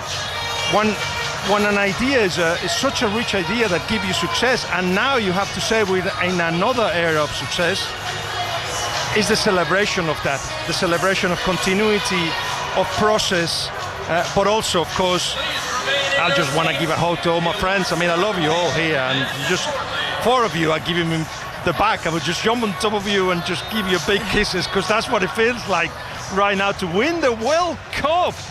But also to win it this way, it feels really, really well. And the fact that it's happened 16 years after the last one as well, that cycle has continued. There's been a new generation of it. Yeah, in 2010 it was like, oh, we could win this. We're favourites, we're doing really well. But how about if we don't? Are we haunted? Is this not possible anymore? Here, it's like, well, if it's not going to happen here, it's going to happen at some point. It happened in the Euros. It will happen again. Because the idea has finally succeeded. We got a bit confused after 2010, but perhaps we didn't choose the right managers, perhaps we didn't choose the right players. Here, this is a national team that has been built for the last 10 years by Luis de la Fuente. Not on purpose, but certainly, as we've been saying, 18 of the 26 that are here have been with him in the youth sides. So there is a difference. And you have to give credit to Argentina in one thing certainly. They defended so well. They made it so difficult to beat them. We knew what we had to do, and we knew we were going to be patient. By the way, we have been patient in games in this tournament, and the goals have come. So you knew it could happen, but they made it really, really difficult, even at the end in playing with 10. As you said, this is the culmination of an idea, of a collection of great minds coming together and putting a plan together for Spain to reach this point. But it's also what you said, and I remember you saying in a preview to this whole tournament, and you said, this is the team. Spain have got individuals, yes, but their collective is what is going to win them this World Cup. You were quite quietly, but very confident. Because, Kelly, and what tends to happen after you win a World Cup is that way of playing is going to be fashionable. I don't know for how long, I don't know if everybody believes in it, I don't know if everybody thinks it's the way forward, but isn't it better to play this way, to know that they are good people, but because they're good people, they're able to make efforts for each other, open up space, running for each other, helping each other, supporting each other, and we're taking the essence of a Spanish football that has always been, which is the pass, into a sublime form that actually wins your tournament. So collective pass, intelligence, if this becomes fashionable, football can go to a different direction. Okay, Barcelona have done it in the past at club level, Spain has done it in the past at national level, but it would be good that others try it. Physique, great, you take it for granted almost, but if you add intelligence to your football, this is what gets produced. Here inside the stadium, they're assembling the stage on which Spain will be presented with the World Cup. To the right of that stage, the Argentina players are sitting individually on the floor, heads bowed, exhausted, absolutely wrung out from the monumental effort to try and keep this Spain side, who've been so impressive throughout the tournament, at bay. Meanwhile, the Spain players over to our left, in front of that pocket of Spain fans, are wandering around, congratulating each other, hugging each other. The conditions, the tournament has taken it out of these players. Lamine Yamal lying on his back, just looking up into the air with his hands on his head, taking in the hugeness of what Spain have achieved here. And Chris Sutton, right from the beginning, Spain have looked like the complete team in this tournament. Yeah, they have the football they've played, and you ally that with how defensively strong and organised that they have been. The goalkeeper is a cool customer. Unai Simon in England was saying, well, how's he playing in front of David Raya? But he's been exceptional. You think of young Kibasi, the centre half, who's been one of the players of the tournament, so mature, so composed. Rodri has probably been the best midfielder, and you can say Lamine Yamal hasn't got going, worked hard today, put a shift in, but as Guillaume said, they are and have been the best team, and it is good for football, and it's good they won today. And as much as I admire Argentina for all their fight and guts and housery, it would have been a travesty really had they got over the line today. And you have to play to the way that gives you the best chance of success, and it's taken Argentina to a World Cup final, but they came up, Paul, against a team who've been so impressive all the way through. And as the Spain players are singing and dancing to the familiar strains that you can hear in the background of Viva España, they're all gathered in a circle, bouncing around and celebrating with each other. It's incredible how much energy you can have after you've won when you've played the same game as a group of players who are now absolutely wrung out, Paul, at the end of this 120 minutes. Yeah, and it's not the first 120 minutes that Argentina have had either, is it? I mean, this is the third time this tournament that they've needed extra time, and this is one that they were trying to take right to the end, right to the bitter end. You know, they've not made many friends through this tournament, the way that they've played, especially against England, as we recognise that firsthand. But against other teams, the way that they've played, not necessarily played the beautiful game, as you call it. And other than the Argentinian following that they've got here, which is absolutely incredible, not many other neutral supporters over the tournament. And I think Spain, as we keep repeating, are more than a well-deserved winner, not just on today, but for the whole tournament. You look at the way that they've played, and say conceding 1 goal to win a World Cup final it's an incredible achievement to go all the way through. And actually, when you look at Spain's run to the final, Portugal, Belgium and France, they've beaten 3 world-class teams there. They've had by far the hardest run to the final, without a shadow of a doubt, and they've made light work. I mean, the Portugal game wasn't great, granted that did lack a bit of quality, but they've beaten Belgium and France on the way. So I mean, they're not easy teams to get to a final. This is Ferran Torres addressing the crowd, but Mikel Merino has got an ice pack on his eye. Paredes was a disgrace at the end. There was a push on who was it, Garcia, and then he threw a punch, and Merino has got a black eye. I think the punch was on Garcia, though. Was it? I think Merino, because that was from the Messi shot, wasn't it? Remember the left foot shot which he thundered. But Paredes, yeah, I mean, had they been as accurate with their shooting, Argentina, as Paredes was with their punching, they may have won the game. Coffee in the morning, coffee in the evening, sings Bad Bunny, and I think there'll be a coffee in the morning, rum in the evening, and I think rum there'll be a lot in the of evening, celebrating. yes. No coffee next, no. With the rum in this evening, after Spain have managed to get the World Cup, to win the World Cup again for for the first time since 2010. There are various presentations going on the pitch, and as you said, there was all that kerfuffle at the end. It was difficult for us to see from our position, but having looked back at the pictures and having seen what Alan Shearer has said about that in his commentary for BBC One, he says Paredes threw 2 or 3 haymakers into someone's face, went for them. We know how much it means, we know how much it hurts to lose, but there is a way to lose, and the reaction after the final whistle is terrible. However, what Spain have produced has been incredible. We're watching Lamine Yamal. We saw him lying down. The crowd, the cameras are focusing on him, Guillaume. He hasn't had the greatest of tournaments. He came into it injured. He's 19 years old, turned 19 across the course of the tournament. But it feels like it's more appropriate for this Spain team that actually the key performances have been from players like Rodri, who's back to his Ballon d'Or winning best, and like Alex Baena, who's been so impressive and whose work rate is exceptional. Cucurella, who's a player who probably has the most Argentinian style in him, which was very interesting when he came up against Simeone in this one particularly. It feels like it's more appropriate that they're the players who've put in the key performances. All that is right, but I would have liked a little bit more of Lamine and Ferran not to miss a couple of chances that he had. And by the way, I don't know how you describe it, but Nico Williams' goal should have been given. I don't think the referee get a foul, but then we scored and then they did. So I think he blew his whistle at the point where he thought the foul was made. It wasn't much of a foul, but having blown his whistle and ended the game, they can't then get VAR to look at something that is just a foul rather than a denial of a goal. I was next to some Argentinians who were saying, you will say something about the referee now, because they really honestly thought that Spain would be benefited by the referee.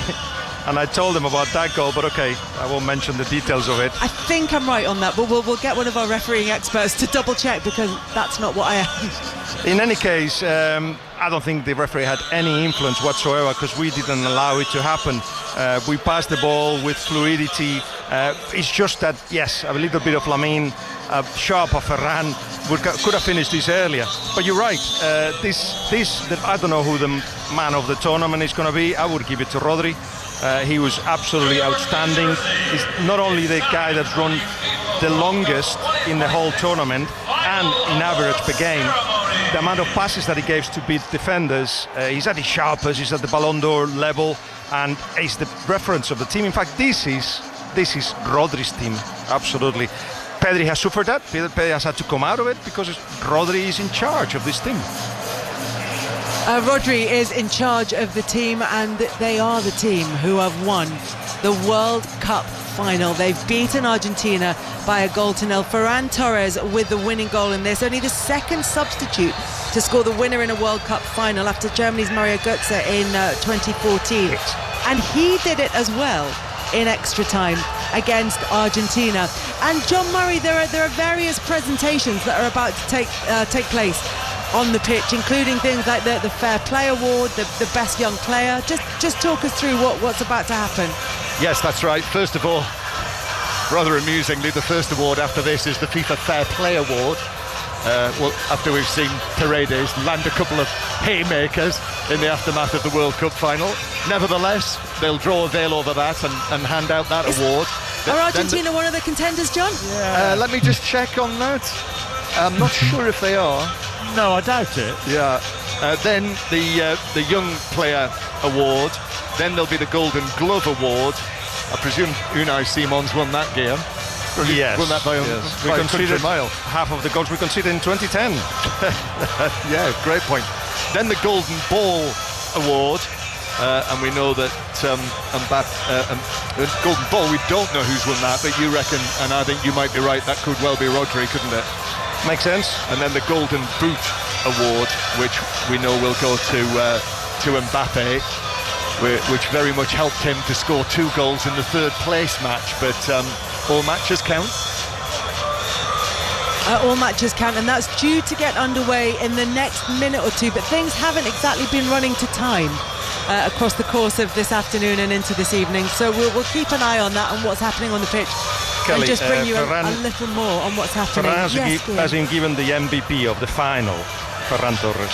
So he has won the most valuable player in this final, and I'm not sure if that comes under the presentations that are going to be taking place in this one, but comes on and scores that winning goal. But we need to. We focus so much on attacking players, but we need to talk about that Spain defence and how secure they've looked throughout this tournament. I mean, in part, it is a collective effort because it's just not allowing the other team the ball. I'm not sure how many centre-backs in the world will be happy to do the kind of things that you have to do as a centre-back with Spain, to be so far away from the goal, to give so much space in behind, to absorb pressure when you have the ball, to make runs. Twice, 3 times, both Laporta and Cubarsí did that. Cubarsí even shot. I think it was in the second half. So there's a bunch of things you have to do, but especially you are really abandoned very often in 1v1 situations with some of the best forwards in the world, and yet they just manage to do it. And it is easier when the guy that provides the ball to the Mbappés or the Messis has got a difficulty to do so. So then that line of pressure is very, very important, and how everybody reacts when they lose the ball. I mean, we've got this saying in Spanish, ball is ours, so when we lose it, go and get it, it's ours. And it has been like that, how we managed to just concede 1 goal. But yeah, I was thinking in 2010, only 2 goals. Defence takes you to a final, but I'd say it even wins you the final. Guillaume, I'm just looking at the Spanish players who are forming that guard of honour. Argentina will come up to receive their runners-up medals first. Many of them, I notice, have got various flags draped around them, and I've just checked with one of your colleagues from Radio Marca, so they are the flags from the regions that they're from in Spain, is that right? Either the region or the city. I can see a Valencian one, I can see a Catalan one, I can see a Galician one, another Catalan one, a Basque one. So yeah, they're happy to represent Spain as a nation of nations. That's why it's wonderful in a way that in a day like this we will all be hugging each other, because we belong to one nation, but we have our own identity as well, and that should be respected. In a days like this, we're all one, though.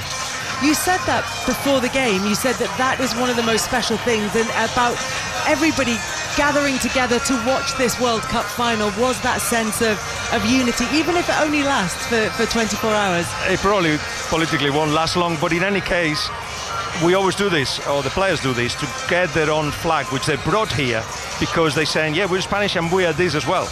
We're Spanish and Basque, we're Spanish and Catalan, and why not? I mean, today nationality is so fluid. I feel Spanish, very, very Spanish today. I feel Catalan, I feel from Barcelona. I've got a touch of British in me. Why not? It works like this. Scouser. And a bit of a Scouse as well. I adopted a Scouser. And that's what your friends can hear, that accent when you go back, that Liverpool accent. Look, we are just waiting for these awards to just finally get underway here inside the MetLife Arena, and at the end of which Spain will go up, the players will receive their medal, and they will be able to lift the World Cup for the first time since 2010. They've stopped Argentina, who got to the final. The best youngster, yep. Pau Cubarsí. Yep. The best goalkeeper, Unai Simon, of course. Mm-hmm. The best player of the World Cup, Rodri. And you're delighted. And delighted with that. It's a well-deserved award, Guillaume. It's a perfect representation of, as you said, of what has happened. People may not understand what he does. And for a while, Busquets used to do the same and wasn't even identified as one of the top 20, 30, 40 players in the Ballon d'Or, say, votes. But now everybody knows that the axis of this is Rodri, and deservedly so. After 2 years of suffering really with his body, wasn't giving him enough, the world has recognised that he is the best. And they've beaten Argentina by 1-0 in the World Cup final. Tim Vickery, a South American football expert, joins us now.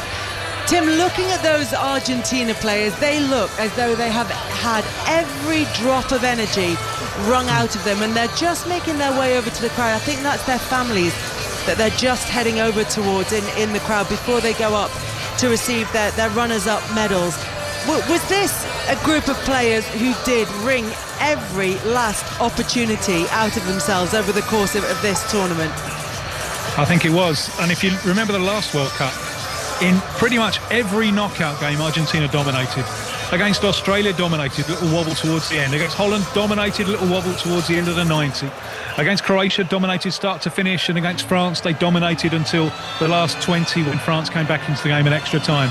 This time, they haven't dominated in any of the knockout games until the end. It's been cruel. It's been driving their way through on grit and flashes of intelligence rather than dominating the game in the way that Spain dominate the game. And I would suspect this, because they peaked 4 years ago, I would suspect that this means that we're seeing the last of Lionel Messi. You saw there that some of them, predictable names, I think, didn't take defeat very well.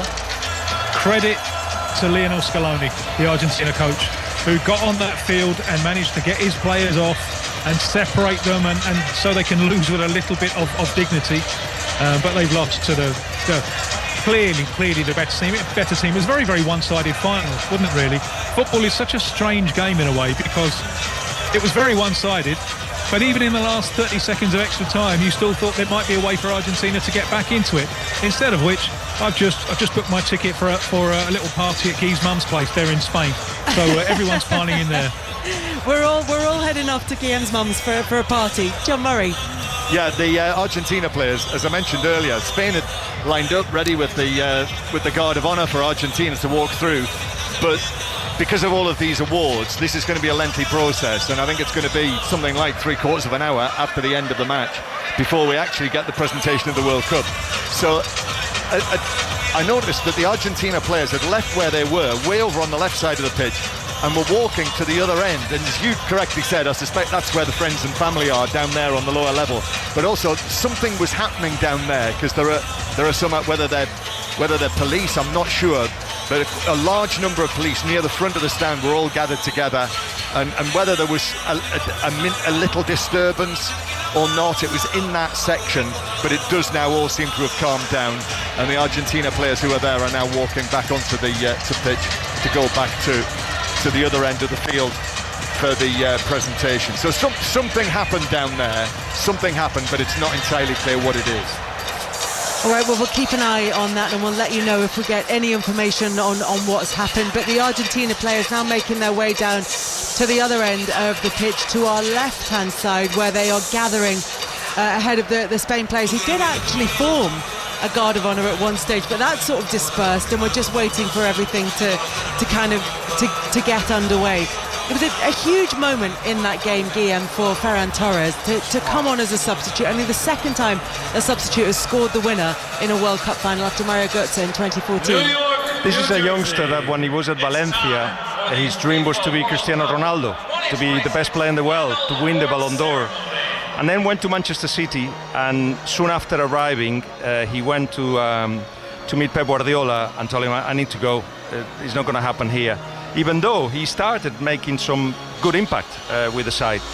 And then he went to Barcelona, and he's never reached those heights, really. He could have been by now the striker of Spain, but hasn't. And he went through a really difficult patch where he had lost confidence in himself, started going to a sports psychologist, and that's changed his mentality a little bit. All right, he's going to use whatever he's got in his hands, whatever he's given, to do the best of that. So he calls himself the Shark. If you go to his WhatsApp, the avatar is a shark, because he's got now, he says, a shark mentality. He will do all he can to maximize his potential. And on top of that, now today he's changed history.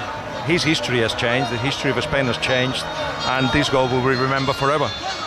There was so much made about the fact that when the Spain squad was announced, there wasn't a single Real Madrid player in it. That's changed because Marc Cucurella has now signed for Real Madrid. He wasn't when he was named in the squad, but Sergio Ramos has brought out the World Cup in order for it to be presented to the Spain players. And the negative noise that you can hear is because the US President Donald Trump is coming out alongside Gianni Infantino. It doesn't seem like they're the most popular people inside this stadium, but they're coming out to present the trophy.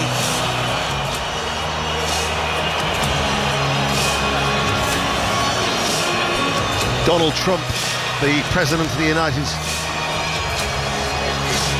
has just made his way out, and I've got to say that was an adverse reaction at best for when he's greeted by a whole host of security guards. Gianni Infantino as well, you can see him with the white pumps making their way onto the podium that has been erected in gold and navy blue with a giant World Cup behind them as well. So the presentations are underway. He's walking very, very slowly, is Donald J. Trump. About to get underway, and that guard of Spain players, John Murray, has formed once again. Yes, so we will see all of those various prizes being handed out, but it's difficult not to take your eyes off the President of the United States. So the players are at one end of the pitch, to our left. Donald Trump and the presentation party, and Gianni Infantino actually arrived through one of the tunnels on the right-hand side of the stadium, and also the Mexican president, Claudia Sheinbaum, is there in a bottle green outfit, the colour of Mexico, and the Prime Minister of Canada, Mark Carney, as well, is part of that line. But they're all ready now on the stage. Commemorative medals to the match officials for today's FIFA World Cup 2026 final. And as you hear, Slavko Vincic, such a proud moment. If you saw the pictures when it was announced, the information was given to him that he would be refereeing the World Cup final, and how openly emotional he was. Well, he walks up the steps, and we now see the order of the handing of the medals, and it is Gianni Infantino who will first greet the players, and it is Donald Trump who will put those medals around their necks. In fact, they're both doing it, Gianni Infantino and Donald Trump, for the various officials who are involved in this. So that looks, we now know the order, and then in the end it will be Donald Trump who will walk across them. The World Cup is there, the trophy is there on a podium which has flashing lights on it, and it was placed there by Sergio Ramos, and eventually that trophy will be handed to Rodri. But we'll see all of the Argentina players come up first, and as I say, the various awards, Kelly. And we're just watching as the procession is organised, as Argentina are set to come through, and Tim Vickery is still with us. Tim, these Argentina players are going to be so stung by this defeat, but there are many of them within that squad who are kind of coming to the end of their careers, their international careers. Yes, it's a relatively ageing side, isn't it? And I think, I'm sure that this will influence the decision of Lionel Messi to see, all right, Argentina had a day less rest, and that was a factor, but they were very much second best, weren't they? Very, very much second best. Well, they didn't record a shot of any kind until right at the end, and I would now be, on the basis of what we've seen today, I will be very, very surprised if we still see him in 4 years. It's possible, he could get a spark between now and then, but you'd imagine it'll be time for Argentina to build a new side. And there are young players still within that squad who they will be able to build it around. There will be a natural kind of rebuilding of this Argentina squad. Yeah, Scaloni has been planning for this. He's been looking well beyond this World Cup. So there are players like Nico Paz, who it's hard for Nico Paz, an attacking midfielder, had a wonderful season with Como in Italy. It's hard for him to play alongside Messi. That's why he's hardly got on the field this time around. But he's going to be an important player for Argentina's future. And there's a few that he's brought into the squad and had a look at and didn't bring to this World Cup. But they're already involved in the process. And whether Scaloni stays on, because it's been 8 years now in a very, very tiring job, and they all must be exhausted now, I think, Argentina. It'll be a new era for them. But for these last 5 years, 2 Copa Americas, a World Cup in the middle, another World Cup final. Here's a team, as Messi said on the eve of the game, he said, whatever happens, this group of players have written a story that we will never forget. John Murray, quite tricky to work out exactly what's going on and when it's happening at the moment inside this stadium, but the individual awards are currently being presented. Yeah, an air of disorganisation about it. Pau Kubasi was announced as the young player. He rather bashfully stepped forward. Then he was sent to actually walk through the avenue of his teammates, who patted him on the head as he did so. Then he walked along the line, Infantino, Trump et al., and then he was presented with the Young Player Award, and now Unai Simon is doing the same thing, and he has got the Golden Glove, and he walks onto the stage, and that is captured for posterity. He's framed because they've also erected a 10-metre tall image of the World Cup in the centre circle. So Unai Simon, and as we know, it is the Spanish captain who is announced as the player of the tournament, and he walks up with a very satisfied smile on his face to receive his trophy, and actually Claudia Scheinbaum is presenting him with that trophy. So these are the individual trophies, and they'll announce as well that Kylian Mbappe has won the Golden Boot before we actually get the full presentation of the trophy. But Guillaume, you were saying this is a well-deserved presentation to Rodri, a well-deserved award for Rodri in a real team that Spain have managed to create. He has been a standout player, if not a sparkling player, and if not a player of highlights and moments, but so important to what Spain do. And there was a point for him at which it felt as though maybe his career had gone because of injury, and because it felt like he maybe wasn't going to be able to come back from that to the heights. And now he's there receiving an individual award as a World Cup winner. Totally.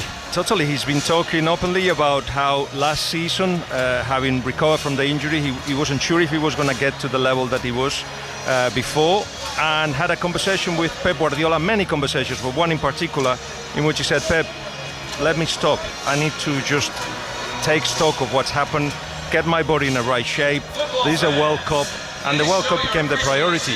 And then having come back from I think it was like a month and a half, almost 2 months off, what you got was Rodri that was sharp, got injured for the last couple of weeks before the end of the season, but now he's at his best again. And now, led by Lionel Messi, Argentina make their way up through that Spain Guard of Honour to collect their runners-up medals. And this, you would feel, Chris Sutton, has to sting for those Argentina players who, while they may take criticism for how they've approached this World Cup, have given everything.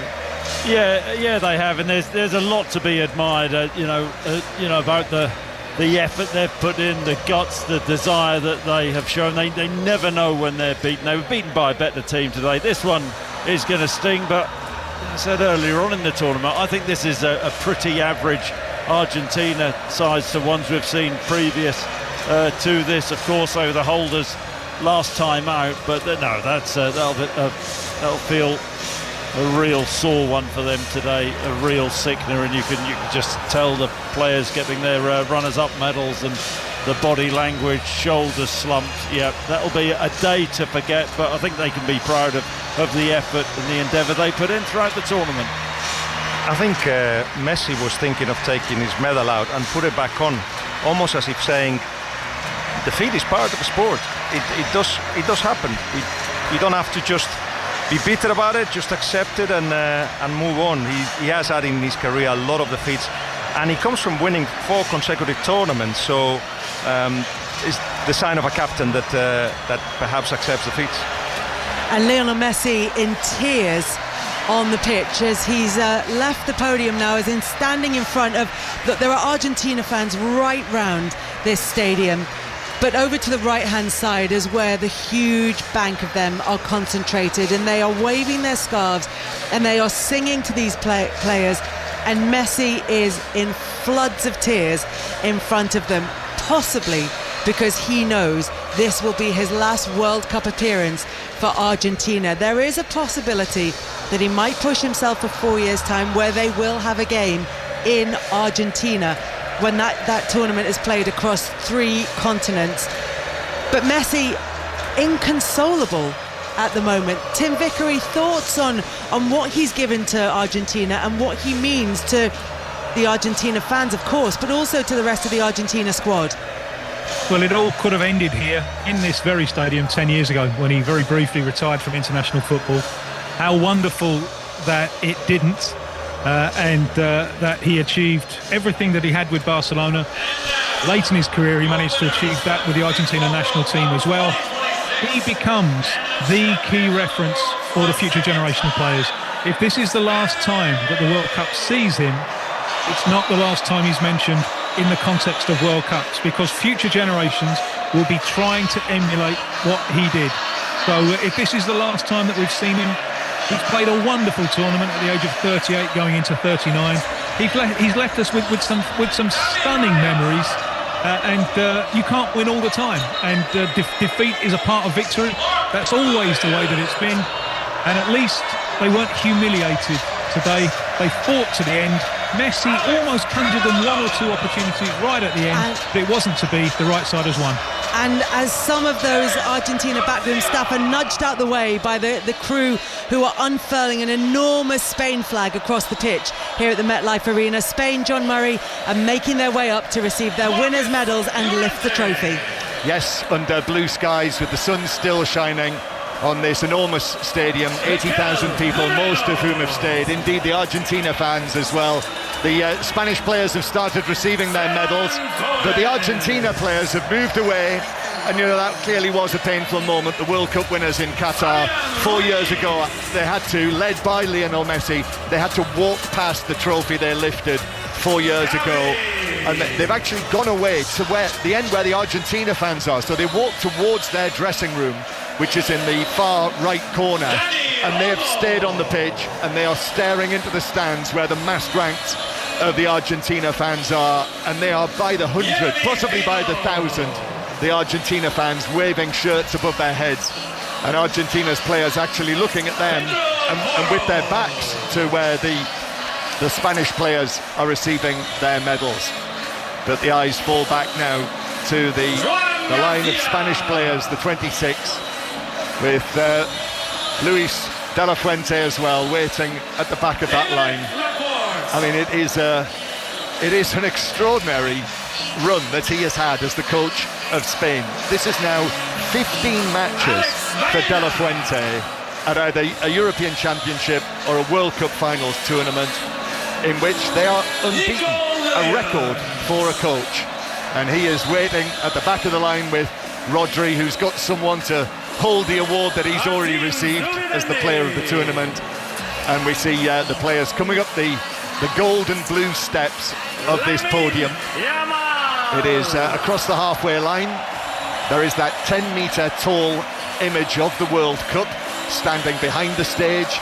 Beyond that, there is the flag of Spain, another one of those flags that you've seen before the matches. So that is out there on its own. And we see the Spanish players. The next one up is Oyarzabal, who has finished as Spain's top scorer at this World Cup. with his 5 goals, was substituted today.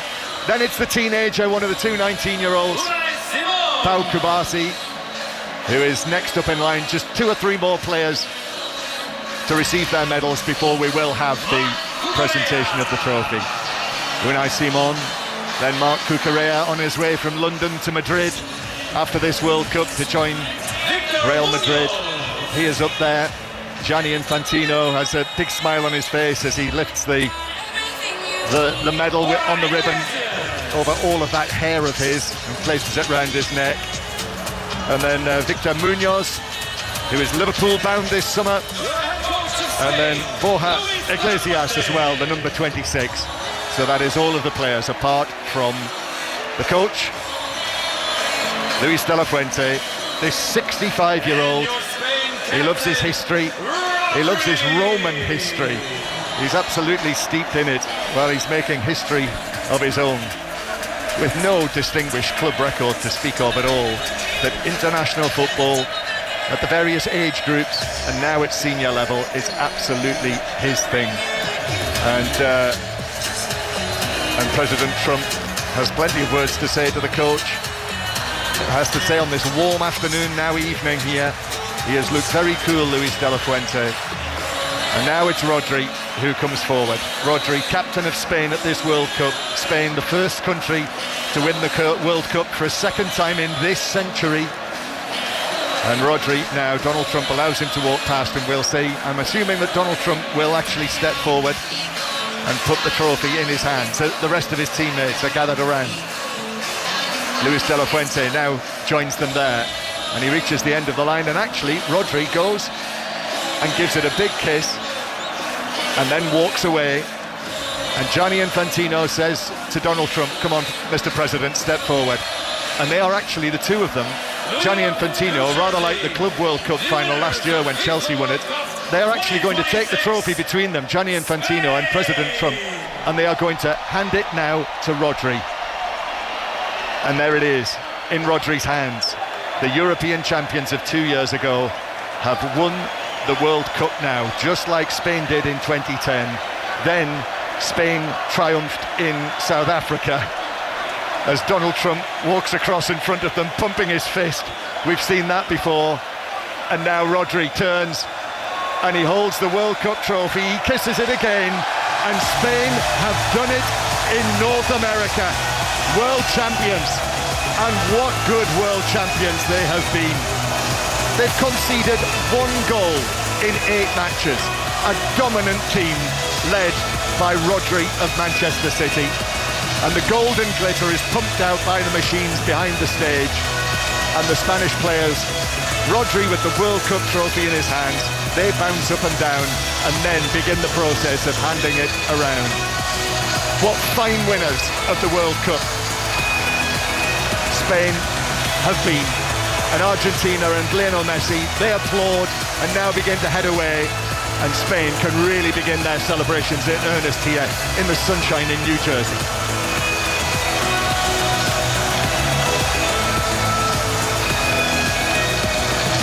Spain are the world champions, and it all came down to a winning goal from Ferran Torres. Here's how it sounded on Spain's Radio Nacional. Aguanta Marrito, muy bien de apertura, la banda derecha, Lamine Yamal, arrancando Lamine, toca atrás, va al centro, Nico, de cabeza, ahí está.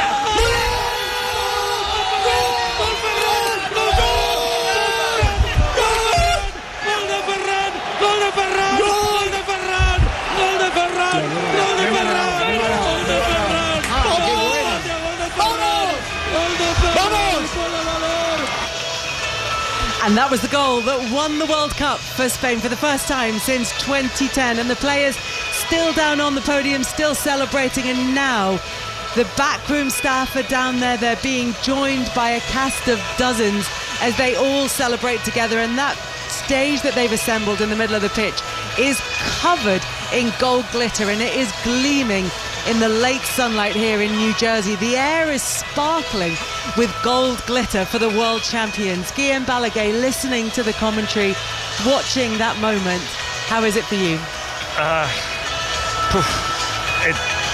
we won it twice in my lifetime. It's just an incredible feeling of having reached the climax of the sport we dedicate our life to. You have to say it like that. Everything we do is around weekends and games and meeting people and taking some of these people that you see on the stand there for dinner, or having chats late at night in Chattanooga about what was supposed to happen, especially after Cabo Verde. And some of them have been, all of them I would say, so open. Fireworks are coming out now. We should say that because we're in America, that these are fireworks that we can hear going off around the building. But you're right, there have been so many moments, and a lot of them come down in this World Cup, not necessarily to what has happened on the pitch, but to those moments that are shared between people who have that same love of what they're seeing in front of them. Yeah, it's quite clear that they have to shield themselves, because there's a bunch of us, there's twice the amount of people, journalists, that there were in Johannesburg, and yet they've all found a time to just join us for a quiet drink. Some of the coaching staff, De La Fuente, has had time to sit down with us, and it's like, all right, ask whatever, off the record. So they've been the side that has been more open of the whole tournament. We had an interview every single day. We had a press conference every single day. And on top of that, we sat with some of them to just go back to Cabo Verde and the fact that the football wasn't very fluid. How Pedri came off the lineup, how Olmo came on and made a difference, how instead of Marcos Llorente, Porro was chosen, how well or bad Lamine was, and how hard it was getting for him to be sharp, how difficult it was for Nico against Uruguay to get injured again when he thought he was going to be important, and he had been 2 years ago, but he had a good spell at the end of this game. How Rodri seemed a little bit heavy in the first game, but they were telling us, don't worry. As soon as, basically, they told us that the group stage is going to be used now in World Cups for sides like Spain, or the big sides, to get the team sharp. So decisions will be taken just the team gets ready for the knockout stages. And that's exactly what happened. It's like, when people talk about Pep Guardiola telling the players what's about to happen, they walk into the pitch and that's exactly what happened. They take in the motion. Although Roy Keane points out that when you have players as good as the ones that he's had at the clubs where he's been, they will not be unpredictable players. They will do exactly what you demand of them, and then the game plan will work out. But when you have the right players, that's exactly what happens. Yeah, exactly. Yeah, but what I was trying to say is that Pep reads the game so well that tells the players what's about to happen. So when it happens, they're not surprised. I feel the same with this national side. I don't want to call it's not predictable, it's just the fact that we knew we were going to control every game, which we have. We were superior to every team. In fact, we won every single game of the Euros and the World Cup, apart from the Cabo Verde draw. Every single game has been a victory. It's a winning machine. And because I belong to another generation, I don't recognize these guys. Who are these guys? They're from Mars. But they just seem to be able to win in different ways too. But I am old enough, just like you, Guillaume, to remember a time when that very much was not the case. Yeah. And there was a point, wasn't there, where you did think, well, a bit like we've been saying with England, are they ever going to do it? And we've been wondering how we went from one side to the other, if you like. And there is a psychological blockage of quarterfinals. In 2008, we'd be detailing the quarterfinals, a penalty of Cesc in the penalty shootout, and all of a sudden there was a release, and there was a confidence, and there was comfort that the idea was good, the idea was successful. So it was just a continuation of the idea and the process, and the people in charge, even though Luis Aragonés left, but Vicente del Bosque continued with the same idea. And then after Vicente del Bosque, in Brazil, for instance, it was like, look, we won everything, so let them, they're not ready, but let them just fail, which is what we did. And after that, we haven't got it right, but we've gone back to our idea. Once you, whatever idea it is that you grab with you both hands, England, just grab it and go for it, because eventually, you're not that far, it will give you success. Guillaume, as well, speaking a little bit more widely, because there's been recent history, hasn't there, between the United States and Spain. Oh, yes. Will there be some amusement back home at the sight of Donald Trump presenting Spain with the World Cup? It's just that Donald Trump seems to have the memory of a fish. He had a go at us, but he's forgotten. He's very happy sharing time with our players. But yes, there's a little bit of amusement about that for sure. Guillaume, I know you can't go back to your mum's to celebrate, but there is a lot of celebrating to do this evening. So thank you so much for spending the time with us and sharing this extraordinary moment, this World Cup winning moment with us. Thank you, Guillaume. I'll send you the address of the party if you want to join me later. Always. And thank you very much to Tim Vickery as well for your company across the whole of this tournament, Tim. It's been a pleasure as always. John Murray, final thoughts on this extraordinarily long and at times strange tournament that's had all kinds of moments that we haven't seen before, from the huge emphasis on the celebrities, from the halftime show, from the big build-up to the closing ceremony, to the whole razzle-dazzle of the whole thing, and yet it all boiled down to one great team. Yeah, it did, and that is the thing. And you're absolutely right. You know, whether it's the countdowns, whether it's the third place teams going through, the head-to-head deciders. Remember how we talked about that?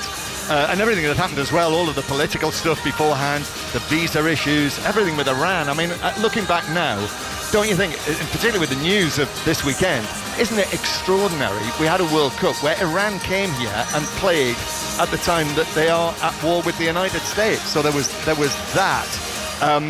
You know, we had the promise that it would be the biggest. They keep calling it the best World Cup. I'm not sure about that. I'm with Ian on that. We've had this discussion, haven't we, Ian, about whether this has been the best World Cup or not. But it's certainly been the biggest. They promised Super Bowl occasions, 104 Super Bowls.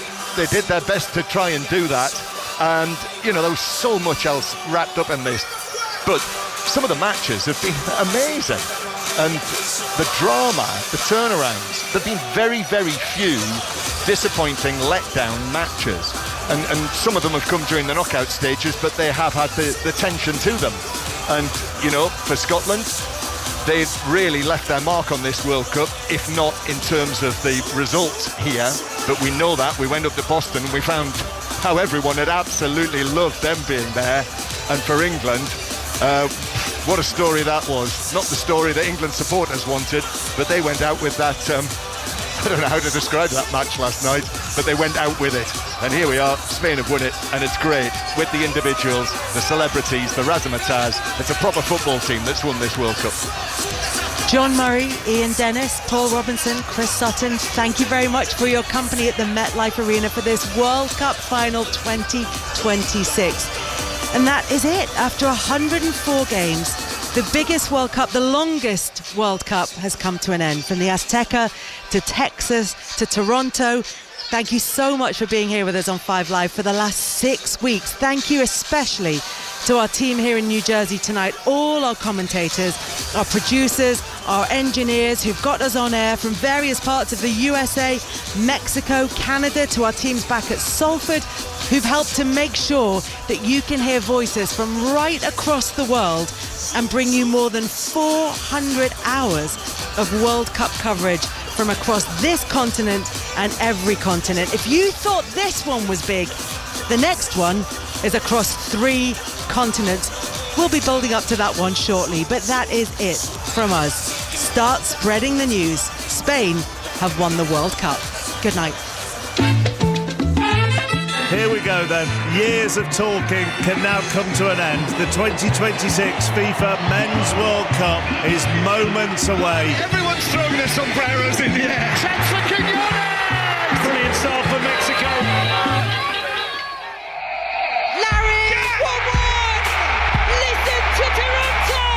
Listen to that noise here. I never thought I'd hear anything like that in my home country. It's emotional. Just had a mini earthquake here in Florida. Have you? I completely missed it. So the United States launched their leg of the World Cup later.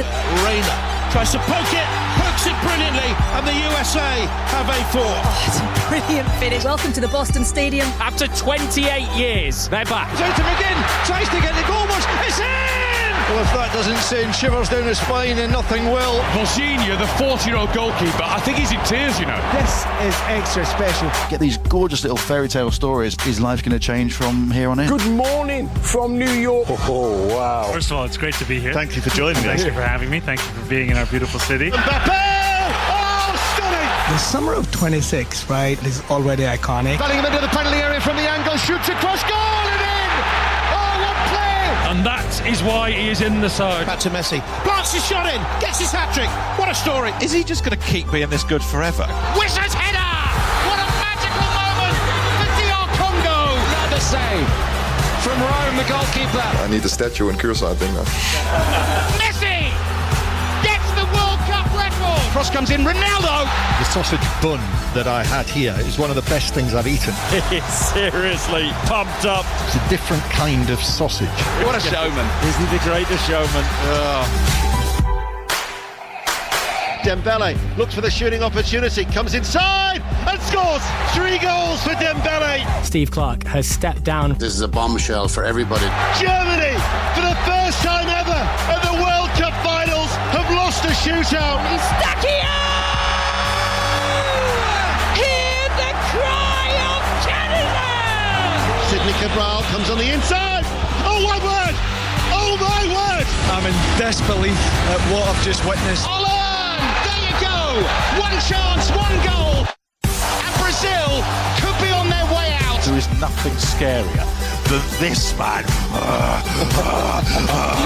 You can hear it, can't you? Guttural, deep roar of the Viking. Kane finds a position. Oh, brilliant! We are going to live the best game in this World Cup. How long are we going to keep commentating on the thunder? And a diving header is in for England from Bellingham! Joel Kwanzaa is sent off. Hang on for this. 11 minutes of added time. It's going to have to be one gigantic effort. Pickford's touch is the last touch of the match. England win in the Azteca. What a colossus performance. What a drama from the first minute. So one to create memories, I would say. Vamos! Mikel Merino! And he has just sent Spain through to the last stage of the World Cup. Zico has scored this time. Enjoy yourselves, Egypt. You're 2 up against the world champions. Enzo Fernandez has won it for Argentina. Alvarez with a curling effort. What a stunning goal. Well, Milan's lost it. It's in. Bellingham yet again for England. This is pure mentality. You can bottle it up and sell it. Running in the fence, totally claims to jet stay. Flurry scores. The European champions, the best team at this World Cup, are in the World Cup final. One game against an old foe away from a first World Cup final in 60 years. Let us begin. It's absolute bedlam down there. Gordon scores for England. Scare 'em, scare 'em. Are we on that slow clock again, John? I don't know if my nerves can take it. I'm actually shaking. Enzo Fernandez, he's going to have another goal. He scored. It's the equaliser. Messi on the right. His cross to the back post is headed in. What a turnaround by the world champions. We're just missing that final piece. France 4, England 6. Utterly astonishing. Now these stories belong to each and every one of us. That was Tom Cruise with a motivational speech for the ages. We're underway. The 23rd World Cup final. Oh, that's Enzo Fernandez. And the Chelsea midfielder is sent off in the World Cup final. At first glance, it looks horrible, doesn't it? Here's the chance, and it's in. Spain score in the first minute of the second half of extra time. Well, you can't say it wasn't coming. And Spain have done it in North America.